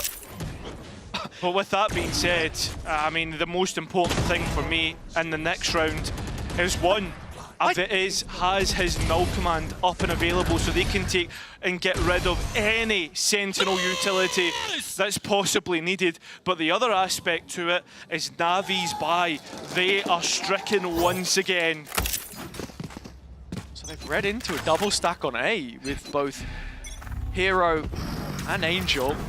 Mid presence made. Navi are gambling. They want to flood back in towards A. Yeah, but this is the play that you make. Already Martin is low. Top gen is where he will dash to. And the null command comes in, but Na'Vi have players in position. They are knocking on that door. There's just a couple guns in play, but they are so quickly dealt with. KC have 11, and once again, we are at the very least guaranteed 24 rounds, but even then, whoever ends up losing this will feel hard done by. It's gone all the way down to the wire and then some. That's on every single map, Hazard. We've had full regulation, one overtime. I think overtime right here would be just. Both teams have a buy. Both teams have ultimates, which should find value. Koala Noob has decided to go for the glass cannon operator. Set play in towards B main hasn't found value, and Koala finds a little gap to work with. running into player traffic just yet because Shower shut it down. The mid lurk lost. All focus on B and Angel the one to receive it. Right up against this wall. Sensor by his side. Drone comes in, it gets the info, and that's the reinforcement. Angel needing the duel, winning it. Na'Vi in position. This rematch from the first game of kickoff. Looking to go Na'Vi's way. A second time of asking. Koala Noob in backside, so much support. KC are cornered. Looks like they are. I mean, you can barely get back past that mesh in main. The setup's over on A. Where do you go? It's the question that Sadak is trying to answer right now as they wait. Let's see if Na'Vi try and dry peek into the rifles, holding the angle. Remember, there's still 35 seconds to work with here. This from Ruxic as well, just another spanner in the works, playing around his own smoke and looks to take this fight on the chin, closing in, Na'Vi in position! 13-11! This story will continue for them in the lower bracket, responding after being sent down by BBL. And unfortunately enough for KC, the wait will continue to return to another global event. That's the question, right? Is how much pressure is this roster under? They brought in Sadak to be the guy to carry the team forwards. I mean, the whole roster was built with the sights set on Paris, but closer to home, that's where the sights need to be set now because there is real problems that they need to answer. Think to their group stage as well, dropping to both Liquid and Foot late on in the groups. It's a frustrating one more than anything else now, because without the deep run, going out in this fashion with so many close series, just 6 rounds in it across the whole thing, 2 on each and every map. A lot of work to be done before stage 2, but I have to say, Na'Vi will be happy to have taken this one home because you do see the improvements game on game. And a smile of relief perhaps on the face of Koala as they just keep on going. I mean, that's it. Keep on swimming, as we say. And but Na'Vi did excellently. Sure, there was a few lackluster rounds, a few slackness, but I mean, they've bought themselves more time to work on that as they look towards the upper bracket to find out who their next opponent is. All about finding that consistency. Look, you think to the last few games up until this point for Na'Vi, winning 2-0, then 0-2, then 2-0 again, you know, just back and forth. The question on my mind is, can they keep it going any further into this lower bracket? Because we've already seen the promise of what this roster could be in spells, but again, it's that stability that we're constantly harking back to, and that's the one thing that I'm thinking about heading into that next game. Yeah, I mean, that's right. I mean, we saw it in the Sadak interview, but more so as we move into that next game, it's match by match. You don't get a lot of time to prepare, and I think, like, in terms of your review from this game, what can you really take from it if you're Na'Vi? Well, that's what we're going to start to find out as we're going to toss it over to the stage. We have Yinsu waiting by with Xiao. Great day to be a Na'Vi fan. They are through, they survived for another day. I'm now joined by Xiao. Now, Xiao, I cannot count how many times in the history of Valorant that you have been saved, bailed out, shined on Ascent. So many years of this map. So why is it taking so long for us to finally see it display? Why haven't you guys been just choosing Ascent? I will tell it like this. We have very unique coach stuff. Okay. And it's in good way. It's in a good way? In good way, of course. Does it make your Ascent even better than before? I mean, we won. We have 100% win rate on it, so yeah. Would you personally like to play Ascent a little bit more? Because you've never had a bad performance on Ascent. Yes, I like Ascent and I would like to play it more. Okay. And I am trying to push my idea in the team, but sometimes their vision like more clear, let's say. Maybe you've convinced them after the performance today. Let's talk about your personal performance because we're so used to the Xiao show, you know? So many years of every map, you're the star, you're the best player on your team. But this year, it has seemed like you and some of your teammates have struggled with consistency. How have you found dealing with that? You can deal only through like going through this like situations, like loses, hard loses, winnings, and from this you get experience because we have 3 players like one of them played a bit in Fnatic in Tier 1, but two are new to this scene, so we just only experience and you need to go through, and we're just giving them time to understand, helping with them with some advices if they need, and we just work on that. What about you personally? Because today you had an amazing map too, you know, Shao is back, you're doing great, but what about the times that maybe you felt like you're underperforming? I'm just angry at myself, and it's like a fuel for me to perform better in the future. So it's simple for me. Are you happy with the way that you and your team performed today? I mean, we won, so I'm happy, definitely happy, but we need to rewatch and see, like, maybe we could do it more clean. Let me give you something to be even happy about. I know it's haunted you and Angel a little bit to make playoffs and then go into that lower bracket where there's no second chances and instantly lose to Heretics or another team, you know. It seems like a bit of a pattern last year, but you've broken that curse now. You have the momentum and you finally can stay in playoffs a little bit longer. So surely that's you can feel a bit more relieved about that one. Yeah, sure, like elimination match is always fun because you like either win and eliminate enemy, which is like a nice feeling, I'm not gonna lie. And it's also this pressure experience, highest pressure in the team, like for players, it's like lower bracket when everything is like at price, if you know what I mean. I know exactly what you mean. But you have eliminated your former teammates to get to. It's bittersweet moment perhaps, or is there, you know, you wanted to beat them extra hard? I mean, it's still a game. Yes, we are in different teams, and yeah, it's competition. One of us should lose at some point, so. Has to lose. Very brutal, very, very brutal. But I'm glad you mentioned some of the younger players on your team. How proud are you of them? You know, some of the other members, like you said, they don't have experience in situations like this, but they performed so well today. It seems when it's needed, they step up, and I like it because they have a character, and it means they're potentially very good players like in the future. But they just need a bit of more experience, and it's good that we play more and more. We went through group stage. Now you have one more match in the playoff at least, so we will see. And lastly, what is Navi's super weapon to give you guys this lower bracket run? How are you going to make it all the way to the final now? What is your win condition? Just believe in our work, in our hard work, and just trust this process. It's that simple. We believe, Shao. We believe. Your fans believe as well. So thank you very much for joining me, and we'll see you in a couple of days. Yeah, see you. Thank you, guys. Navi have made it through, but Elimination Day is not over just yet. Coming up after this, we're going to have Foot taking on against Vitality. Plus, Hero will be joining us on the desk. We'll see you after this break.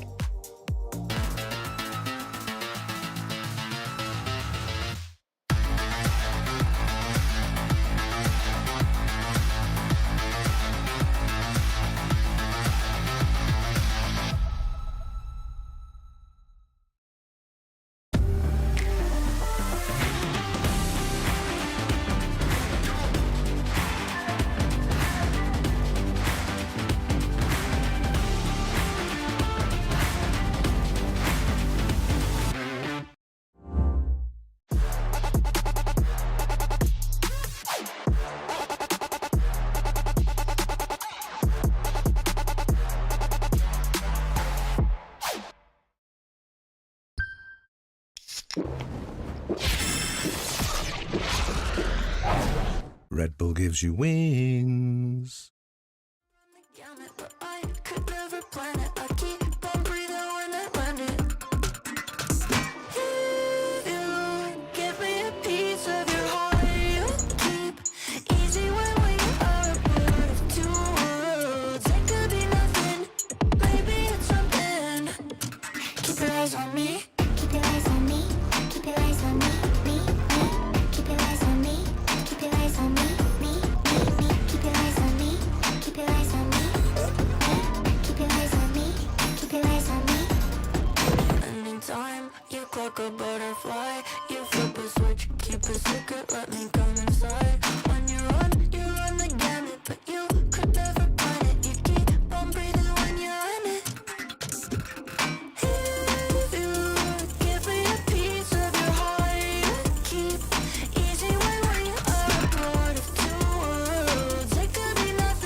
Want more Na'Vi content? We're gonna give you more Na'Vi content. I'm your host, I'm joined once again by Hypok and Hero here on the sofa. First of all, massive congratulations on that win. I asked Shao this question, I'm just gonna ask you, Hero, but we're gonna do two parts. First of all, what is your personal opinion on Ascent? Because I think joining Na'Vi, it's like you're expected to be good on Ascent, you know?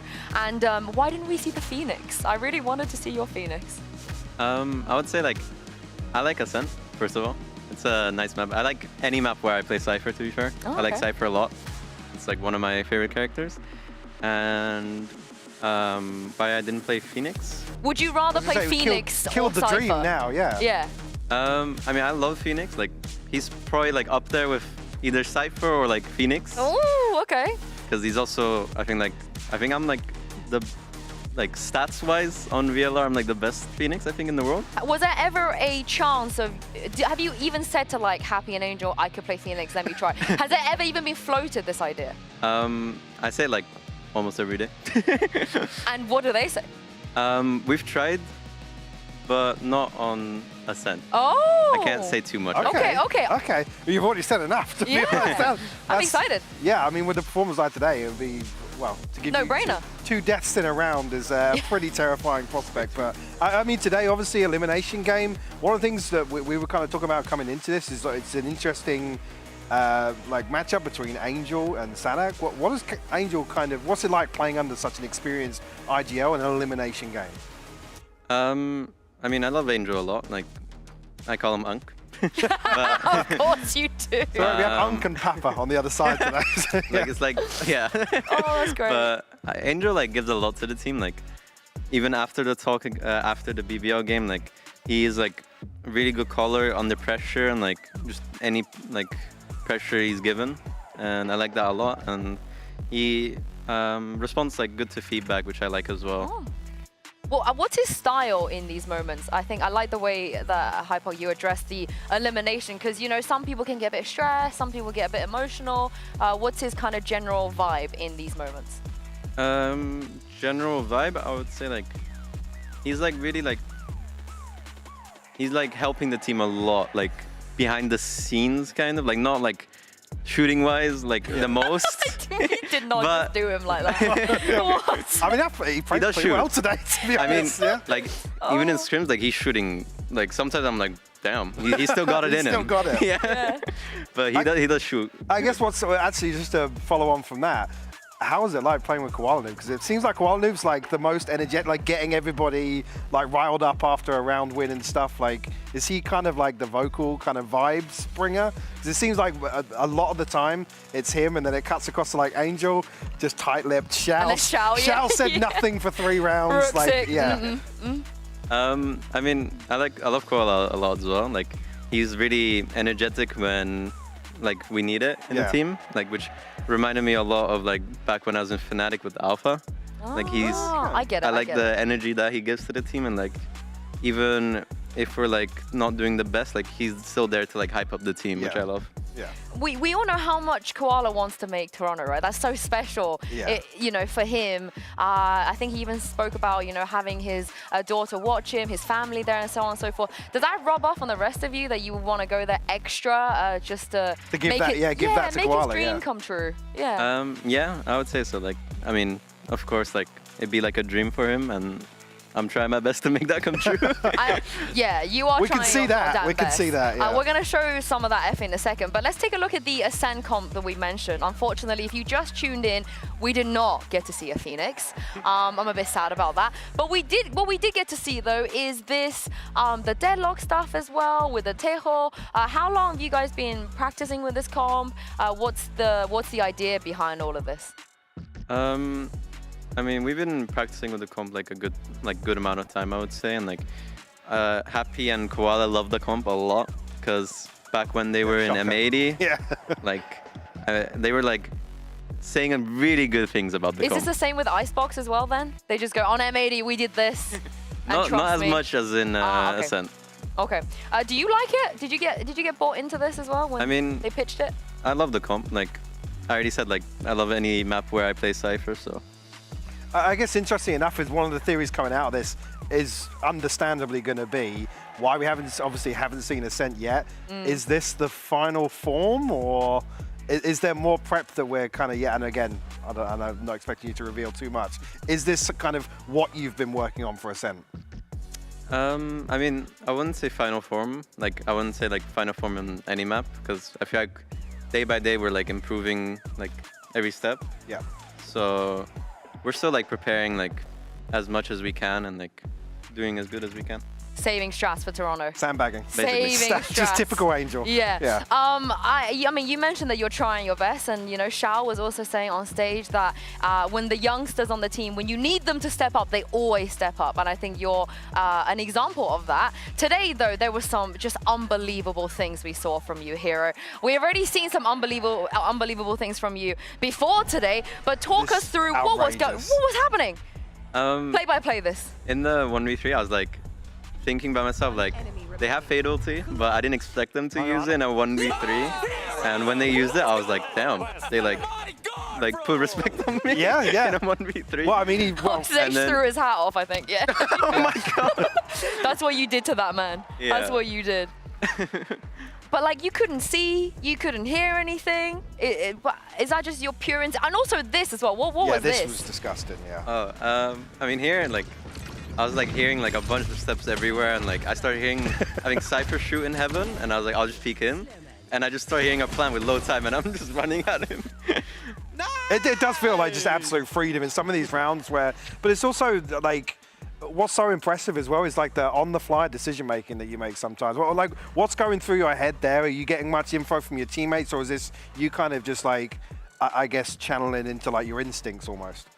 It's like, I mean, obviously I do stuff off of my teammates and their like information, but a lot of it is also like instincts, I would say, like just instinctual like plays. Being young.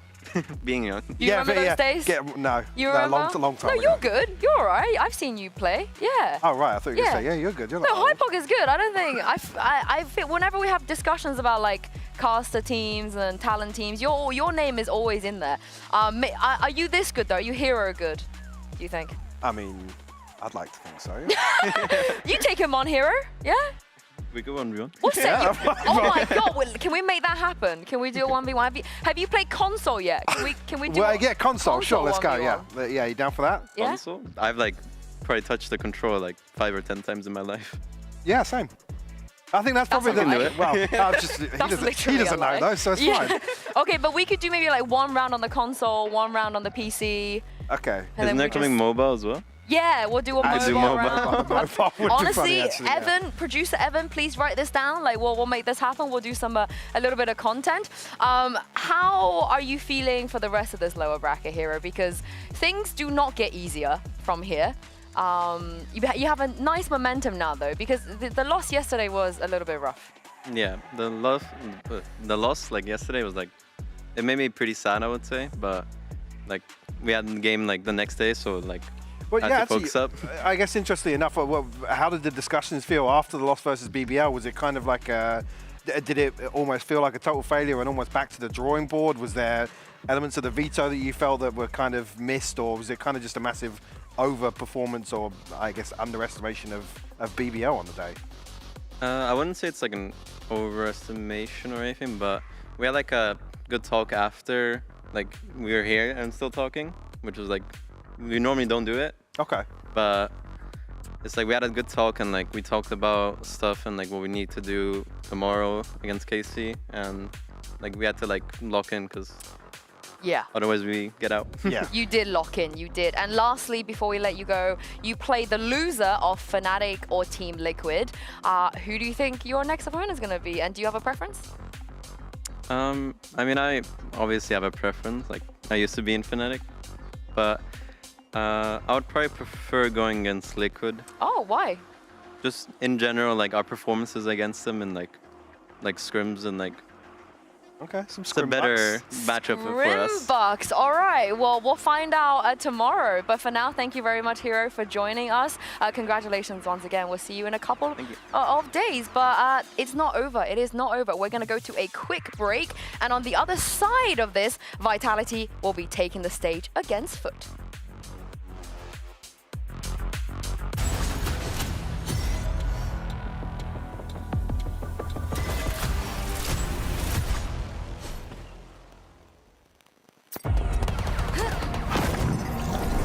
We're making new games, and this one's different. I'm so freaking excited to try out VALORANT.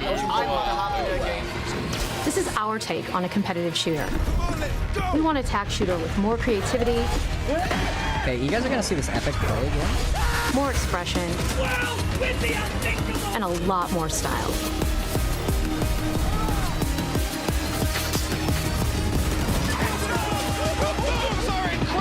We promise we're in this for years and years to come. Now in such a cheeky little spot. The first H-Stand names in the history books.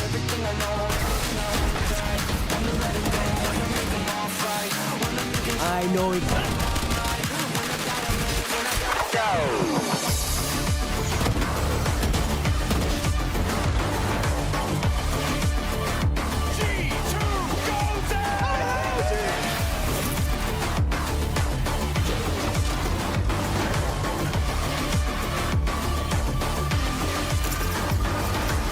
About damn time.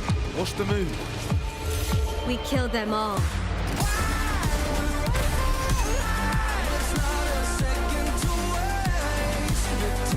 Look at it. So now here they're protecting it. Here it is. You did it! Enemies close. Drag them down. Buddy. We're out of time. Feel like a comeback kick, got no time to spare. Double up score, 22-4. You know I win a lot, gotta win one. Players up above, a flash ready. With the ace and my team went gold.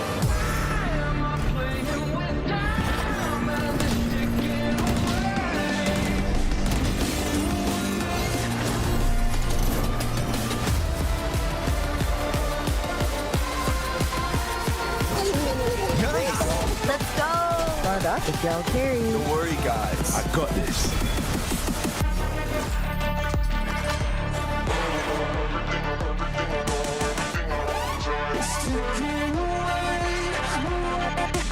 Win one more.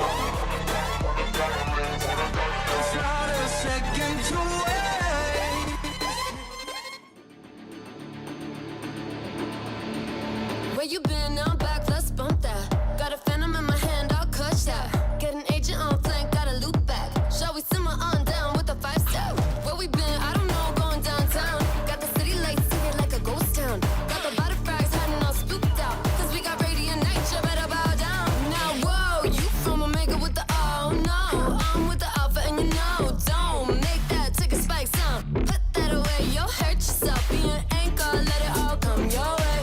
We got plenty for you, boy. Just say we got sheriffs, so sorry-eyed boys. Got the banner highs, going to the banner world. Who's there? Know this. When my back's against the wall, all the mirrors will dissolve. Bring the heat, bring it on.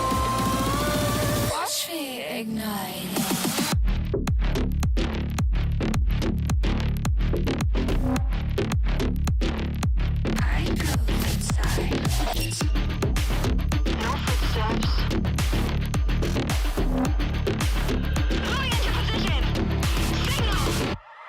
I'ma take you all down like dominoes. I'ma take you out with another spike drop. Overheated, but I love to lock and load. I hear the echo, I hear the echo. Bang bang on a back team with the versatile. Rat-tat-tat-tat all day.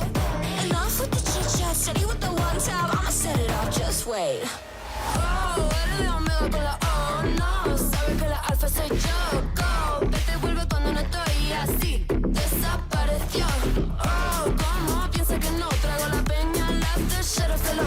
Llama al chatarrero que se va a hacer rico de lo que dejaré de ti por el suelo. When my back's against the wall, all the mirrors will dissolve. Bring the heat, bring it on. Watch me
time to get into our second elimination game of the day. I am Yingsu and I'm back here once again, joined by Hypog and Mini. Well, Hero looks a little bit different otherwise.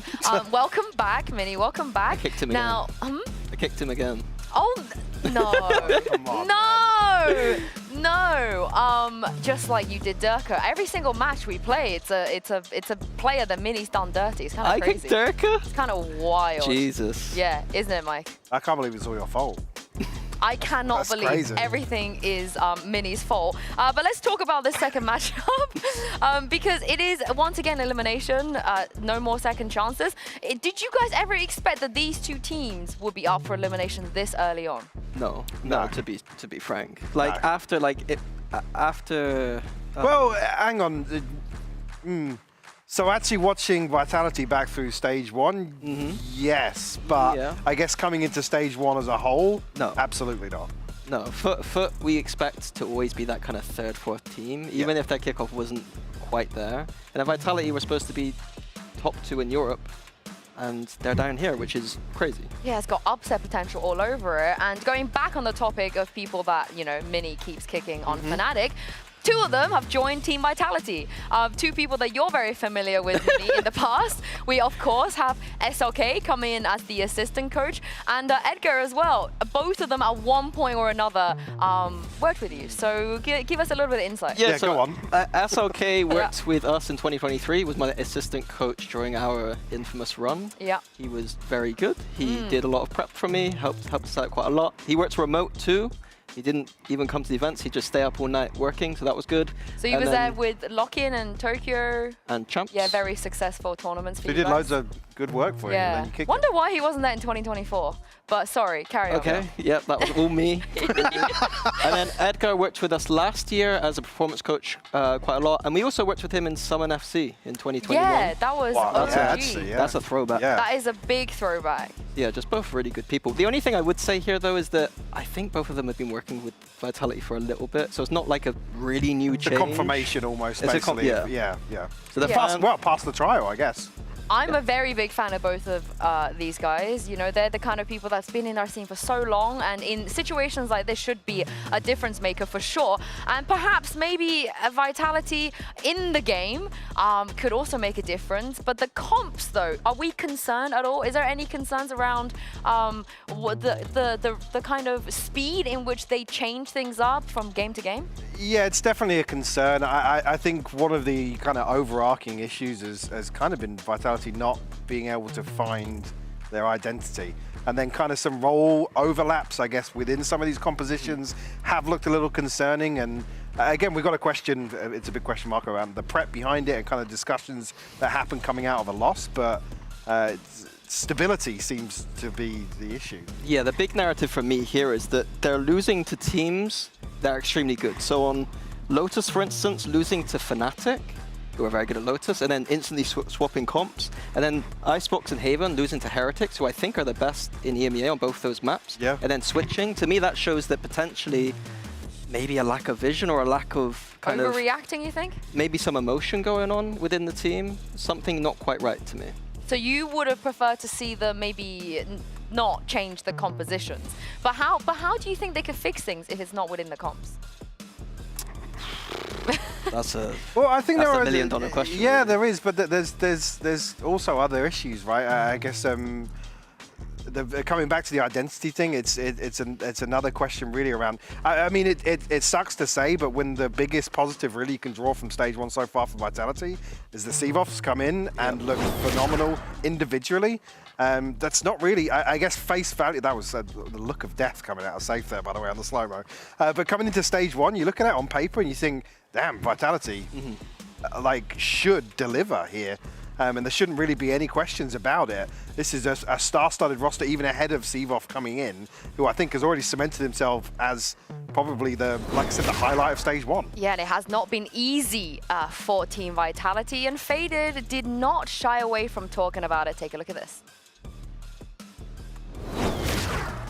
I'm now joined by the head coach of Team Vitality, Faded. Now, Faded, first of all, welcome to playoffs. It's probably not the ideal position to start off with in the lower bracket. So I wanted to ask you, what's the prep been like? What's been the main focus of your team in the last week? I mean, I think the key focus has been surrounding like ourselves. I think we're not necessarily prepping against any specific team because, you know, you never know who you're going to get. I think the key difference has been making sure that, you know, we're kind of increasing our layers in our arsenal, gaining confidence and just playing like ourselves again. So, yeah. And as you know, there's a lot of noise when it comes to your team. I think from day one that this was formed, people like to prey on your downfall. You know what that's like. So what has been going on behind the scenes? Are you able to, you know, clear things up and just reassure maybe some of the Vitality fans? Yeah, I mean, the thing is, we obviously have a lot of solid fans out there. The Vitality fan base is one of the best I've ever experienced. The support and the love they show, even with the, you know, tough showings that we had throughout Split 1. I think they're still very hopeful. They're very encouraging. So for us, it's like, you know, we do it for the fans. Like, we do it for the organization. We do it for ourselves. And, you know, our worst enemy is ourselves. We kind of get in our own heads. You know, we don't play to our own levels. And I think that's where it becomes tough. But, yeah, I think the best way we can, you know, I guess make the fan base proud is to keep fighting and to keep being ourselves. So I guess the strongest criticism or maybe the narrative is always surrounding the IGL. I think that's very similar on every team, right? Yeah. If you do well, it's not the IGL. If you don't do well, the IGL is a fault. So how much of that do you think is unfounded, unwarranted, and how much of that you think does fall on the shoulder of Safe? I mean, it's a team game. And, you know, it's really tough to be the IGL or to be a leader of a team that has such high expectations.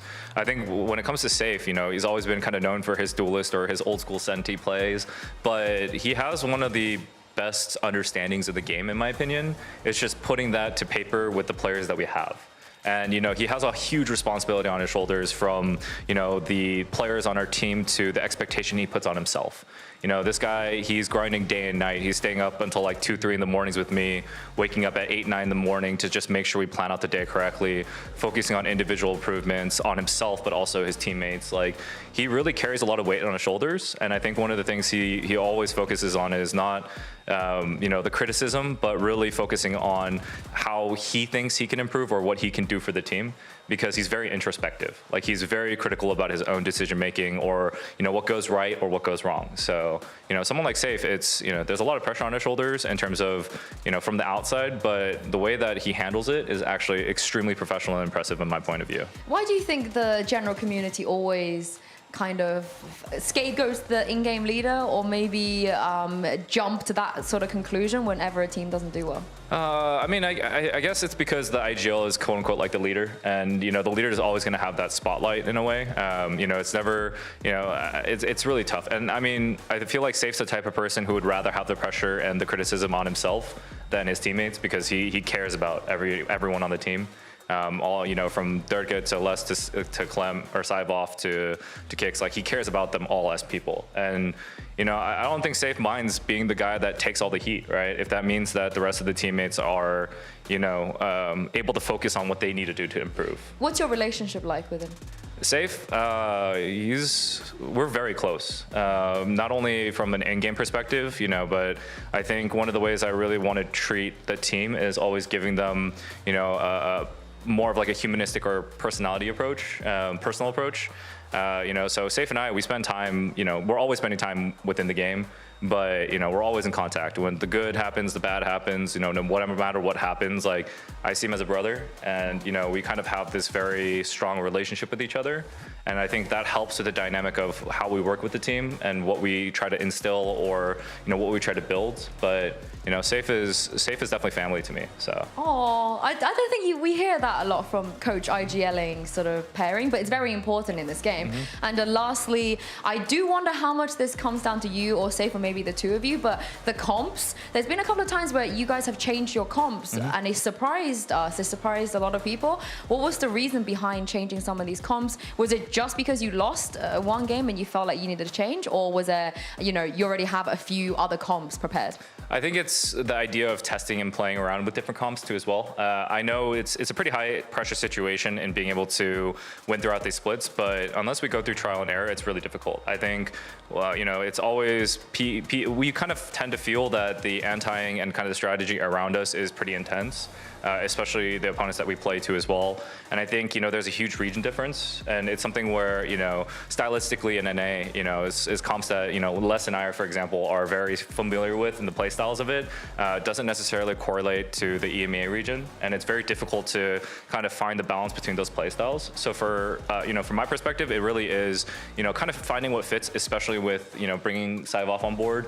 We want to be able to activate him. We want to be able to activate pretty much everybody on the team and find different balances. So the comp changes and these kind of things are more centered around how we can activate the players and kind of find the best synergy within the team. Little balance. Exactly. Little balance. I like that. Thank you very much for joining me, and good luck today. Perfect. Thank you so much.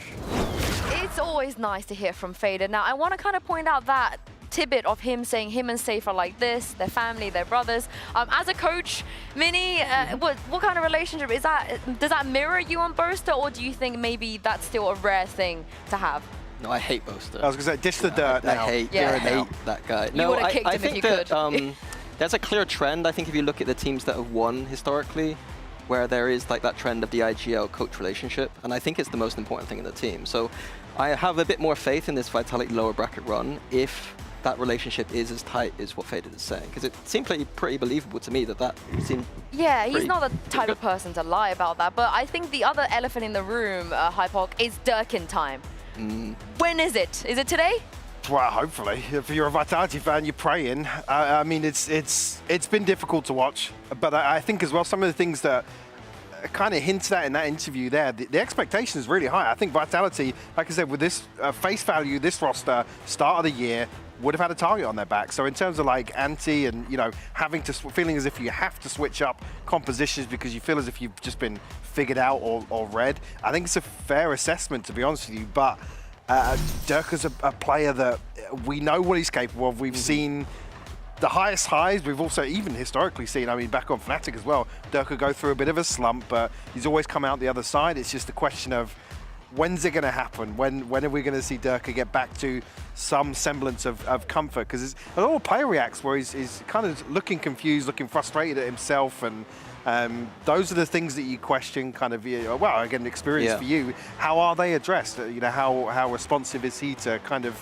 self-motivate and fix some of those individual issues? I think he puts a lot of pressure on himself to perform, so I'm not worried about him, if that makes sense.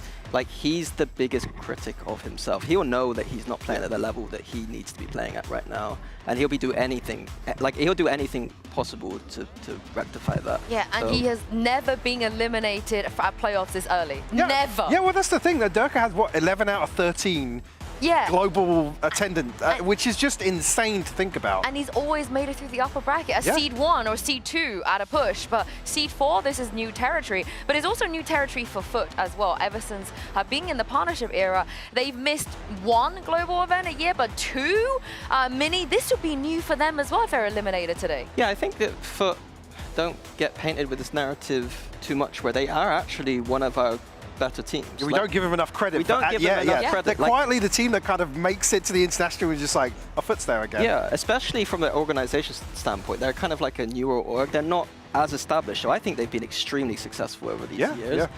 This year, it's not gone as well so far, and they've got a very tough lower bracket run to go. Everyone said they trolled their vetoes yesterday. Do you guys agree? Yes. Yes.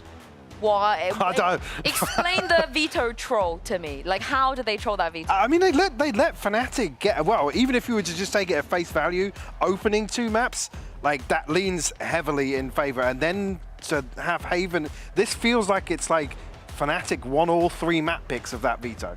Yeah, I think that's it's fair to say, even just. Can they even troll today? Is there a way they could troll this against They could Vitality? troll today. I have this weird feeling that they pick Haven. They should. I think that they should be looking at Fracture as a map that they've done well on. They won it the times they played, and they seem to not like that. And a clean record as well, right? Yeah. I hope they just use that today. I mean, that's the one thing coming out yesterday you'd want to see them absolutely nail. I hope they do, because this match will send shockwaves no matter the outcome. Either Foot missed both global events this year, or Durka sees his season end far earlier than it has ever been in his career. Let's welcome the players to the stage for a game that's about legacy as much as survival. Check my pedigree, I got legacy in my pop. You playing hopscotch on that top notch with a block. Slip and slide like me, nah. Spice it up with a sauce,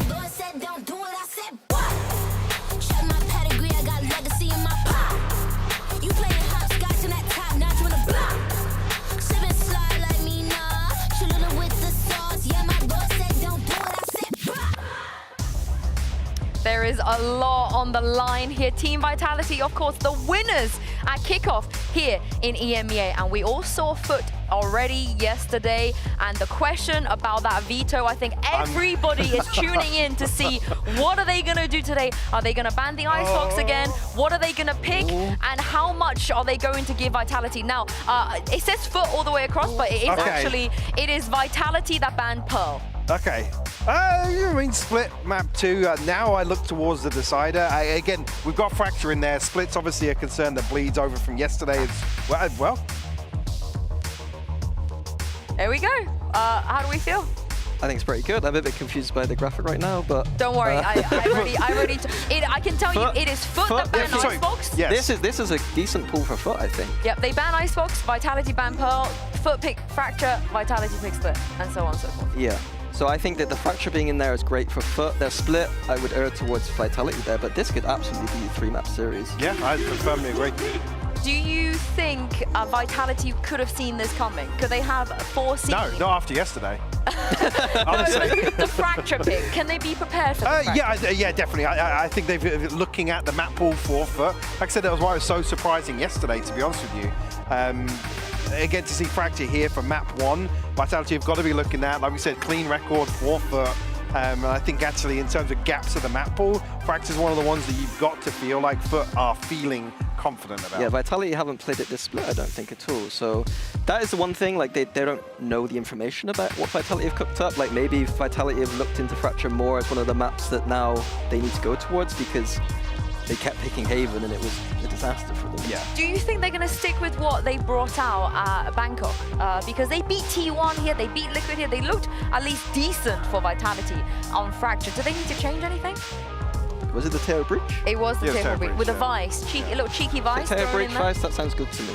I agree. And also, I like, leave Durka on the Raze, on the Jet, on the Yoru. Stop messing about on this Neon.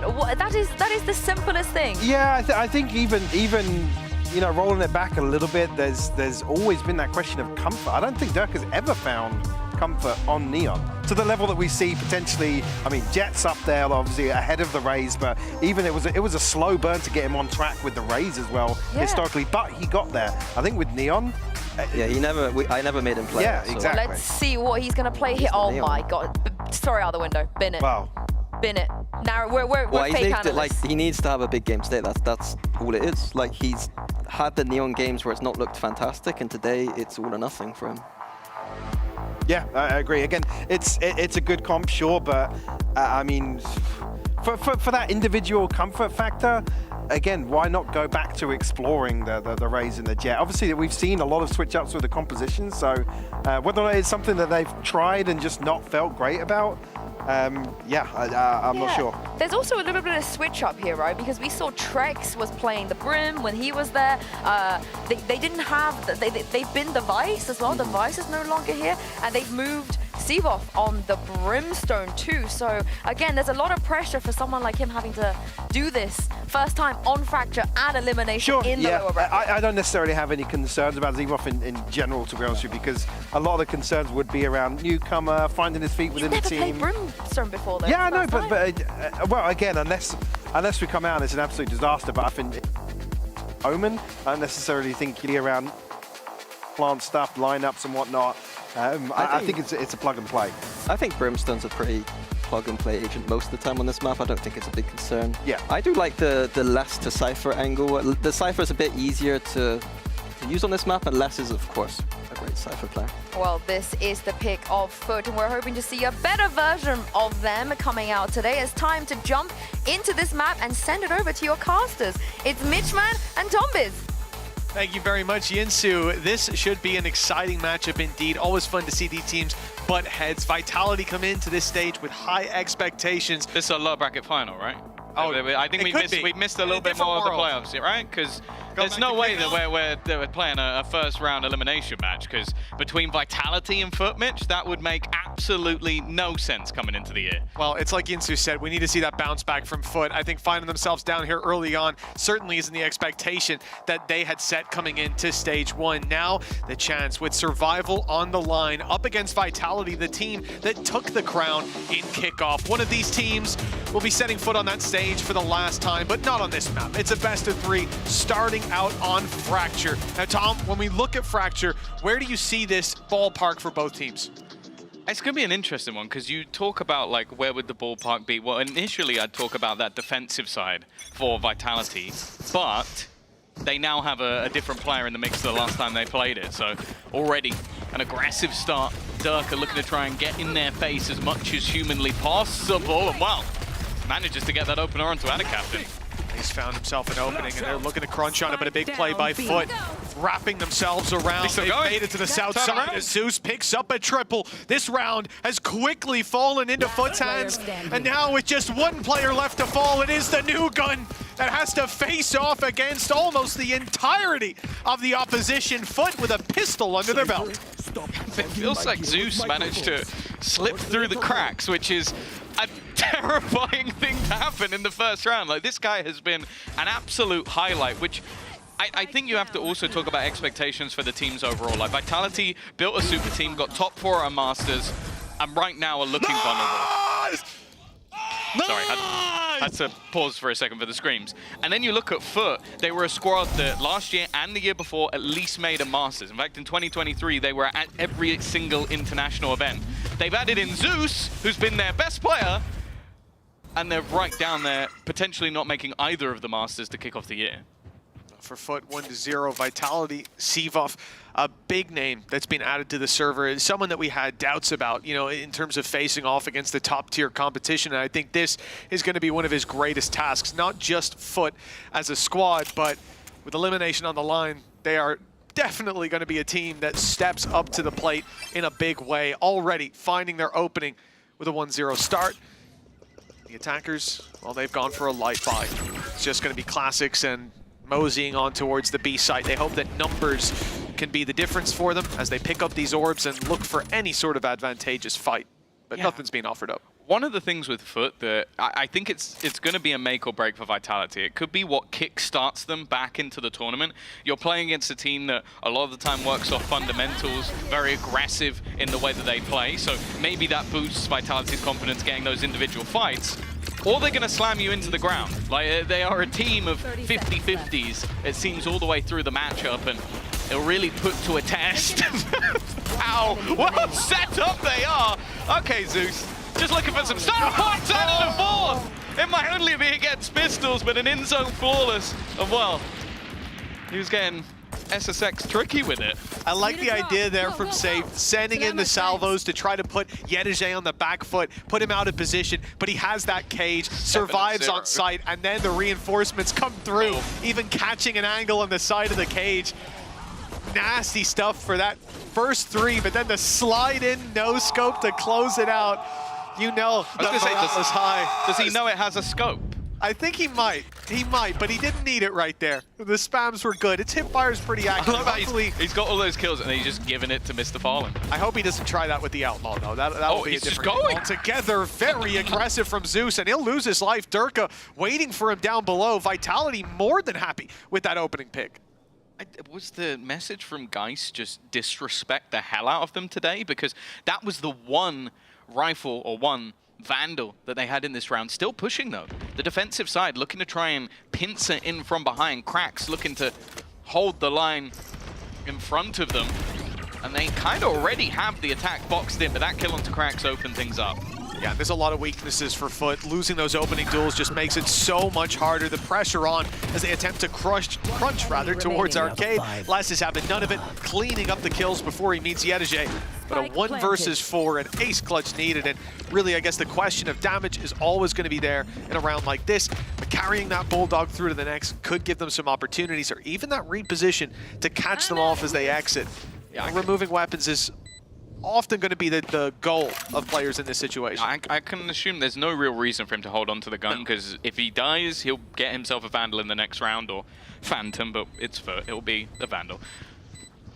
It's whether or not he can catch anyone on the way out. Unfortunately, they're now running directly towards where he was previously seen, so his last position might have held a little bit more value.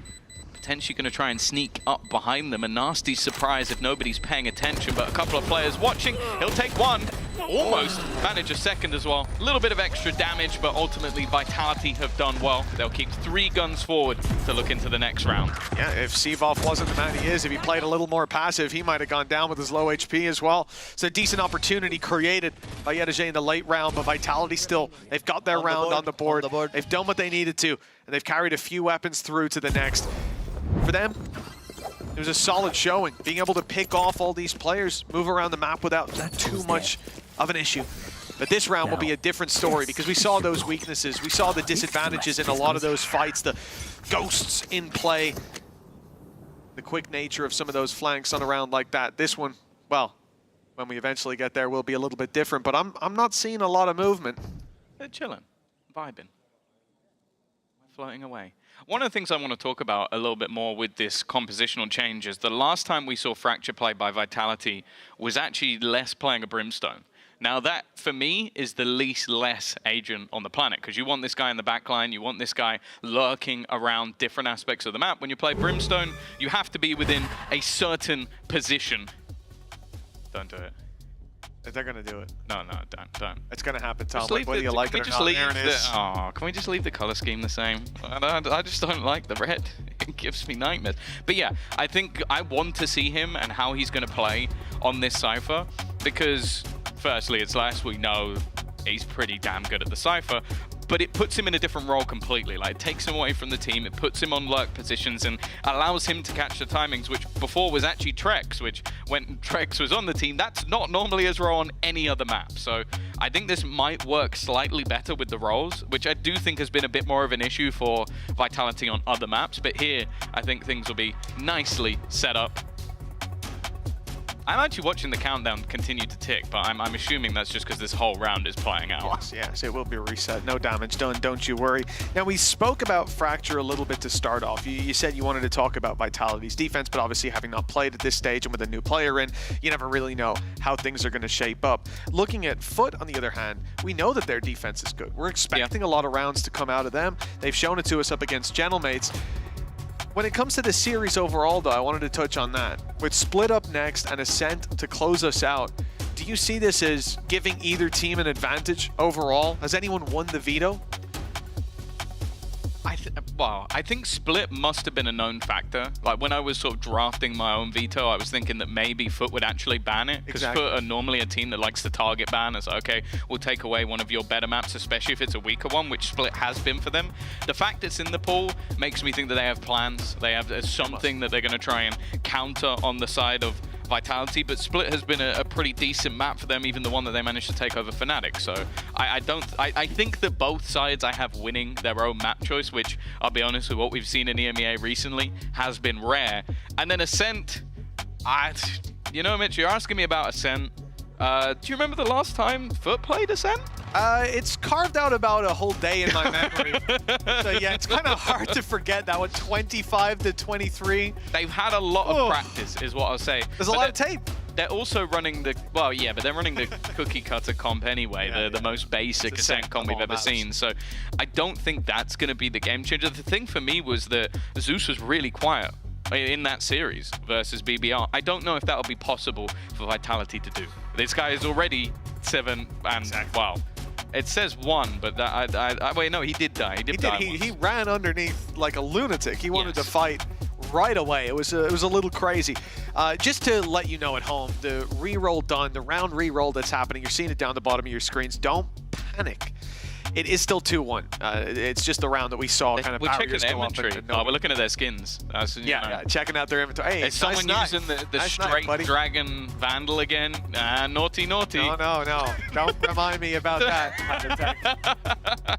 Looking at you, Patatek. But yeah, no, like this is nothing changed. It's still 2-1. The rounds we saw played out will maintain, just to alleviate any of your anxiety around that. But yeah, so overall, I don't think you gave me a definitive answer though. Is there a winner to this veto, Tom? No, I think that we have ended in a middle ground. Of course, we haven't seen a mass amount of ascent from Vitality, but when we did, they kind of just destroyed Apex. So I can't say I learned massism from it. I think that it looks good for them in terms of like the roles. I always like seeing kicks on a KO. I think it's strong for him individually. Obviously the breach, I think he's solid at the setup, but it allows him to have that little bit of extra flair. And then yeah, I've seen 48 rounds of Foot playing Ascent, so I know they can win rounds. I know they can lose rounds, but whether or not they'll come out on top at the end, I don't know. But I do expect from the veto that we'll get to a third map. The only, I guess the question for me will be like, Fracture, obviously the element of the unknown comes in for Vitality because we just haven't seen them really play it since they played T1 in the first Masters, so they kind of avoided it for the entirety of this stage. And then the games that, well, the one game we saw from Foot on it throughout this stage was a very close one again, always went to OT. So I think that there's opportunities here if Vitality have like a little bit more up their sleeve, which with some of the comp changes, maybe they do. Well, before we get back into the game, as we may have a moment or two left, let's take a look at what Kix had to say ahead of today's match.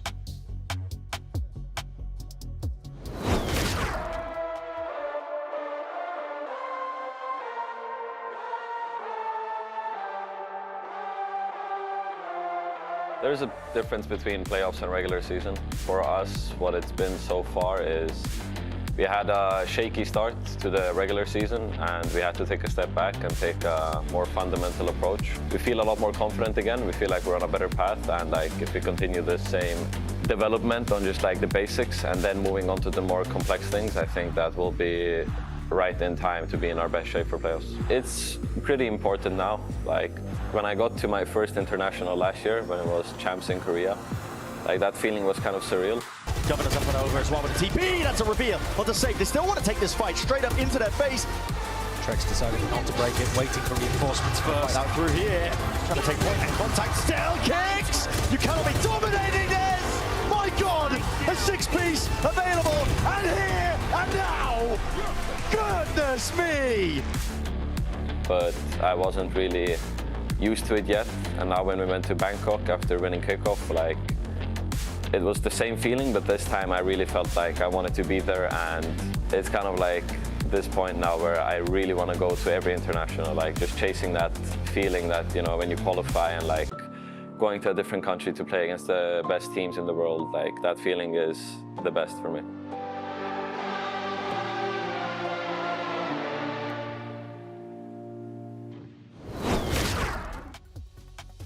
Well, to make it back to that stage, there's going to be a bit of a grind, starting out with a battle against Foot. We'll see it resume fairly shortly as the reroll's been done, and they are just confirming that everything is okay on the server. Everything is as it was.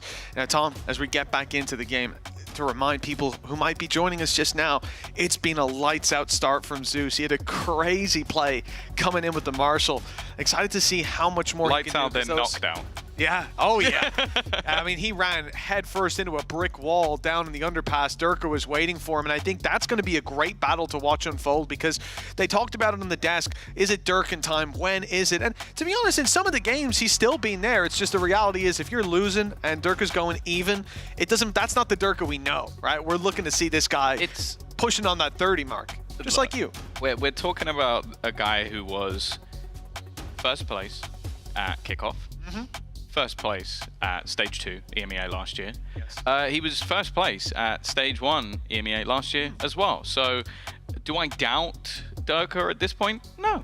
No. He maybe he's not in the best of form, but like the moment I feel like they get to playoffs, he sits down on the stage, whether he has his hat on or whether he doesn't, the guy's probably going to be a menace in the server. So I think that even though like Zeus has been incredible, the reason that we find Foot in this current position is because some of the other players haven't. Like, I don't think Yedeje has had anywhere near the peak that we saw from last year. I think at times, like, Ada Captain has gone a little bit of a miss, and I've mostly been looking at the likes of Zeus and Mr. Fallen and a 50-50 coin toss of whether we get cracks. Yeah. And that, for me, is like, okay, Sure, there's definitely been some vulnerabilities on the Vitality side. I think coming back after Masters, they didn't look as good. I think teams have maybe figured them out, and they obviously had a player change. And Trex, although maybe didn't fit the vibe, I'm not sure what the exact reasoning was, he did a lot for the team. He's a fantastic initiator player. The man knows, I think, every single lineup under the sun and still shoots like hell while doing it. So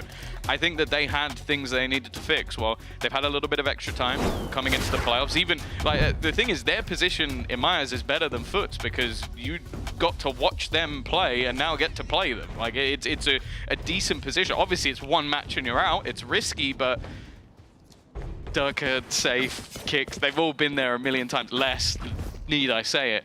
The only one who's new is Sivov, and he's been pretty good this season. Yeah, he came in, he kicked the doors down, blew him off the hinges. We're back into the game. Barriers are up, and we're seeing a lot more movement than last time. That's a good sign. Vitality grouped up. Remember, he's cleared the whole north side within 15 seconds. That's a lot of information. The drone gets a little bit for themselves, and that Cypher utility down and out. Suppressed is Yedege, but he fires back some bullets to suppress his enemies. A molly that delays, and they won't be able to execute off that utility falling. Looks like Vitality are trying to find another approach, and Sivov opens that avenue.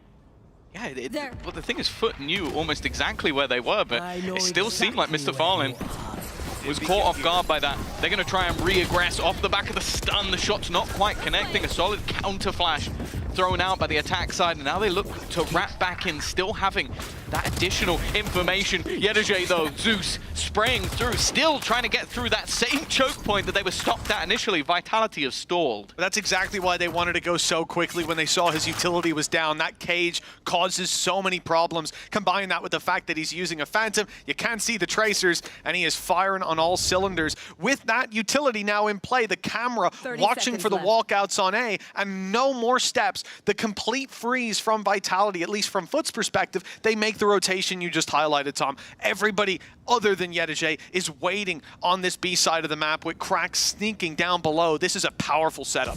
Yeah, there's not a lot of time either. Spike already dropped onto the ground, and it's left all onto Sivov. Zeus already putting that first nail in the coffin, but even just surviving here is going to be nigh on impossible. The spike plant will go down at least, but you are boxed into a corner, trapped with your opponents standing in line. You need both shots immediately, and he won't even get one. Foot with a fantastic defensive round and an immediate response. Many a player would have panicked there in that 3v1, ran in to try to end the round on time and given him an opportunity, but they wait patiently, knowing he's trapped in the corner. There was no way out. Nice opening by Sivov, but once this util came back online, look at the trouble they're facing.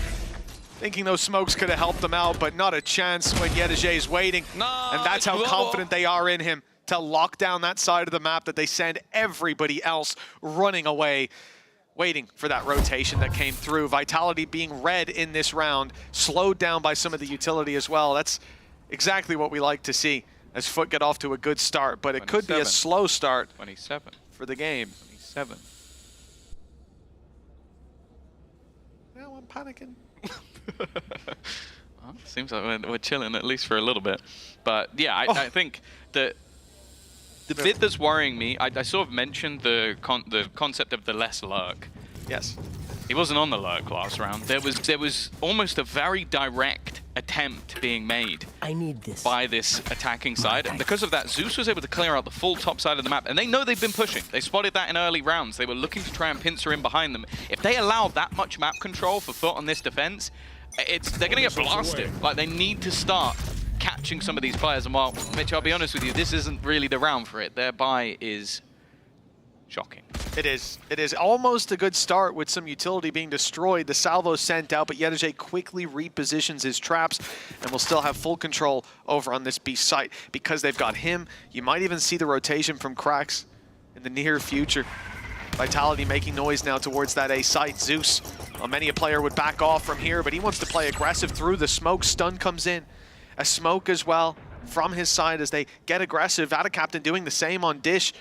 And it's a lot of aggro to put out there. And he's going to be forced back by the utility, sent in the other direction. Nice passive molly. That's going to stop anyone from pursuing. They're getting a lot of info, getting a lot of space, but Vitality's goal so far has just been to garner as many orbs as possible. Durka one away from the overdrive, which is one of the few things that could realistically turn this round alongside that orbital strike, but it's how much do you want to commit with 35 seconds, no real information, and they're about to walk into that same Cypher setup, this time on B. Stun, I don't think landed. Yetajay safely able to spray down his trap that was repositioned earlier. Nets in one with Durka falling. Now the fight in the open going just as well. Sure, he'll fall eventually, but limited time and even more limited weaponry remaining. This is a clean round from the side of Foot. Cracks full blinded him. I think so. He's like popping through the smoke. Just full blinds the guy. He's like, right, I've survived. I managed to take down one. I see the other guy right in front of me. I no longer see the other guy right in front of me. But hey, they won their Gets an assist for that as well. He's oh, you're welcome, by the way. Helped him out. Yeah, that was nice. And I think you see as well. It pops up assist too. It's just beautiful. No, but he gets flanked out from heaven. Les is able to take him down. I think that would have happened either way. The reality is only losing that one player with the pressure Vitality put on there with that quick springboard into sight. That's fantastic. Zeus dodges the stun, looks for the fight. That is Durka on the other side, but he's not deterred, and maybe he should have been. Plenty of players backing him up, and Zeus down. Captain looks to fill his boots, but boots of lead, they're sinking in this round. It's all out aggression. They're literally just trying to stop Vitality before they can even get anywhere near any part of the map. And it does almost feel like Zeus has just been told to be disrespectful. Cracks it. Okay, he definitely wanted to. He is going to. Straight through. Oh, the spray is not pretty. One completely blind, and it is 1v1 duels galore for this round. Every single fight being taken, and so far, every single one being lost. It's only Yetajay standing. Economy, it's not bad, but it's not as good as you might think for the side of Foot. It's looking like he's going to attempt to do some damage here. And he's going to fail. 4-1 up, you see Durka getting aggressive. He's on an agent that he can quickly back off around a corner, and you decide to go one-by-one aggression into that angle. It's a mistake, and it plays out as exactly as you'd expect. Vitality feeling like their opponents just played into their hand. Sivov picking them off through the smoke, but he had the info from his teammates. The thing is, they've done this every round, though. Like, it's worked. I appreciate it. 2/3 of the time, which I wouldn't say it's the greatest way to play Valorant, but I genuinely wonder how much of this is just like, let's just disrespect the hell out of them. Like, we just have the better players. Because just going back again, he's just swinging it. And then a captain alongside him. They're just dry peeking. This makes a difference being together on that swing. Stuns traded out. Sivov gets close. He's so aggressive. And look at his reward. A double pickup. An ult burned up by Captain for nothing, all thanks to that reposition. Ult's online for Vitality. How this isn't the round where they'll need them. Sivov is carrying them across the finish line in this one. And it's Yetajay with a stinger in a 1v3. If he can take a couple down, even force an ultimate out, that would be an ideal scenario. But there is no chance. Okay, if he made it around that corner, I start to get worried, but he's put to bed early. Yeah, it is similar to the last round. Okay, this time they had Mr. Fallen with him, but it is still Zeus takes a fight. Then the next person swings after. Oh, this was after already. The initial player was gone. But it is really just this super aggro defensive stance. Ults, man. But that's exactly it. They use their ults. The idea there from a weaker buy coming out of Foot to see that panic from Captain in throwing it down, almost to use it as a smoke, deterring their aggression and allowing them to back out of this nasty position when they'd already used up their stun. But that didn't work out, and a huge investment for so little return in a round where you're already at a disadvantage. That's going to be something that's discussed during this timeout. This is called by Foot, of course, to correct the course, as Vitality are now just one round behind them. Yeah, it seems like so far they've had two win conditions. Either the opponent walks directly into Yetajay's setup, or they walk directly into Zeus. That will win you the round. Anything else, and well, even sometimes when they do walk into Zeus, they still manage to hold on. And I do think Vitality are already making that realization of, okay, for the first 20 seconds of the round, they're going to run at us. So let's just wait, let's be patient. And they have already utilized some of those ultimates, whereas Vitality, they've still got everything online. And even think about the round where they ran into Yetajay's setup. It was based off of, like you said, the same thing. Zeus getting aggressive north side, seeing nobody there and coming back, right? They want that early aggression for information or for the fight. And now it's not working in either department. So Vitality forcing Foot to, well, hopefully change their approach to this. We'll see if that's the case, as I do look at the barriers, and that man's going to get aggressive. If anything, a lot of the time it works better when he doesn't run into anyone. Because then he can reposition onto the side, play with the rest of the team, and that is what's happened here. He's got A control, Mr. Fallen. They've had someone on this angle, I think 3 rounds in a row, so I'm fully expecting there to be some sort of flash, or no, it's just going to be the dry peak. We'll be able to fade away. Flash for Zeus. Safe immediately swaps off his utility. He was setting up salvos, but he knows there's going to be someone in this corner ready to try and fight him. And while Zeus is going to get both of them, somehow he still makes it work. But they've lost the site now. Plan can be acquired safe. Spike goes back towards that site. The smokes are down, but not for too much longer. The decision needs to be made. Trying to find it. That's a very open plan, but he's going to get it in. I mean, this is fantastic. Zeus, super low HP if he can swing through and catch them off, but Les wasn't really sticking that fight. Yetajay just on the other side, and that ultimate gets them info. They'll know exactly where these last 2 players are. They've got them boxed in, and it's Yetajay who's looking to finish them off. The cam for the info, and he hoped that he could catch Les off. Ability in from Kicks, he might be able to stop them, but it's already halfway. Time pressure is on, reload is heard, spam's coming through, and not quite landing, and the repeat gets them across the line with a sneaky defuse. Just as the smoke was fading, it's Foot 5-3. Yeah, it's just an aggro round again. I don't know how Zeus manages this. Just utter filth of his own individual brilliance. Sturker responds in form, and Les, honestly, he's been having a pretty decent start to this game. Back on that Cypher, try as he might, but I think they got so focused in on working out where Zeus was and clearing him from A main that they kind of just then lost the entire site and had those smokes down on the diffuser. As you said, it was halved so quickly, it became very, very difficult for Vitality from then on. Yeah, just a little late getting that utility down, or I guess putting too much stock into spams. Either way, the result is the same. A round to their opposition.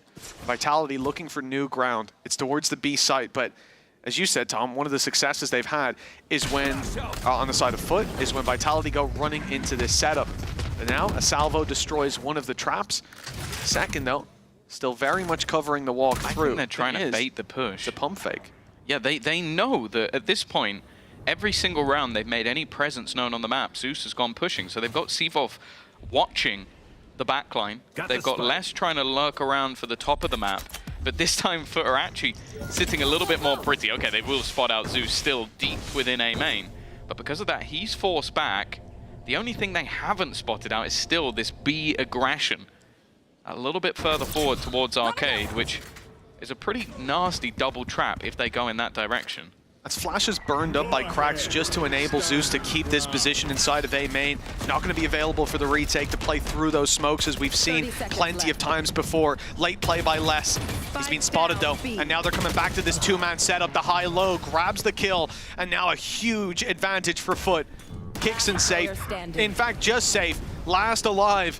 The spike down, up above. He needs everything to work out in his favor, and nothing does after the first. 6-3 as Foot, they were being closed in on, but now steaming into the lead. Yeah, I really love this setup from Foot. I think realizing what ults are on the other side, like you know that your opponents have that opportunity of the Armageddon, which if you're playing anywhere near the site, you're going to get cleared. You're playing any of those close lanes, you're going to get cleared. So what do? They take Arcade. No one's going to ult Arcade. Like, that would be a really weird spot to hold.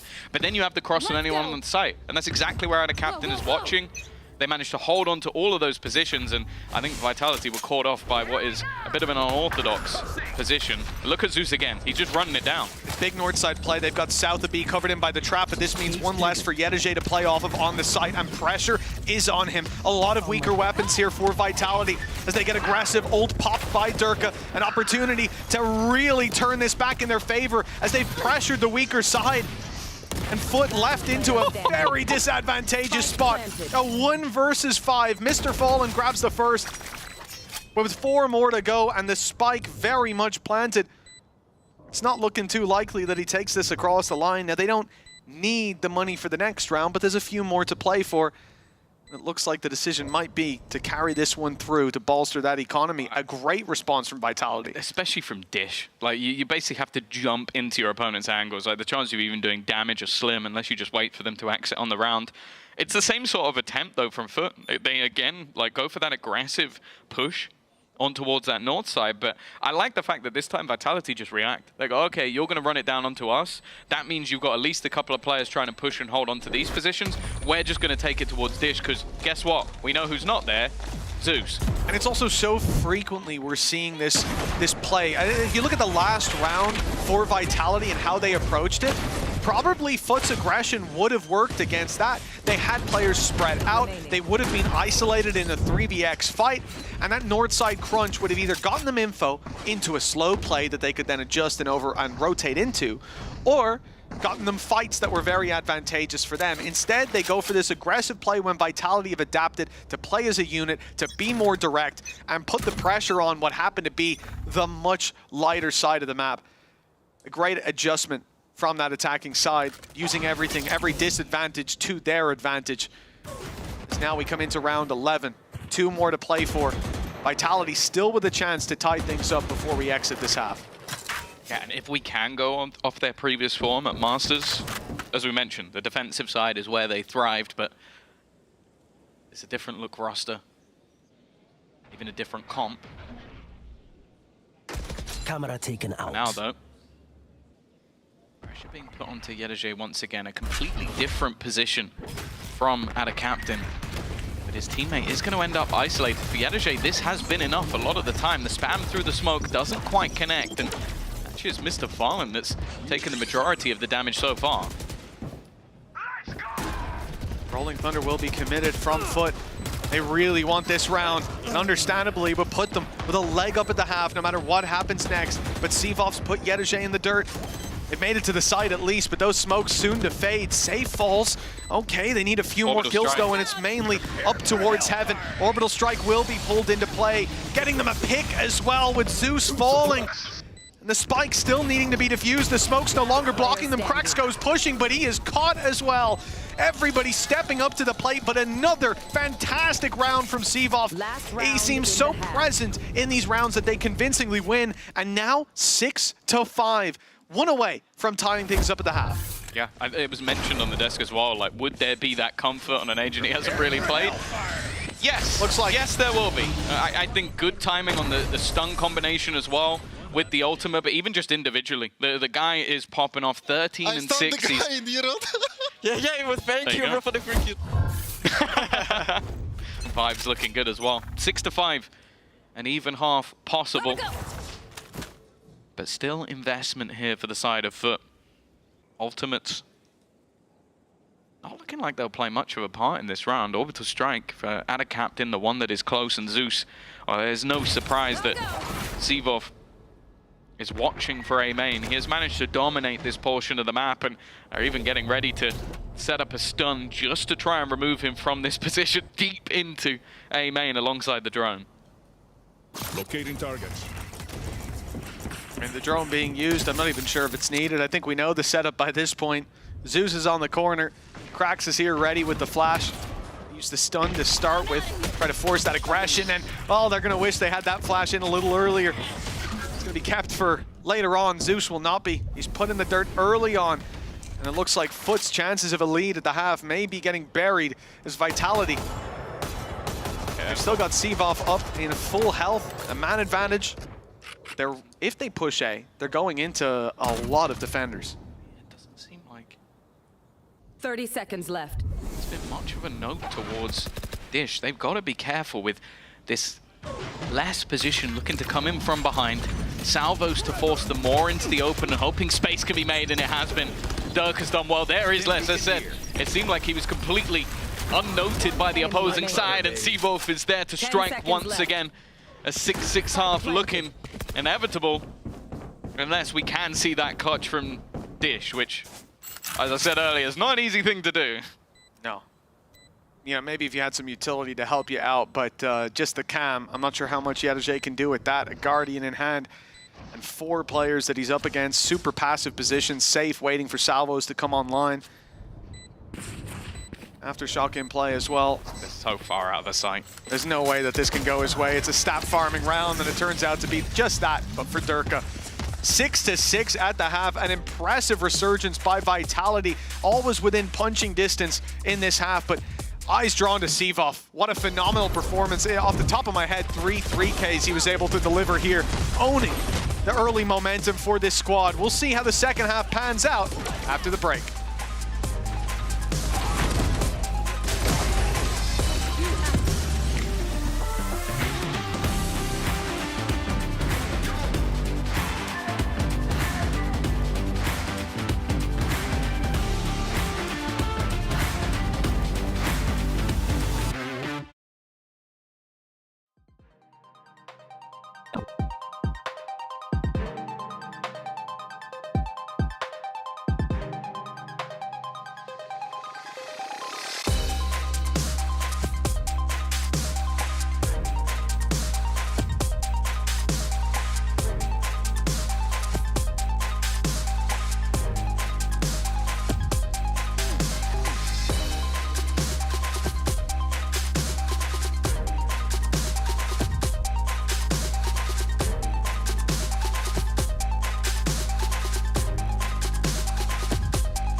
Welcome back. Tied up neck and neck after the first half, Tom.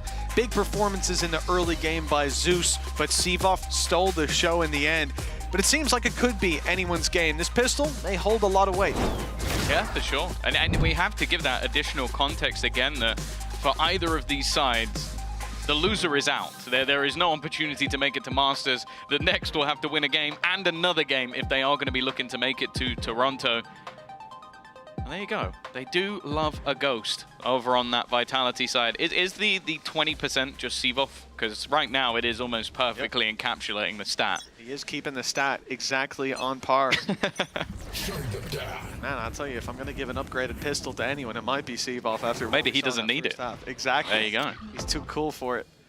Also, he wants his utility, but no, it's because he's too cool. He's playing the cool card. Oh, Salvo's in, and okay, forced forward is out of captain. A little bit delayed to the rest of the squad thanks to that util and foot. Well, they're pumping the brakes on this, hoping that Yedajay can find value, and that he does. Been good so far. Even manages to double up onto kicks as they are trying to catch him out around his own cage. Durka and less. Deadliest of duos. First will come for free. A tiny tag to Durka, but still a whole lot to be found. This fight versus Anna Captain could be everything. The smoke lasting an extortionate amount of time. That means they're going to go past each other, but Anna Captain might just have the drop on his opponent. It just depends when he peeks around the corner, but he doesn't manage to land the shots. And both players now within the tower. The main issue is that time has been ticking. A stun available, a knife if needed, but the fact is Cracks already just looking to swing out, and with the clock already gone, there really isn't any more time for less. It needed to be the insta-kills, and in the end, it's Cracks to close. Got a little bit close after the whiff in main, but they get there in the end. A pistol for foot, and this is where they found their rounds. It was the early half of the first. It seemed like Vitality were only able to sprinkle in a little bit of resistance, but in the end, they certainly heated up. They'll start this half off cold, though, with a 1-0 deficit, and presumably a full eco coming into this one. And for the defensive side, I mean, it's tough to make that work. When we saw them on the attack, they tried to create some opportunities. They moved as a unit. It is more difficult to do that in the defensive side, but from what we're seeing, they're going to do it anyways. 4-player push towards north side from Dish.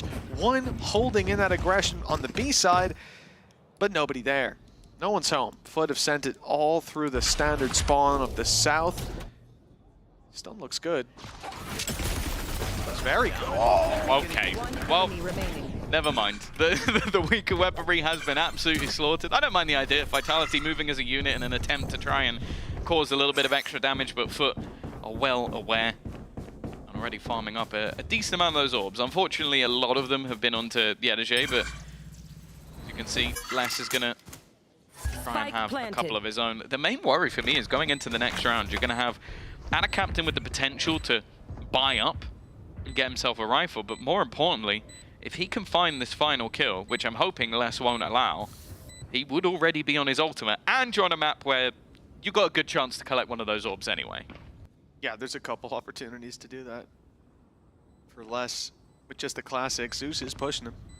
Chance for one, but not when Zeus has got that rifle in hand. Yeah, I don't think he even used the scope there. He doesn't like to.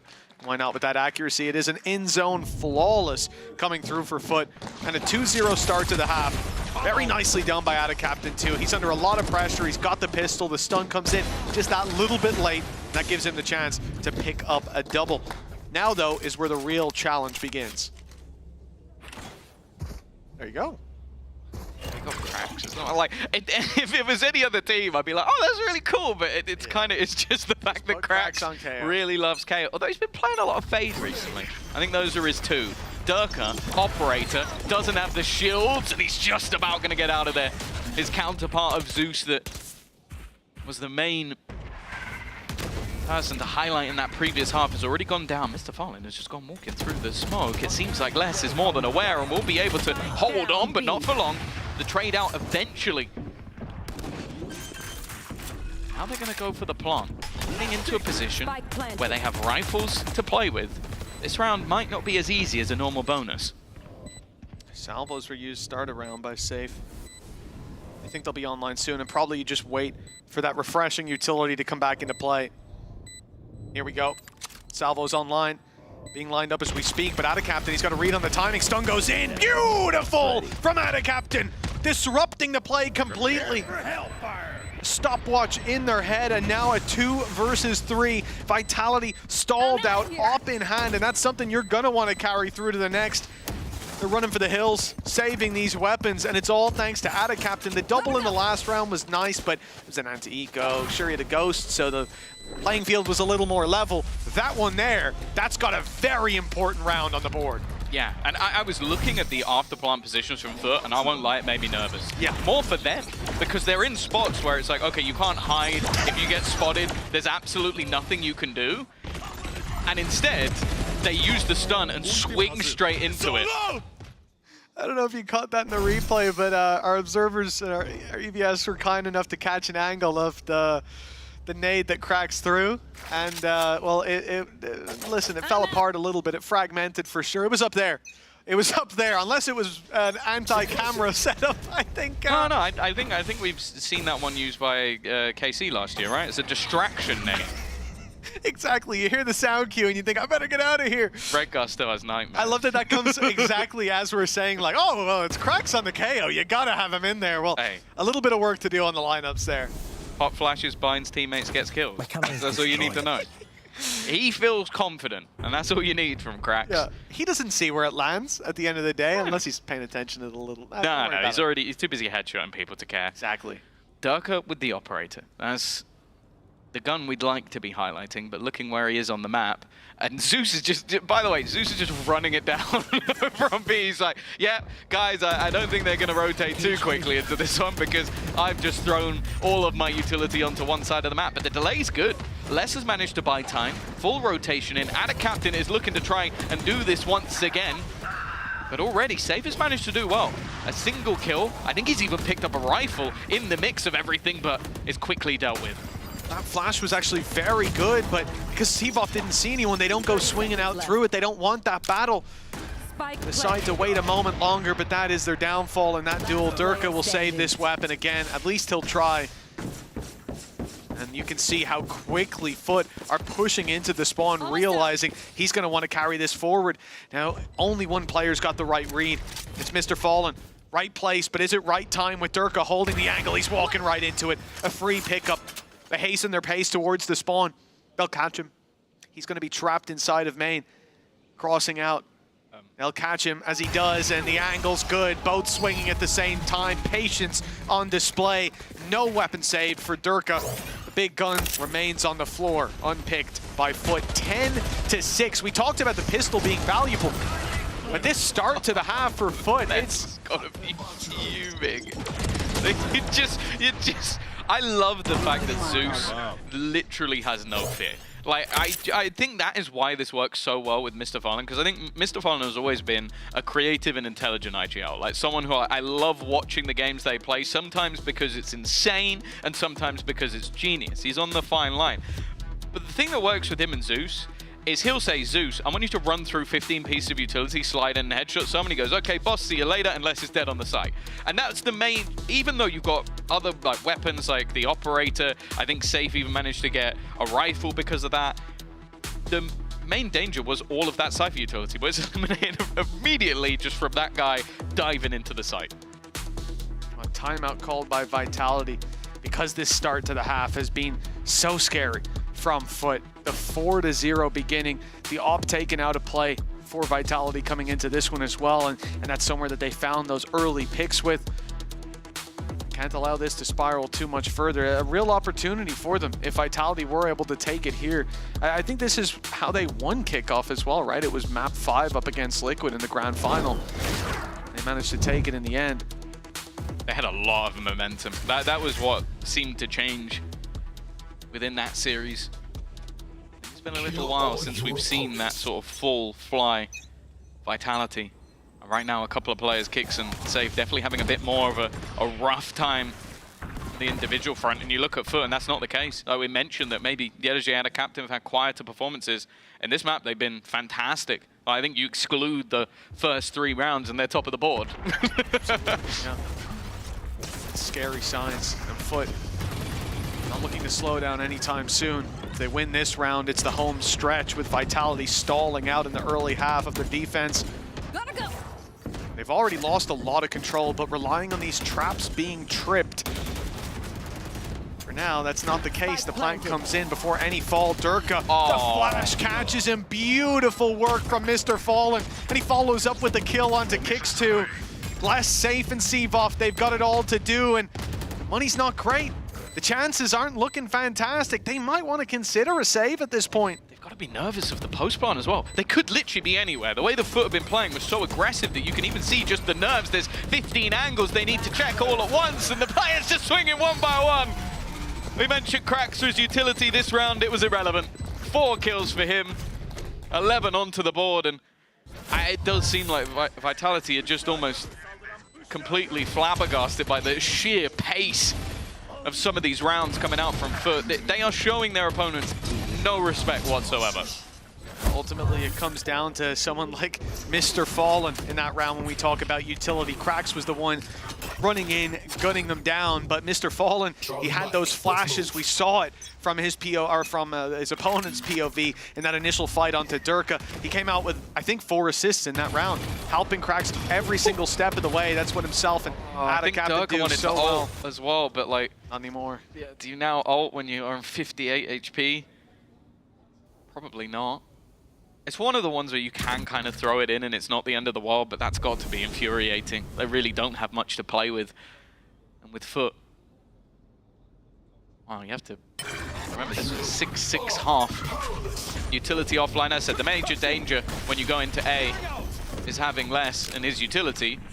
But Less is no longer on the site, and he's got no utility. This is do or die really for Vitality in the next round. It's looking like this won't be one they have too much of a say in. Like you said, Durka's ult unlikely to be committed, and you can see why he's dealt with so quickly. The pistol's in play, okay, good stun, but they can't follow up on it because there's 2 more players on the angle holding for that peak. The opportunities being given away are slim to none. I mean, I do see Adicaptain getting a bit aggressive, but again, that's because Zeus is there. There's 2 players on the site with that bit more of a passive hold, just peeking off the flashes. Sometimes peeking out wide, as Cracks just gets punished, but you know, even economy management's not really in the realm of conversation here. Foot got so many credits. They will be good to go for many rounds to come, if there are many rounds to come. Just 1 needed for the attacking side to close this map out. Feels a little bit cursed, but comfortable conversion.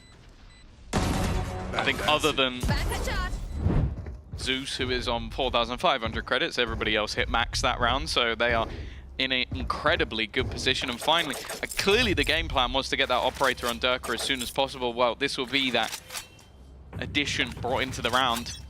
Hasn't really found too much other than the opening pick onto Zeus. We'll see if he can get something here, but immediately smoked off the angle so they can flash through it. Oh, it's nasty. The double flashes too, but Kix still manages to walk away with one. The trades, though, are there as the op steps into play. Durka lands himself one. Ult activated, throwing everything at this one. And he'll lose his life immediately. A connection from Cracks that maybe doesn't level the playing field. See, there's info to play with on the other side. With the hat off Les's head and the spike down in the open, there's almost no choice for Foot but to run into this angle. Mr. Fallen has his ultimate.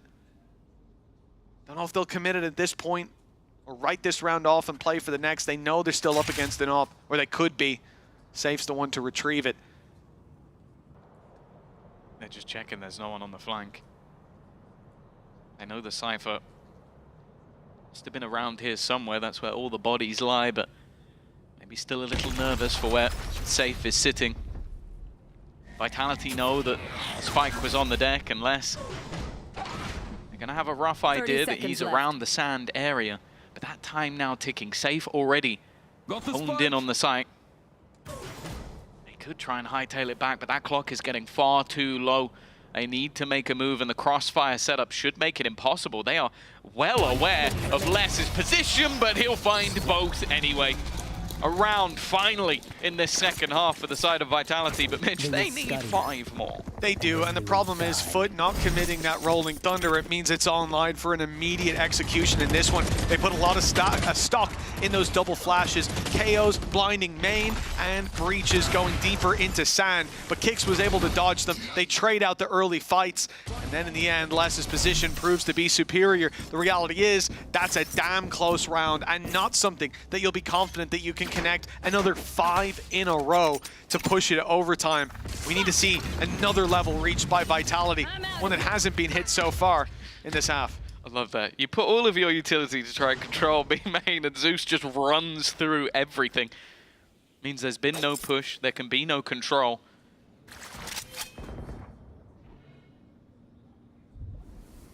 Now at least the defense has been able to take a bit of control towards A main. That's where Durka is posted with the operator, and they've also done the same in the arcade. A similar setup to what we saw from Foot. It does, however, look like Foot are just waiting, watching for that aggression, allowing time for Yedege to slowly move up on A, take that disc control and potentially have a late flank. But with that Rolling Thunder available, again, I like the positions that the defense have chosen.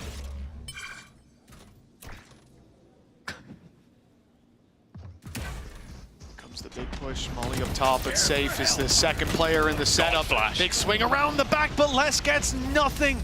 And now this becomes very troublesome indeed. If they get the plant here, Rolling Thunder for post-plant Zeus. Actually the one looking for the plant. Instead it's going towards Ada Captain. They baited it. Just a bait to start. Rolling Thunder used up as Yedege is running it down. Information in play. They know exactly where Durka is. No smokes to block him off, but no need to peek him either. And going running in there with the op with no ult to fall back on, it's not going to look too pretty. He's going to take down 5 players. In fact, he's only got 4 shots in his magazine. This one looking like it's too tall a task to ask. It's 3 players lined up in a firing squad. Yedege, the safety in this play, to swing in and close it out. Just moments away from connecting their own map pick, 13-7, and momentum in Foot's favor as they move on to split. Yeah, a fantastic attack side. The sheer pace just didn't seem like something that Vitality could really deal with, but that's the map we expected Foot to win. Split up next, we'll see if Vitality will respond.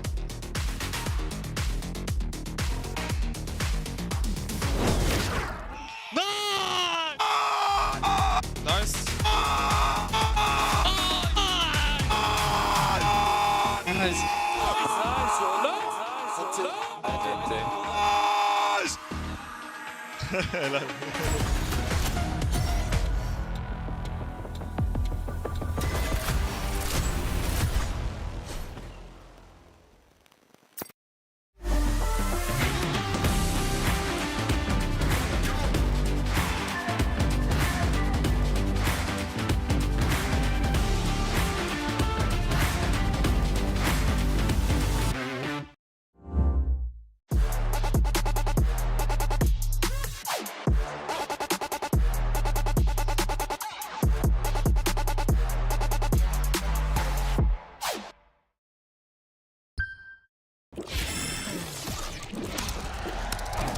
Red Bull gives you wings. Never take a L, no. Food's in the game, can you tell? Now hold on. Work, get in work. Watch me get it from the dirt, put in work. Yeah, and I'm always the first. Don't let nobody tell you you can't be the first. Now work. Let me see you work. Tryna get some work. And be big. Let me hear you say.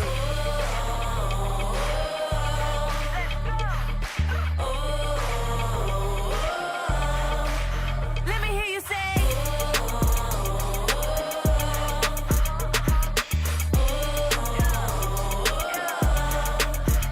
Nice shot, kill, footman. Onların hakkına konuşamam, evet belki de ama ya. Kazanıp hava atarım istediğim oya. Uykulu da yaparım, uykumda da yaparım. Rahatlıkla yeminle güven ben yaparım. Aces up my sleeve, everything up reach, breaking history. Know you came to see how I work.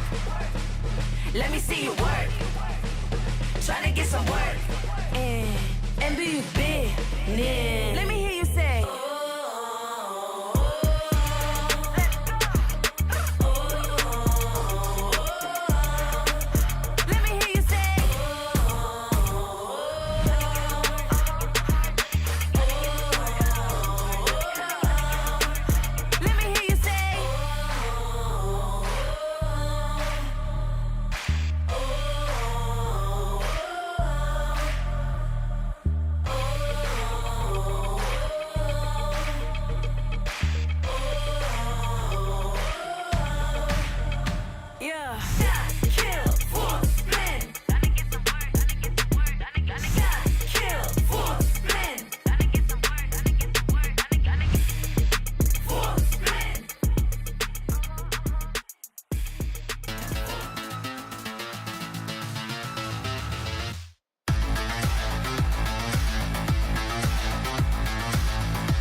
Foot are back to their winning ways and have earned themselves their first map win here at playoffs. I'm your host, so I'm back here with Mini and Hypog. After yesterday, there was a lot of concerns around this team, but we like the veto. Yeah. Did we like what they brought on Fracture?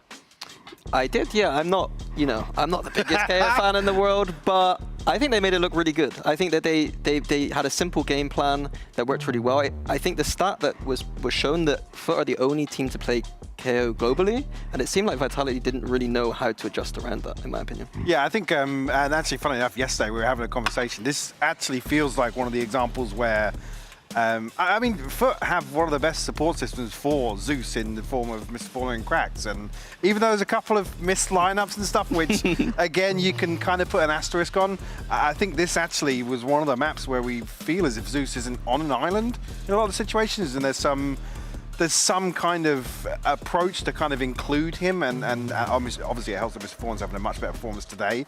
Was very absent yesterday, but that's kind of the next level for me, in my eyes, for Foot, is to actually have everybody building around Zeus' success. We questioned Dirk as Neon, but there's a reason why we've never questioned Zeus as Neon. No, he goes in and he gets kills. I mean, he didn't, statistically, it wasn't like the best performance ever, but the amount of space he was making, and he was punishing Vitality for trying to hard hold those sites in a way that you just can't do against this composition, in my opinion.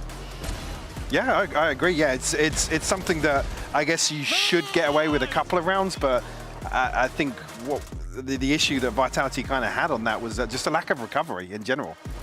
Yeah, they looked completely lost in that defense, I'm not gonna lie. Like they didn't know.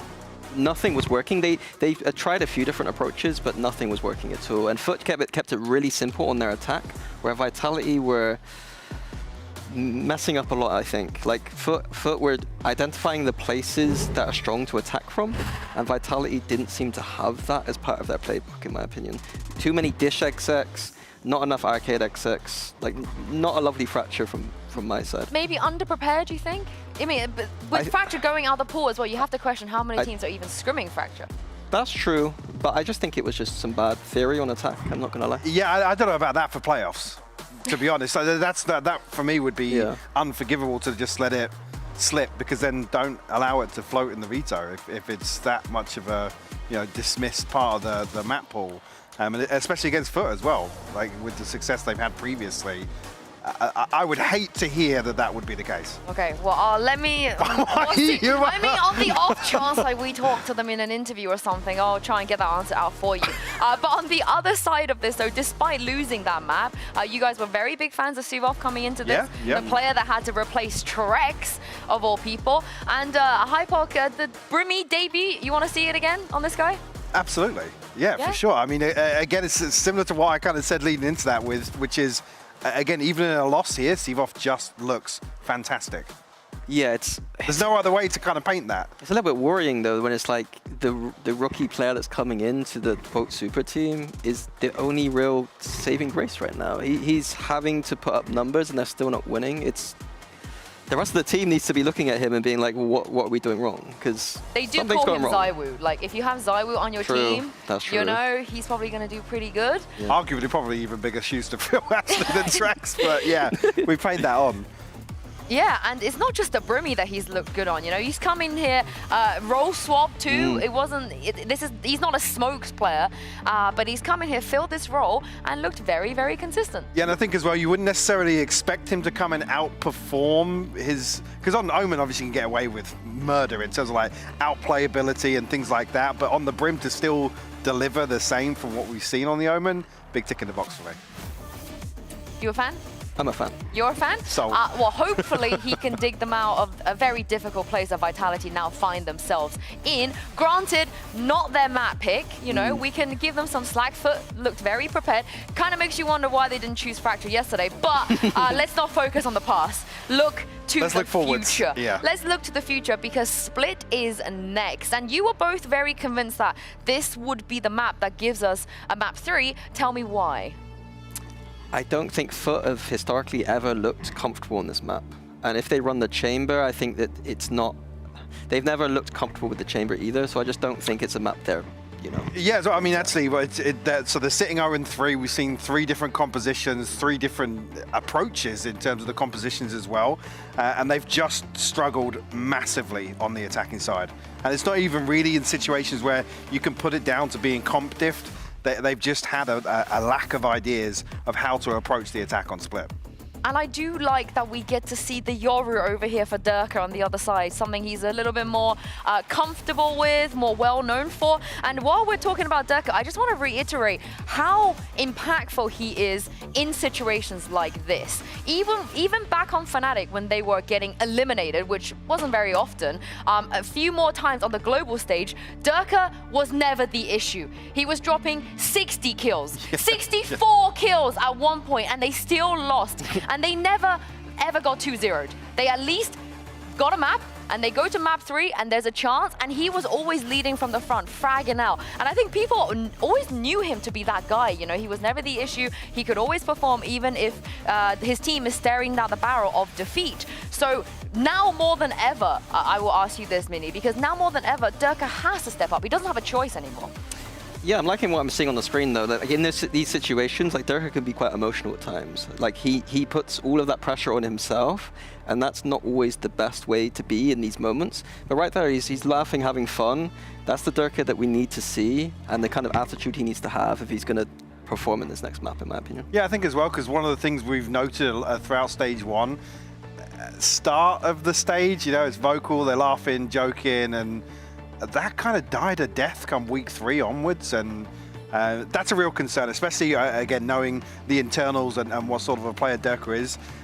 Again, who's lifting the spirits? Because again, you look towards Suvov. Suvov seems to be like sometimes the most vocal as well on the reactions and things like that. So big concern. But when you're asking a player to dig deep and kind of undo a few weeks worth of a slump, call it a slump, however you want to kind of cut it up, but I'm telling you, he's dropping 30. This is it. He's yes, dropping 30. But on the other side of this, though, you talk about vibes and someone that picks him up. Yutuje has never run out of his voice. His voice is just so consistently at an obscene decibel. Get him in the caster desk. he's got some pipes on him. Roaring. Yeah. But I do like that he's like this, you know? He's never, ever, ever faltering. And this is an incredible chance for Foot to turn their playoffs around. Yeah, I think actually just to come back to that as well, to have somebody so vocal, kind of, you know, almost vocally muscling the stage, it's tough to sit there and have to dig deep and then win a response map back as, well, when elimination's on the line. Yeah, I love it from SJ. If I was in the coach booth, though, I'd probably turn him down just a little bit. Apparently, they all turn him down. Oh, really? Yeah. They have him a little bit low. We don't get that option. What's going on there? I that's mean, crazy. Mitch will be the first one. I think all of us. Can we get Mute Man back, please? But yeah, this is going to be very, very good for Foot, considering they had a great chance yesterday to move through the upper bracket. But if they're able to 2-0 here against Vitality, they're probably going to be the team that makes statement. Yeah, they're going to make a lower bracket run, surely. Yeah, I think that their run, Fnatic into Vitality, like we were saying earlier, that's a tough run. So if they're able to do something today, like a 2-0 clean, like that's a very good sign Oh my god! Safe is on the Yoru. Oh no. Durka has moved to the race. I'm very worried. We have seen this on every iteration of rosters that Safe has been on. This is just... I'm nervous. I'm very yeah, nervous. I mean, this is, yeah, pull all the stops out, right? Like Right? Right? Yeah, and for Foot, it looks like, do we get a fourth comp coming out of them into this? I don't think we do. I think this is the I messed up. They played us this last time. They switched away from the chamber. Yeah, the Vitality side, the last time I think Safe was doing this, he switched away from the ISO to the Jet and Haven, and it wasn't a great look, so he's got a lot to do this series. He didn't have a great map 1. He wasn't shooting at all in map 1, so he's going to have to turn that completely around in this map. And if it helps, he has never played Yoru before. This is his debut here in the lower bracket for elimination. Mitch and Dom, have fun with this one. Well, I think I have to align with Hypok here, Tom. I'm a little worried. You mean the concerned dads? Yeah. Oh no. Like super excited, and then the dad's in the corner like, no, I don't like it. I'm nervous. I'm excited.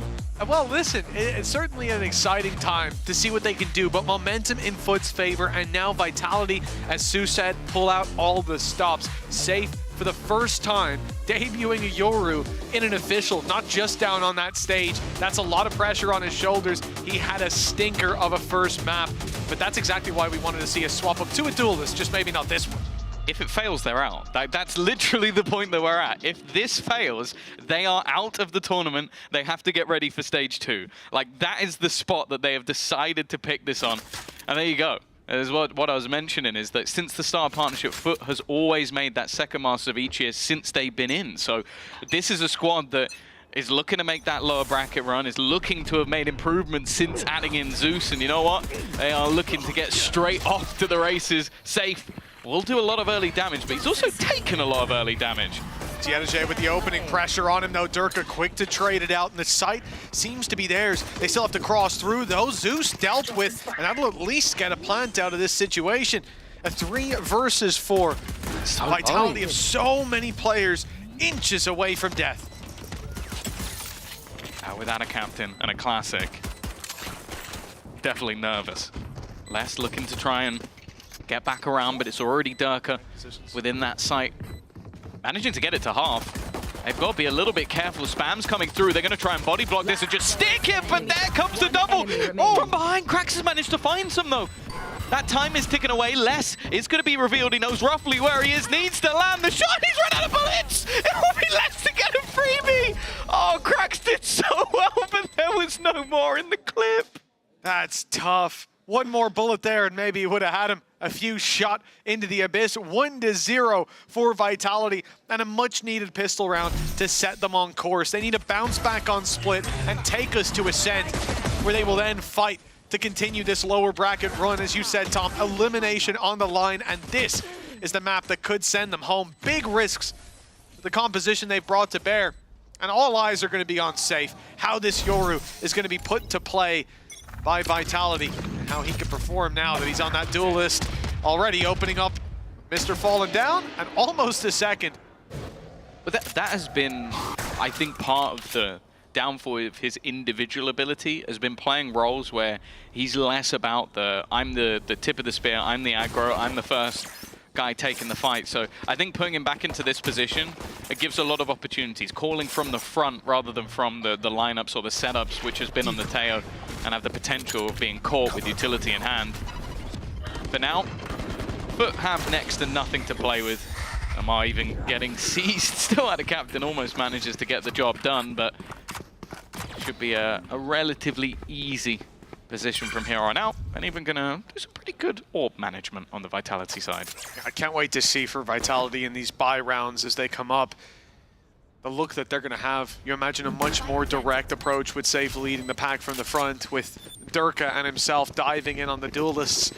That's a dangerous duo for anyone to deal with, and then some of that supportive utility has been fantastic. Sevov, we've already seen an early round lurks on the Omen, being able to take a lot of that later space as your opponents, at least in their mind, hopefully overreact to the direct play in the early rounds. This is literally what made that like Haven comp work initially. Was, okay, we're just gonna take Safe, one of the best duelists in the world last year, or at least in EMEA, and then we're gonna take Durka and put him on a duelist, probably the best duelist in EMEA last year. So it's like, it feels like a band-aid fix, but one that could very much work for them. Especially if you're not ready for it. And then look, if they came in today on foot thinking, yeah, Safe might pick up the Yoru here on split, then someone needs a raise. Maybe everyone does.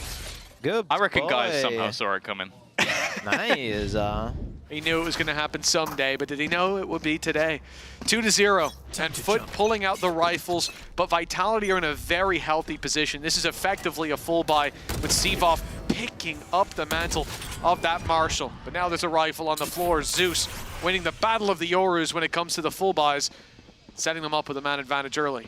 But yeah, that is the difference though, is that I think we can expect that Safe is going to be hard to play against, but Zeus at times is the hardest player in the league to play against. Individually, whether things have gone well or bad for Foot, it seems like a lot of the time he has been there.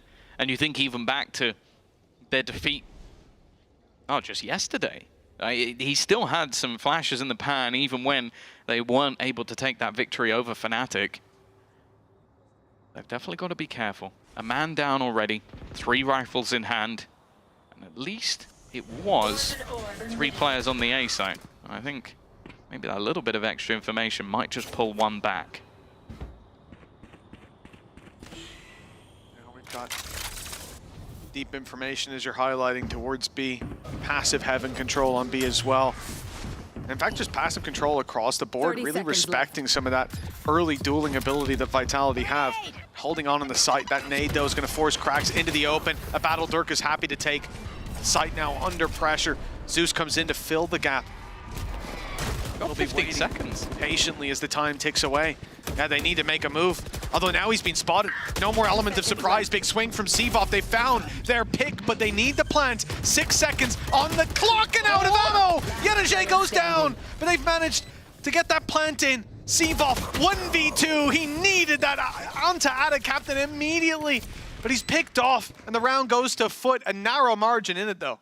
If they'd lost another round to running out of ammo, I would have lost my mind. Oh, that would have been a rough one, but no, a good resurgence in the end, and clearly Vitality very happy to leave it late. Maybe having that expectation of, okay, someone's going to overpeak, someone's going to swing. Thinking back to Fracture, that was happening every single round. Like, they were taking those fights, but it was calm and methodical in the end. And that'll be enough, but there's still going to be a repurchase here. Now, Dirk has got off to a decent start. Showstopper already online, something he can look to implement in the early round, and already looking like a battle for this mid control. Certainly, but not off rip. We're gonna wait a moment. Let that orb go up to block out the line of sight. That was Foot's orb, of course. Yedaje using it to reposition into heaven. That leaves vents open, and that's exactly where they're going. Walking their way in there with the Han. Solid position early on for Vitality. They've got some map control to bounce off of the springboard into. Trying to make up for what they've lost is Zeus. Aggressive is this B main aggro, actually. Yeah. 2 players, Mr. Fallen and Ada Captain, pushing up, and I don't know that they're going to stop. It's going to come down to how much can Zeus do. In fact, it's nothing. He just gets the info, falls back. Doesn't have a lot of support, and the timing here for Safe is everything. If he can find cracks, it could be huge, but instead, he's also just ducked back towards the site, and with this mid flank coming, the longer Vitality take, the more terrifying this position comes. Of course, that Showstopper is still available for the entry. They heard that gate crash. They know that he's potentially going to TP onto the site. Oh, nice pick by Krax. Clay pigeon shooting, finding that in the TP, very much expected, but less. Gets the element of surprise up top, pounces for a double, but that's all he'll get. Seavoff in a familiar position, but the spike not planted this time, and players everywhere. Great adjustment by Foot. And you gotta give it to Krax, that was a nasty shot. I think the weirder thing for Vitality is you've just come out of that Fracture game expecting your opponents to be ridiculously aggressive, and this has been the most patient and calm Foot I've ever seen in my life. Really slowly taking B main control. They're using paranoia, smokes, they're even keeping that control. Then you have the initial aggression that comes out from Zeus. He hears any sound, he's like, I don't fancy taking this fight, I will fade away. The guy that was running it down A main every round on the defensive side has gone, no, I will fall back to site and play nice and calm. And so he gets down to the 20-second mark there, going in blind, and now he's back to his old tricks. Knowing he's up against the low buy, all right, I'm gonna brawl. And last round as well, just to say, the fact that Krax gets pressured by your player Durka diving in with the ult, he has to fall back out of that top position. But he knows when that gate crash that he's been warning about for 30 seconds now, when that comes in, Zeus will be the one to take that player down. He emerges from the smoke just in time while Krax is covering the main walkout. A beautiful trade-off of responsibilities, and that just comes with trust and playing with each other a lot. You can see now Foot 2-2, man advantage, and passive plays up against these weaker weapons. The danger is Mr. Fallen. For a second there, they could have pushed up as a unit, 3 players blitzing into him, but he's again created that extra little bit of space. Stun to slow them down. Salvo's and a on. passive fallback. And a captain coming in from behind. The problem, though, is he might be a little bit late to the party. Mr. Fallen's goal, once again, is just to try and slow them down as much as possible, but he's under some serious pressure. Smoke will be there to cover him and still just surviving within this smoke. Even potentially going to go through it. That's the spike on the ground. Another coming up with that, a captain finally making that long rotation through. Well, only one standing. Seavoff in these same positions again and again and again. 3-2. Very clean stuff from Foot. It really is. Just textbook Valorant there. Even the smoke going down from Attic Captain, that provides a little bit of extra space, allowing for this player on site, Mr. Fallen, to stay alive that bit longer while he completes the wraparound through middle, knowing even if they were in mid, they would which they were, not long ago. When he pushed B main, they were. But that they would have to go towards the site. Maxi's dealing with one player with a weaker weapon, and in fact, he was dealing with none, so the backstab comes in to complete that arc with Mr. Fallen. Beautiful play. And 3-2 as a result. The lead is now there for Foot. I don't know how Attic Captain wasn't actually caught by that Prowler. Angle slightly off, I suppose. The interesting thing with this is that Vitality have basically, other than Astra for Omen, they've taken the Fnatic comp from yesterday that beat Foot, like using the exact same composition. The thing is, I think Fnatic are always very good at those very late round executions, whereas so far for Vitality, it has just been a complete failure in that regard. And although, sure, Foot haven't had a mass amount of time to adapt from yesterday, you've kind of given them an opportunity to learn from the mistakes. Exactly. You think they've come in here with no idea what went wrong yesterday? It's going to be most of what they talked about. The reality is, we'll see that in the second half. If I remember correctly, the Fnatic game, it was Foot struggling on the attack. I think 4 rounds in the first half. So we'll see if they maybe need a really big margin coming out of this one. I don't know where the expectations are to be set, but again, with the learnings from the previous day, Vitality have their work cut out for them. Not just in that second half, but in this round as well. With Kicks and Durka down, 3 players coming in through Heaven, but this super passive hold that Foot have shown in almost every round towards this A site so far. They are playing back, allowing Vitality to take the space, confident on their crunches after. With Cracks down, there's still more players than they should expect. Zeus saves the day with the double. Just 1 left, and he'll clean him up too, making it look easy against Seavoff, and putting 4-2 on the board with money in the bin for the attacking side. All I'm going to say is Seavoff's clutch statistics are getting blitzed in this map. He's been in like 3-4 already. 1v3 scenarios at the end of rounds. 1v3, and now this. This one was actually tougher because you had those early fights into middle. It was something we mentioned, that the defensive side were leaving pressure around that part of the map, and they get 2 openings.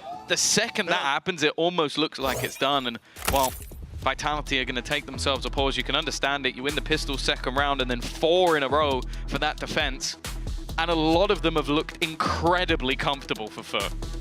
I have one real question, and that's, do you think that Yedishe gets that loud in scrims as well? There's no way, right? No man's throat can withstand that amount of screaming. Well, you say that. I'm going to bring this up again. Do you remember the last time we casted Ascent? I do, yeah. Was he chill? 23. It was chill for 48 rounds. We went into round 45. It was still the same level. Probably longer than most of his scrims. That's practice. That's practice. And the most impressive thing is there's never a voice crack. There's never a break. Push him to the limits. I don't know. I think he's got a place in a rock band after this. Oh yeah.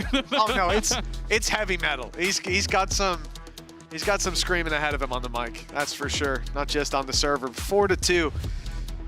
It is a bit of a screamer for Foot. They're looking good, they're feeling good, and the advantages keep on stacking with ults now in play. Vitality on a weaker buy as well. There you go. Durka has always made grand final or better of the regular season. Looking to try and lead the charge with the Bucky. Fortunately, he's already been somewhat denied. Now, Zeus has been switching up his position almost every single round. I think Les managed to get quite a bit of ground in the last, so maybe just looking to try and remove him from position. But for who Zeus is, he has been incredibly tempered with his aggression. This timing, it could have been nice, but I think the screen unfortunately fading. And once again, you've got almost full A ramp control, full B control, mid currently open, but they are well aware of it on the Foot side. Where is the opening for Vitality? Because they haven't found it yet. Yeah, this late stage play again, gate crash back to A site, but normally they haven't been keeping as aggressive control of Heaven. It could be their downfall against this weaker play. The fact that you've got Yedishe holding on to that control to play up from vents, they can put pressure on from every side. That's what Vitality tried to do. Try and fail. As those players in vent fall, as this round seems to come crumbling down, 20 seconds again, feeling the pressure of that clock as we get deep into the round. 14 seconds, they need to get a move on. And we know that this site is stacked heavy every time. Salvos slow them and the round's already done. There is no way for that plant to come through, but they can cause damage. They can bleed the credits, maybe not dry, but a little bit lower. It ends the same. Fortunately, Zeus with a 3-piece. Let's 5-2 on the board. He used his dimensional drift just for safety, just to make sure that they had the right read, which they did. But I like this setup. You've had that sort of crossfire in towards the vents. It's been a position that Vitality have been consistently putting the pressure on, and well, so far that double duelist, the whole point of having that sort of raise Yoru is it's meant to throw your opponents into disarray. Find me a moment where Foot were in disarray. They've been incredibly comfortable, they've been passive, they've been patient. Now, this is not the expectation of this composition already. Looking to pick up the pace a little bit, looking to try and catch them off guard. Pressure placed onto Krax. He's actually going to use the Nightfall just to try and get him out of there, and Safe has done one, but Yedishe has done even better! It's 2 kills already from this aggressive position. Safe managed to get past, but nobody else even made it into sight. And they needed Safe. They needed that player to link up with. Instead, now they're in a position where you're pushing through a smoke, running into open territory where you've got no idea what lurks around any of those corners. And this is a position where, hell, looking at the economy, you could see a save at this point. But normally there'd be a lot less time on the clock. A 1 minute 15 save would be a new thing to see. I think they're resetting to try to hit the other side of the map and see what they can get out of this. Making it to a site, less with a Viper's Pit. This is still winnable, but this is a very much an uphill battle. At least they still have that, I suppose not second smoker, I suppose less is more the second smoker. But with the wall down, Sivov being alive is essential to get them onto B site.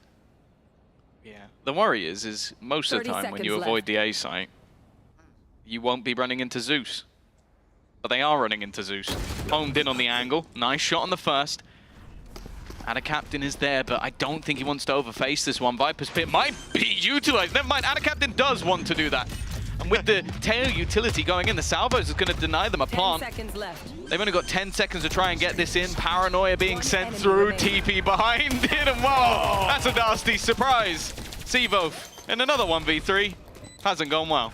Yeah, and even if Mr. Fallen loses that fight, second player won't be able to trade him out from behind that wood. A very nice play from Captain, delaying them, putting the pressure on. The salvos do the same. We talked about the ultimates, the Viper's Pit being one of the main things that could have given them something to, that's nasty. Could have given them something to play with. The reality is now ults stacked up on the other side, two very impactful ones. Yedeje has the pin, Mr. Fallen. Armageddon online. Nice, man. For Vitality, well, they'll have to pray for something to go differently. This is momentum carried through from that first map. Vitality win the pistol, they win the anti-eco, but since then, it is a sea of cyan with 6-2 on the board. Foot, they're taking everything except for prisoners. Flash. Oh, actually, Dirk has managed to correct his aim. It's a surprise he gets away with that one. Tries to survive the second, and while Captain with an immediate trade. It's the first time we've really seen a proper battle for B main. Oh, Viper's Pit. Spam almost gets rid of Yedeje. You could see he's maybe a little bit nervous, but just wanted to make sure that, okay, when we haven't been able to capture B main as we have in every other round, I'll capture mid instead. That early pick was nice, but Durka going down. Viper's Pit locking off mid. Now they've got B main anyway. Serious problem. The one thing is, Krax has just sent the Prowler through on A. He sees nothing with it and gets quite a bit of info, quite a bit of distance rather, on that Prowler. This might make them think about stacking up heavier towards that B site with the one extra man they have of Mr. Fallen, but he's still in position. The haunt goes through, the information now there. And never mind Mr. Fallen leaving for the other side of the map. In fact, they've even let the Viper's Pit fall without a captain covering that. Everyone. They are so certain this will be an A play. And they couldn't be more right about that. 20 seconds. Yeah, there's such a huge error. No one shot the horn. They were too busy thinking about, okay, who's going to shoot it so we don't give the full game away. And now they've got to try and run into a stack site. It's a bit of a whiff from Mr. Fallen, but the time is ticking once again. They managed to clear at least one of them. That leaves it down to the remaining two. One of the best scenarios we've seen for Vitality so far. Mistakes were definitely made, but they could look to rectify. Patient stuff, the trade back, and Captain finds him through the smoke. It was the best chance of Vitality, even with everything going, oh, completely wrong. And yeah, gone. Flex the spray at the end of the round out of Captain. You have earned it. 7-2.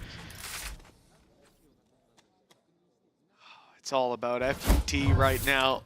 7-2. Opening pick even went against Foot. And they're able to recover. It was out of Captain to pick up the first piece and the last. That one, that's painful. That's caused issues. Even still, Mr. Fallen was still in position. They had that read. If it was shot, you still know there's players there. I think Yedeje does leave his Viper's Pit. That was the difference, is that you had an early rotation from Mr. Fallen anyway because of B main and because of mid, but he just leaves the Viper's Pit because why wouldn't you? Yeah, there's a chance he would have done that anyways just off it being broken, but without a captain covering it. But it certainly pulled the trigger for them. Big mistake, a big cost paid. And a captain was blind! And he still tagged up Durka! Now he's taking another! Takes the TP out and it almost worked. The picks go back the other way though for Vitality. A 3 versus 3 they've ended up in. A real chance for the attackers to pick up a round. Mr. Fallen wasn't sure if Safe actually stuck the TP or faked it.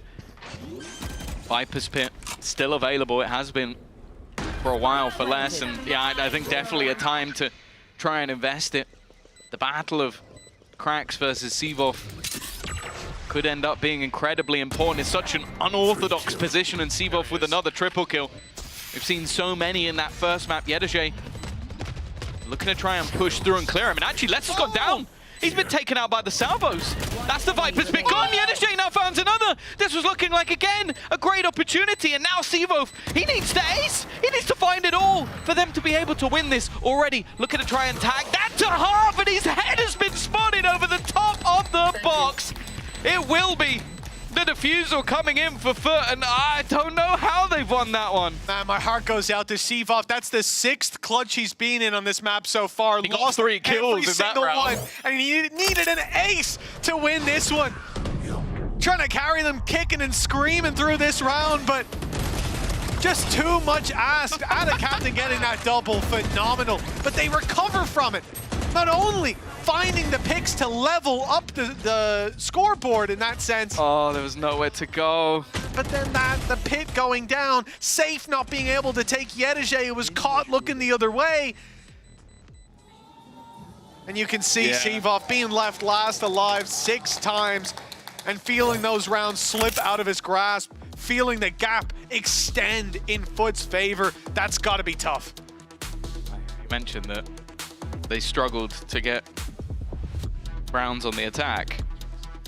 Right now, it's not looking like they'll need too many rounds. Maybe even a pistol will do the job. Hell, the 4-8 will get them an OT. Yeah. And yeah, it doesn't look like they're slowing down much. Well, this is really where Faded needs to earn that paycheck, because we are currently sat with the team that won kickoff. Now, we haven't seen that before. The kickoff fall-off. I think it was, what, KC last year? Not being able to sort of replicate the same sort of success, but it's not the same team. We're talking about a Durka Safe less squad. And don't get me wrong, like Kicks and Seavoff are no slouches. It's just the other 3 have quite a lot of caliber to their name. That stat hasn't held up here, I'll tell you that. But they also haven't had many openers. They've been kind of slammed in a lot of scenarios. 2 rounds Zeus is running it down again. Back to his old tricks. Paranoia even sent through. They're just trying to get rid of less. It seems to be the case that every time they've had that opening, it's traded back almost immediately. Oh, don't you dare. Yeah, no, you gotta back off on that one. Destroying the gate crash as well. Less pressure put into the backside. Here comes the showstopper. Weaker weapons in play, certainly on Safe, but that rocket will make up for it. Mr. Fallen down and out. And this is the best chance they've had so far. 5v4 conversion is high. This was a 5v3, but we're back to equal footing. Safe trying to pull it back, but he's dropped by Zeus. And again, the pressure put on as the flanker's down. It's all onto Kicks. This looked like a shoo-in, a 3rd round at last. But instead, it's another clutch for Vitality. Not Seavoff this time, but still an impossible task with Zeus putting up the quad kill for 9 rounds. But are hammering Vitality into the dirt. I can't believe they came back from that.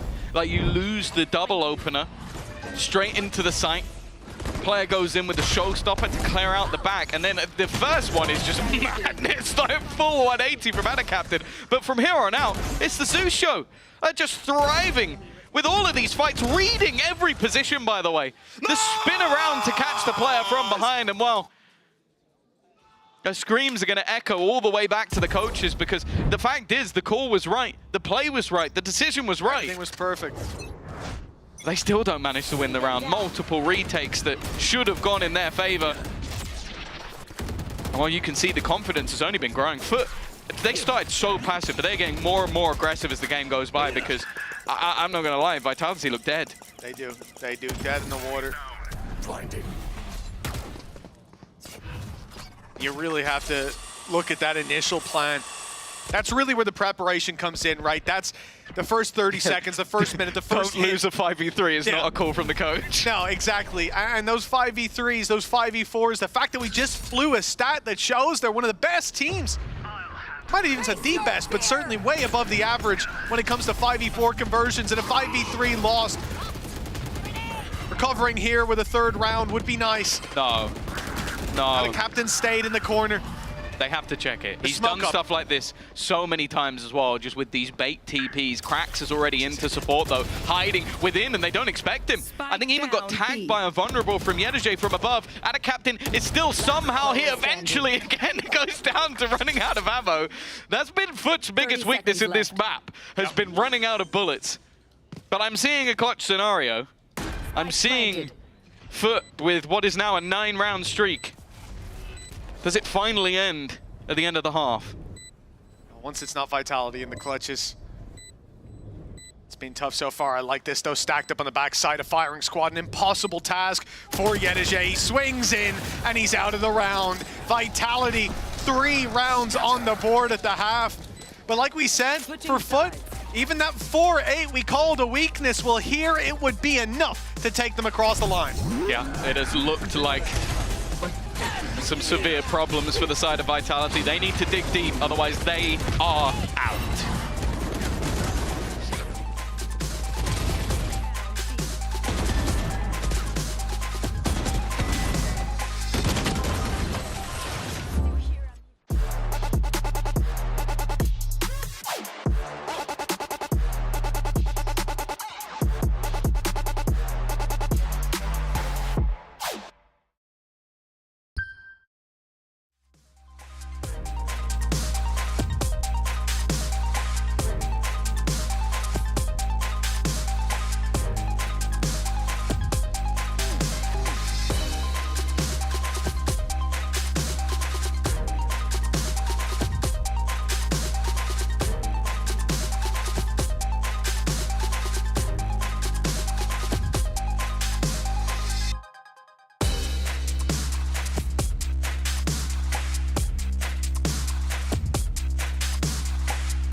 Kickoff curse against the 9-3 curse. It's time to see which one will prevail. Foot versus Vitality. A map 3 on the cards, but for Vitality, that seems a long way away. 6 just to equalize. A long road back into this game, Tom, and for Foot, it's all about momentum. Disrupted in the very last round, but I don't think they're going to let that get to them. No, I think they are thriving. We've seen top performances from pretty much every single player within the server.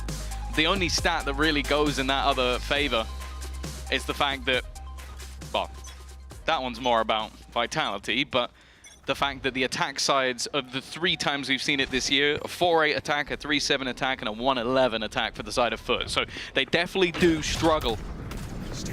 And also the fact that they're yet to win this map this year. This would be the first, maybe when they need it most. An aggressive start into the round, but it is Durka to start. We're back in a 5v4. Pistol essential here for Vitality. And Durka's already grabbed himself a double kicks, steps up to the plate for more. It's Cracks isolated in the open to finish out the round. Vitality have claimed their much needed pistol. Still so much more to do. It's a very weird scoreboard to see a team win both pistol rounds and only have 4 rounds. That is not something you're going to see too often. So there's definitely a very, very long way to go. The Snade to kick things off. Enemy remaining. Durka. Let's go, guys. Guys, good job, Good job, Durka. Good job on B. Looking to get them back into this one. Still feeling like there is an opportunity. Look back to them versus Fnatic, an 8-4 defensive half in that 18-16 victory. We know that they can play the long game. We know that they can dig deep into this one, but when you look at the individuals, when you look at the players who have been performing throughout this series so far, they are definitely on Foot side. There really isn't an argument to be had there. Even in a round like this, I'm nervous. Nice conversion, nice pick on Ada Captain lurking out on B. The opening pick going to Foot made me a little bit scared, especially with the stat we just saw. But I imagine that's hampered a little bit when your opponents are on classics. Range very much in Vitality's favor, and it's kicks to pretty much secure this one. Mr. Fallen, it's not like he's got a Bucky. It's just a classic to play with on backside. Doesn't have a Bucky or his ultimate. Exactly, yeah. Those 2 things might be able to save him, and well, I now know exactly where he is. A big round from kicks as well. Farming up those additional ultimate orbs towards that nightfall. Definitely going to be important. And that's the thing, I look at this Vitality squad heading onto the defense. They need to get that momentum, and I think that's exactly what they've done here. Yeah, the rest of the shots were nice. That one was a little bit lucky, but we'll give it to him anyways. This is what we want, and we already saw in the pistol round, Sivov getting the squad a little bit hyped up, keeping that positive energy flowing, and that's essential when you're in this stage of the game. If this was a group stage matchup, if this was week 2, maybe you'd come in and go, okay, they're gonna write it off. You might see less energy behind that. It's only natural. But here, this is your last chance in stage 1. NRG. Leaks. Sorry, FNS. Already.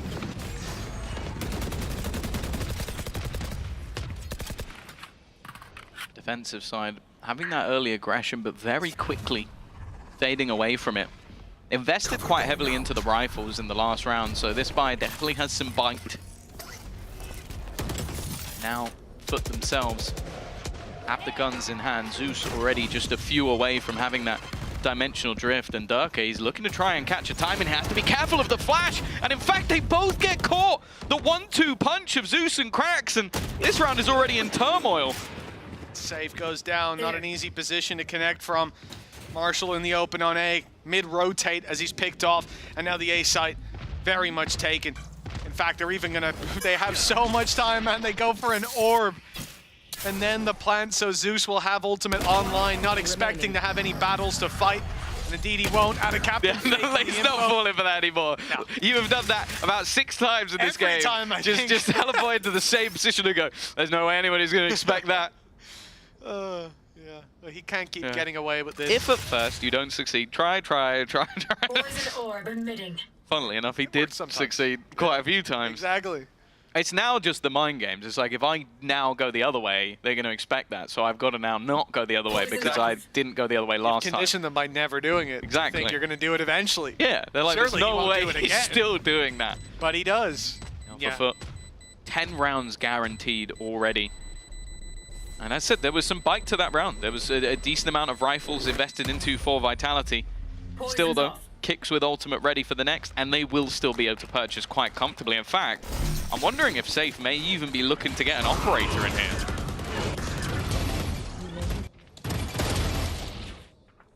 Well, I'm seeing what's on the server, and it looks like he is. Cheating. This is going to be it all put in 10-5, everything, and indeed, the life of stage 1 on the line. They'll put the credits up to match it. Operator for Safe. Early pick towards the B site, perhaps, but take a look at where Foot are. All 5 players looking at that A site. It will be the ult sent through to find the info. One spotted. What's Zeus's idea? Salvo's in play. Decoy sent, and a great flash. That is beautiful from out of captain. The paranoia lands, and with it the opening pick and the A site falling. Durka, the last bastion of defense. Trying to sneak forward and get some space. In fact, he's not cleared his corner. Yeah, why would he expect that captain to just be sat there watching? Another obscure angle and what? Save already? Yeah, I don't think there's much more they could do. That execution was wonderful, by the way. They put the salvos in. It's a teleport into the salvos, but also you know that, okay, now if I paranoia, he can't go back up against the wall and get away from it. There's no way for him to go. Like, it really is just picture perfect from the side of Foot of how they got into that site. And once you get the opener and Durka gets caught, all right, we talked about, I don't think we saw their 4v5 conversion was awful. Yeah. I don't think their 3v5 is going to be any better. With an op on the retake, yeah, I can see why they're not feeling that. And I think the only damage done to Foot in that round was salvos onto Zeus as he came out of his ultimate. Yeah. So from his teammate is what I'm trying to say. So it's not exactly an inspiring position. Yeah, look at that. It was literally the only damage done. We end up 11 rounds on the board for Foot. And the most important thing is they've lost the pistol in the follow-up in both halves. That's 4 rounds. Vitality have 5. So if you're looking for hope, I ain't got any for you. This is a Foot game. They are going to dominate based on what we're seeing, and Vitality need a major turnaround. Now, the save that they just played is their one opportunity. Operator still in play, rifles across the board. If you lose this one, your chances of pushing to OT, not just with the amount of rounds you need, but where your economy is going to be at. Let's just say, Vitality fans, you better hope this turns into 11-6. Back to kickoff. The upper bracket matchup between Foot and Vitality. And it was 13-4 in Vitality's favor to send them into the lower bracket. Is looking like a completely different story this time around, but Durka is there to find the start. He's definitely been like one of the few beacons of hope in this map, at least. Looking better on the Raze, but what it's done to the rest might not have been worth it. A post plant once again. All they have to do is convert that advantage. Durka, nice blast pack. They still win the duels though. And another for Zeus. It's a 3v2. The advantage back into Foot's court. But safe. But the operator, he's picked off a key player. The one that was on site. Now the pressure on. But it's on to Safe instead. 45 HP. And a one-way smoke blocking him out from any real hope of taking this round across the line.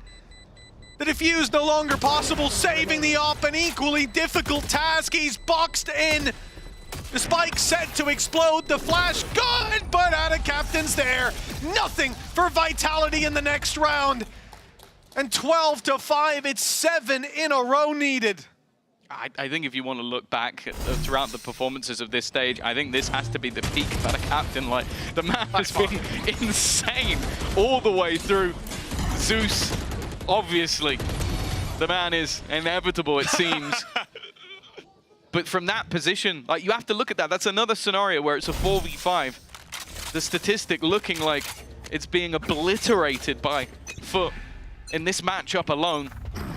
And with 7 in a row needed for Vitality to survive in stage 1, it is looking like Foot will be the ones to continue forward in this tournament, look to make that 3 streak of matches to take themselves to Toronto. We said it, they don't miss out on both Masters. That's not a common thing since partnership began. Foot have always been there. And this is a statement. They've left the gap in that smoke. Originally, it was Sivov trying to put the pressure on, but he gets forced back off the angle because Ada Captain was watching and waiting. They send Safe in now. Operator in hand, flash used. There's players here. Yedege's going to peek, but the shot isn't landed. This was a big opportunity. The man advantage potentially, but now Sivov is isolated. And Safe stuck up close. He's not caught by the ult. But one player is, that might sell out the fake. They might not expect him to still be so close, and he'll get his reward, but Yedege pulls it back into their favor. Now the op, stuck behind a smoke. They need another hero, showstopper, fired in for another. Vitality with a real opportunity. Both players spotted, nade in on the seas. Mr. Fallen barely survives, holding on for dear life, but Safe sends him packing. 12-6, the beginning of a monstrous comeback, at least Vitality have to hope it is. Yeah, I think they use both pauses in the second, so it is literally down to, or sorry, in the first half. It is down to them at this stage. No call-ins, no check-ins, unless Geist decides to give them one. Which, I'll be honest, I think for a few rounds, he's not going to be doing so. No. You've already seen your opponents utilize pretty much everything in terms of ultimates. Nothing is close at this stage, and a plant with Yedege ready on that Viper's pick could be enough to put this to bed. Safe stepping up, though. Well, it's necessary. Absolutely. Oh! What? Zeus! In such a crucial time for Vitality! Pulling out a play like that! The pit now blocking off so much the pathway they'd like to use to get back in. The plant secured. And an operator through a pit. Oh, this is disastrous. Of all the times to make a play like that, Zeus, he may be out of the round, but his mark on this round is clear. Playing time. They have the ultimate ready, Salvos, yeah. In a matter of seconds, this clock might be enough for them to win this, and they still have a couple of other snakes within the grass. They also have to try and deal with every other piece of utility in play. Ada Captain puts one more on the body pile, as Vitality look like they might be going out with a whimper Sivov, unless all that stands in the way of Foot, and they will not stand much longer. Foot send Vitality packing. Your champions of kickoff eliminated by the Turkish squad, looking to battle through that lower bracket. And I'll be honest, that was a very clean victory for them. Well, the kickoff curse proves to be too powerful. Vitality falling as Foot come in, a team that not long ago put up one hell of a long series. This time, it's a speed run, 13-7, and the second more dominant than the first. With a 13-6 on their opponent's map pick, this squad is looking strong, on form for that lower bracket run, and a team to look out for sure. There's never been a second Masters that they missed since partnership began. And they don't look to start that here. Yeah. For the side of Vitality, obviously it's a brutal one. The high highs of kickoff have ended in low lows, as they are the first out. As we mentioned, for Durka, this is a first time for everything, not making it to that grand final.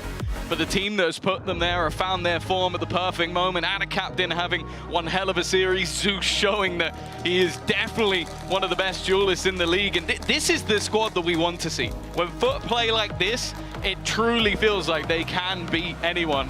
I wouldn't like to be the next team to match up against them in that lower bracket, because I fear that this might just be the start of the journey back rather than just a bump for Vitality. Yeah, there might have been a few bumps in the road to get here, but in the end, Foot have shown us that they do not take those elimination games lightly. They bounce back in a... I mean, we asked that question to start the day out, could they bounce back?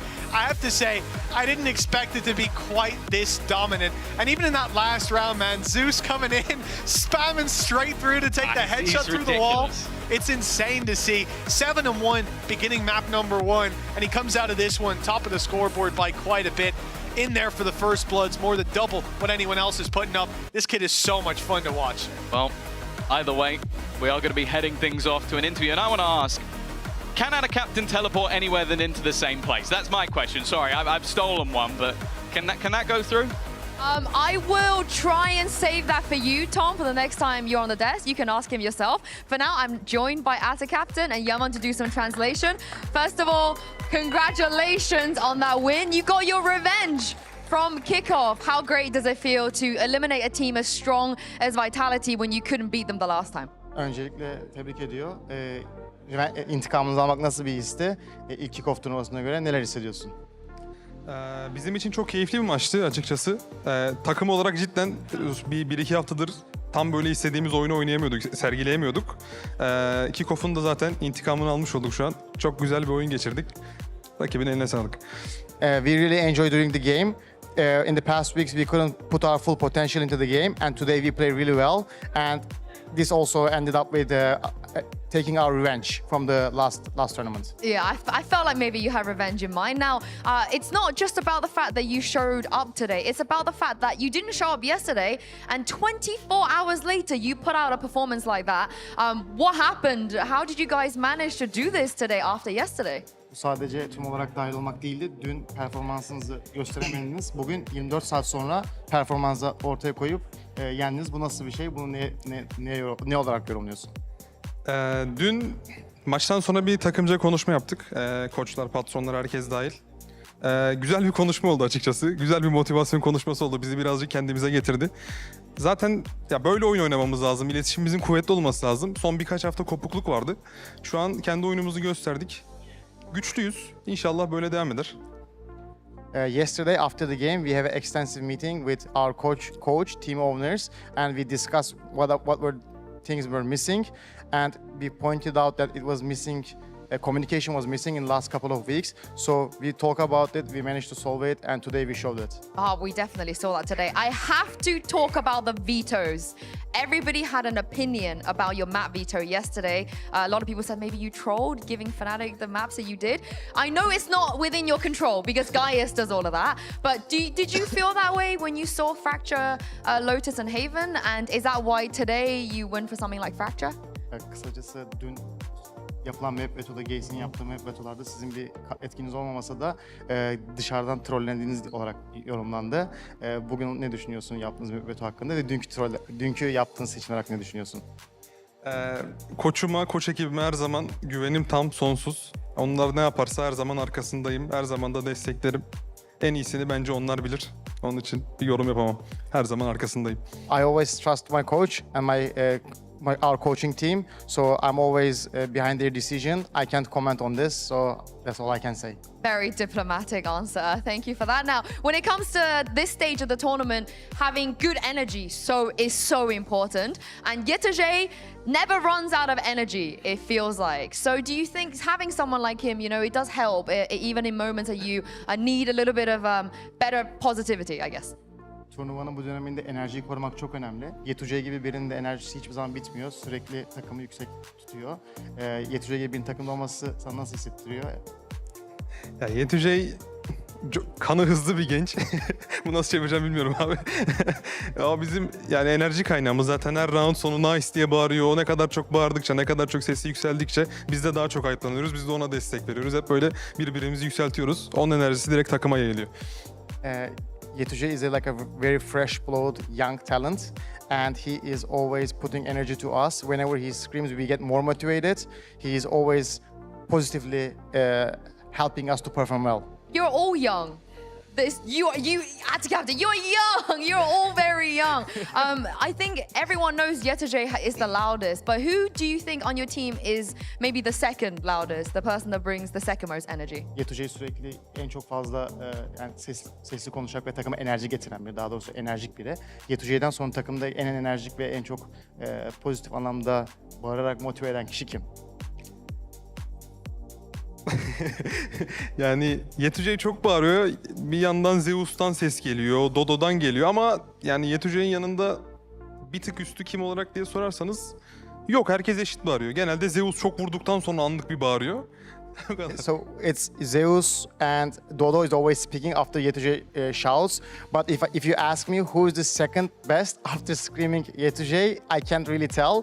But all I can say, when Zeus had multiple kills in a round, he's the second one who's talking most. Oh, that's good to know. And lastly, you play the loser of BBL versus Team Heretics. I'm not saying it's going to be BBL, Forza BBL. I'm not saying it is, but BBL have never made playoffs, so you've never been in a situation where you have to potentially eliminate another Turkish team. If, a big if, it is going to be BBL, how do you feel about this? And does that change anything for you? Heretics BBL maçının kaybedeniyle oynayacaksınız. Şu an tabii BBL kaybetti demiyorum ama eğer ki BBL kaybederse, çünkü daha önce BBL hiçbir zaman playoff yapmadı. İlk defa bu playoff'larda BBL'le karşılaşacaksınız. Bu konuda ne düşünüyorsun? Ya BBL bu sene cidden çok güçlü.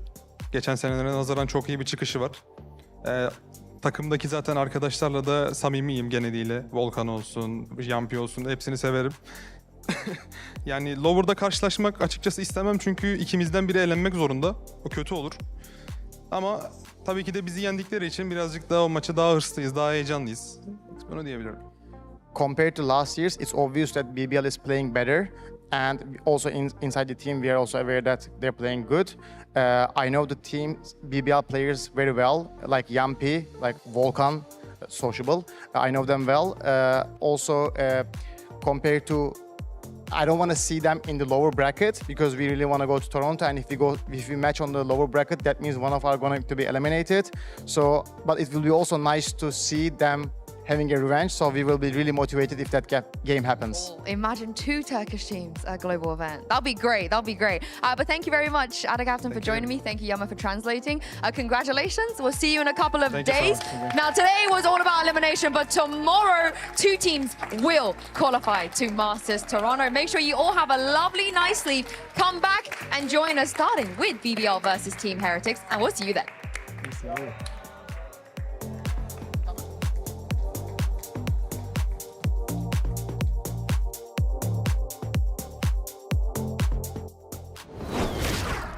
For KC and Na'Vi, there will be no second chances.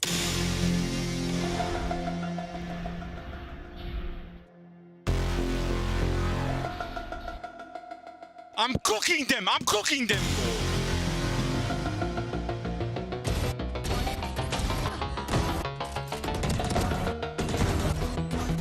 That's why I'm not fighting, boys. Bro, Kuala Lumpur thinks he's me, he's not, bro.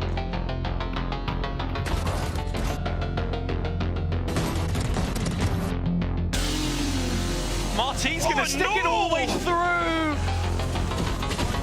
Oh, yeah, leave it with Papa. James Gordon alone, but topsy-turvy. Oh my God! He had no sight, but he doesn't even need it.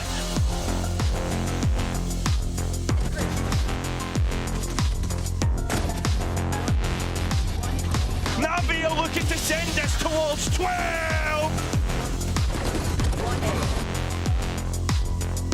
You are him, bro. You are him.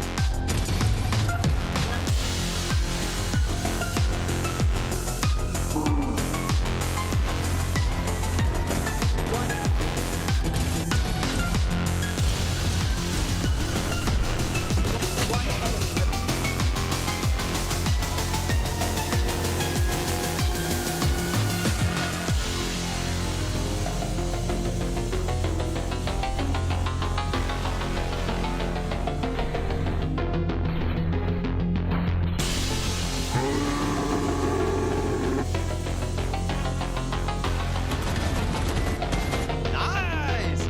Good boys.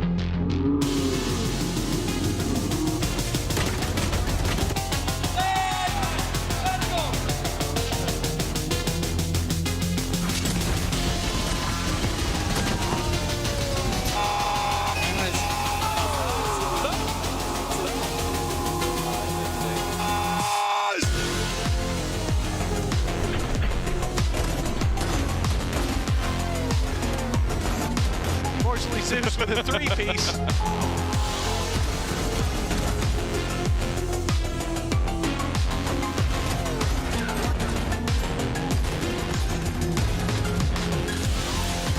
They still win the duels though! Oh, and another for Zeus!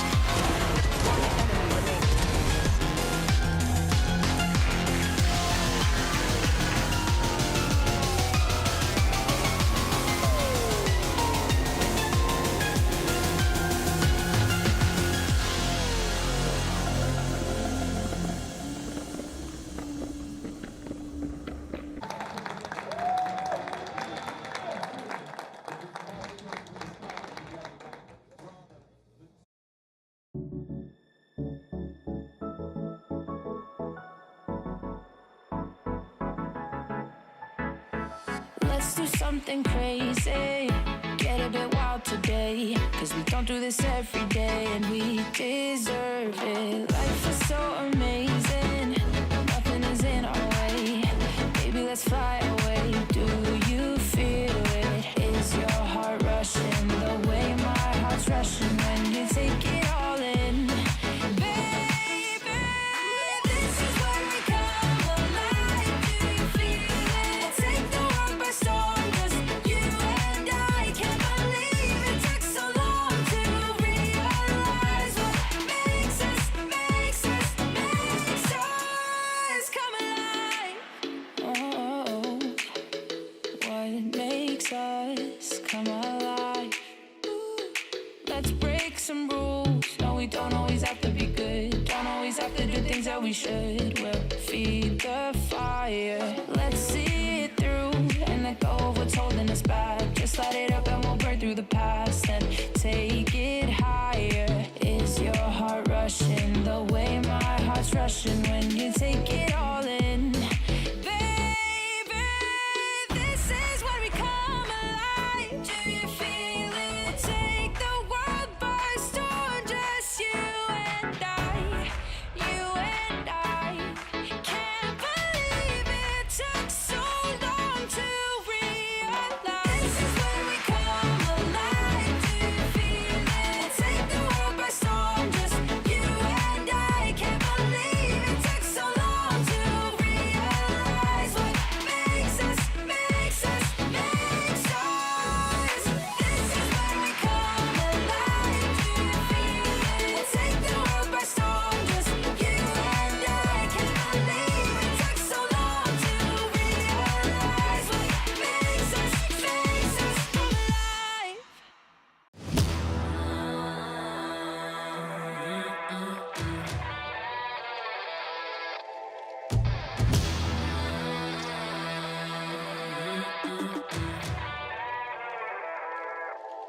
Yeah, motivated, I'm focused. Came a long way from the lowest. Yeah, Gotta get it, the mindset, gotta put it in motion. This is the moment, gotta one-up my opponent. Back then they ain't noticed me, now they know it's me, I'm the chosen. It's my time, yeah, I put that on Bible. No excuses, gotta get to the final. Take all of my idols and turn them to rivals. It's all or nothing, man, the trophy is vital. Game time, bet I'm coming in clutch. No hang time, man, they can't keep up. The game's on the line, seconds on the time. Who can't fight? It's gotta be us. Better under pressure, go ahead and let it fall on me. I'm destined for it all, you better call on me. They say what doesn't kill you make you stronger. All that pain, it done made me to a monster.